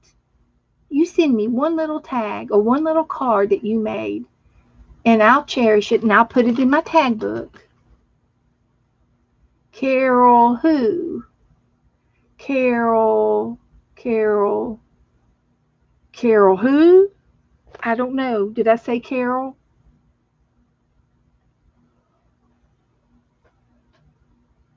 Spell her last name. Oh, I'm sorry.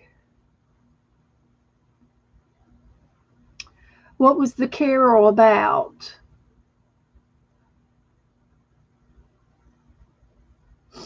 Yeah, Susan, I'll take care of you. I promise. So anyway, there's my tag. It turned out good. So that's all we did tonight. So I'm going to like my page and say good night.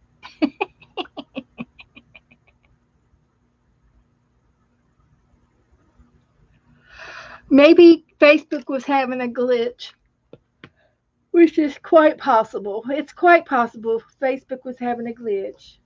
Okay, so guys, I'm done. I'm going to put my tag back in here so I won't forget it.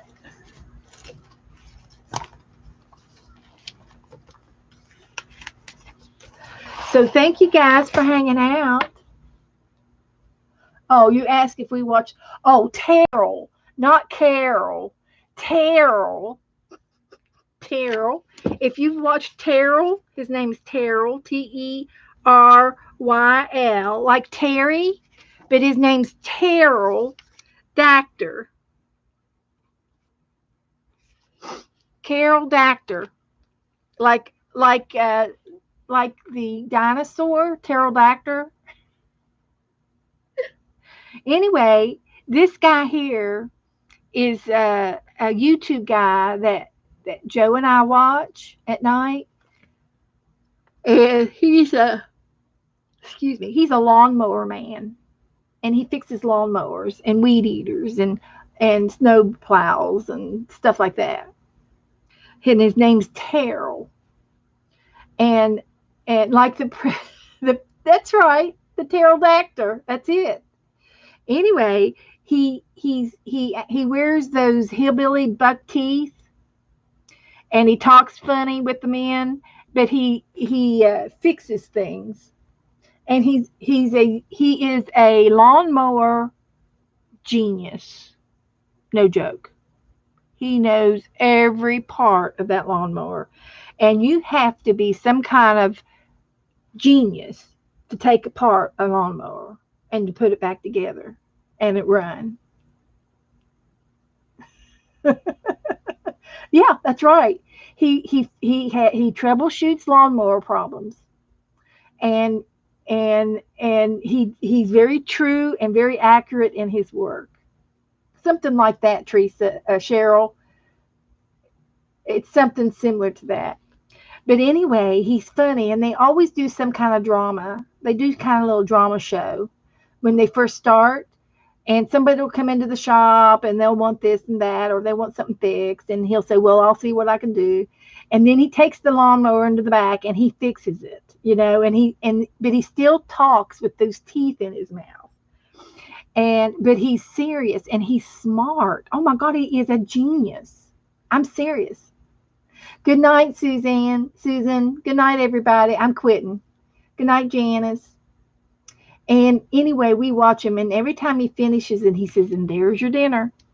When he finishes his work, he says, there's your dinner. So, there's your dinner. There's your dinner, frog legs. So, guys, I'll see you Tuesday. Take good care of yourselves. Email me, message me, or something if you need me. And I'll see you soon. Bye, Melissa. Thanks for hanging out. Make another tag tomorrow. Send me a picture, Melissa. Okay, I'm going off right now. Thank you, Janice. You're true. You're a true follower. I'm getting up. I'm unplugging my thing, taking it all to the bedroom.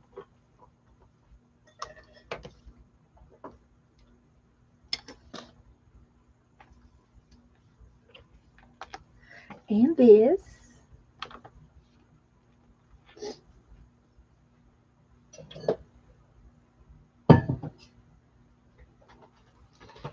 So let's see.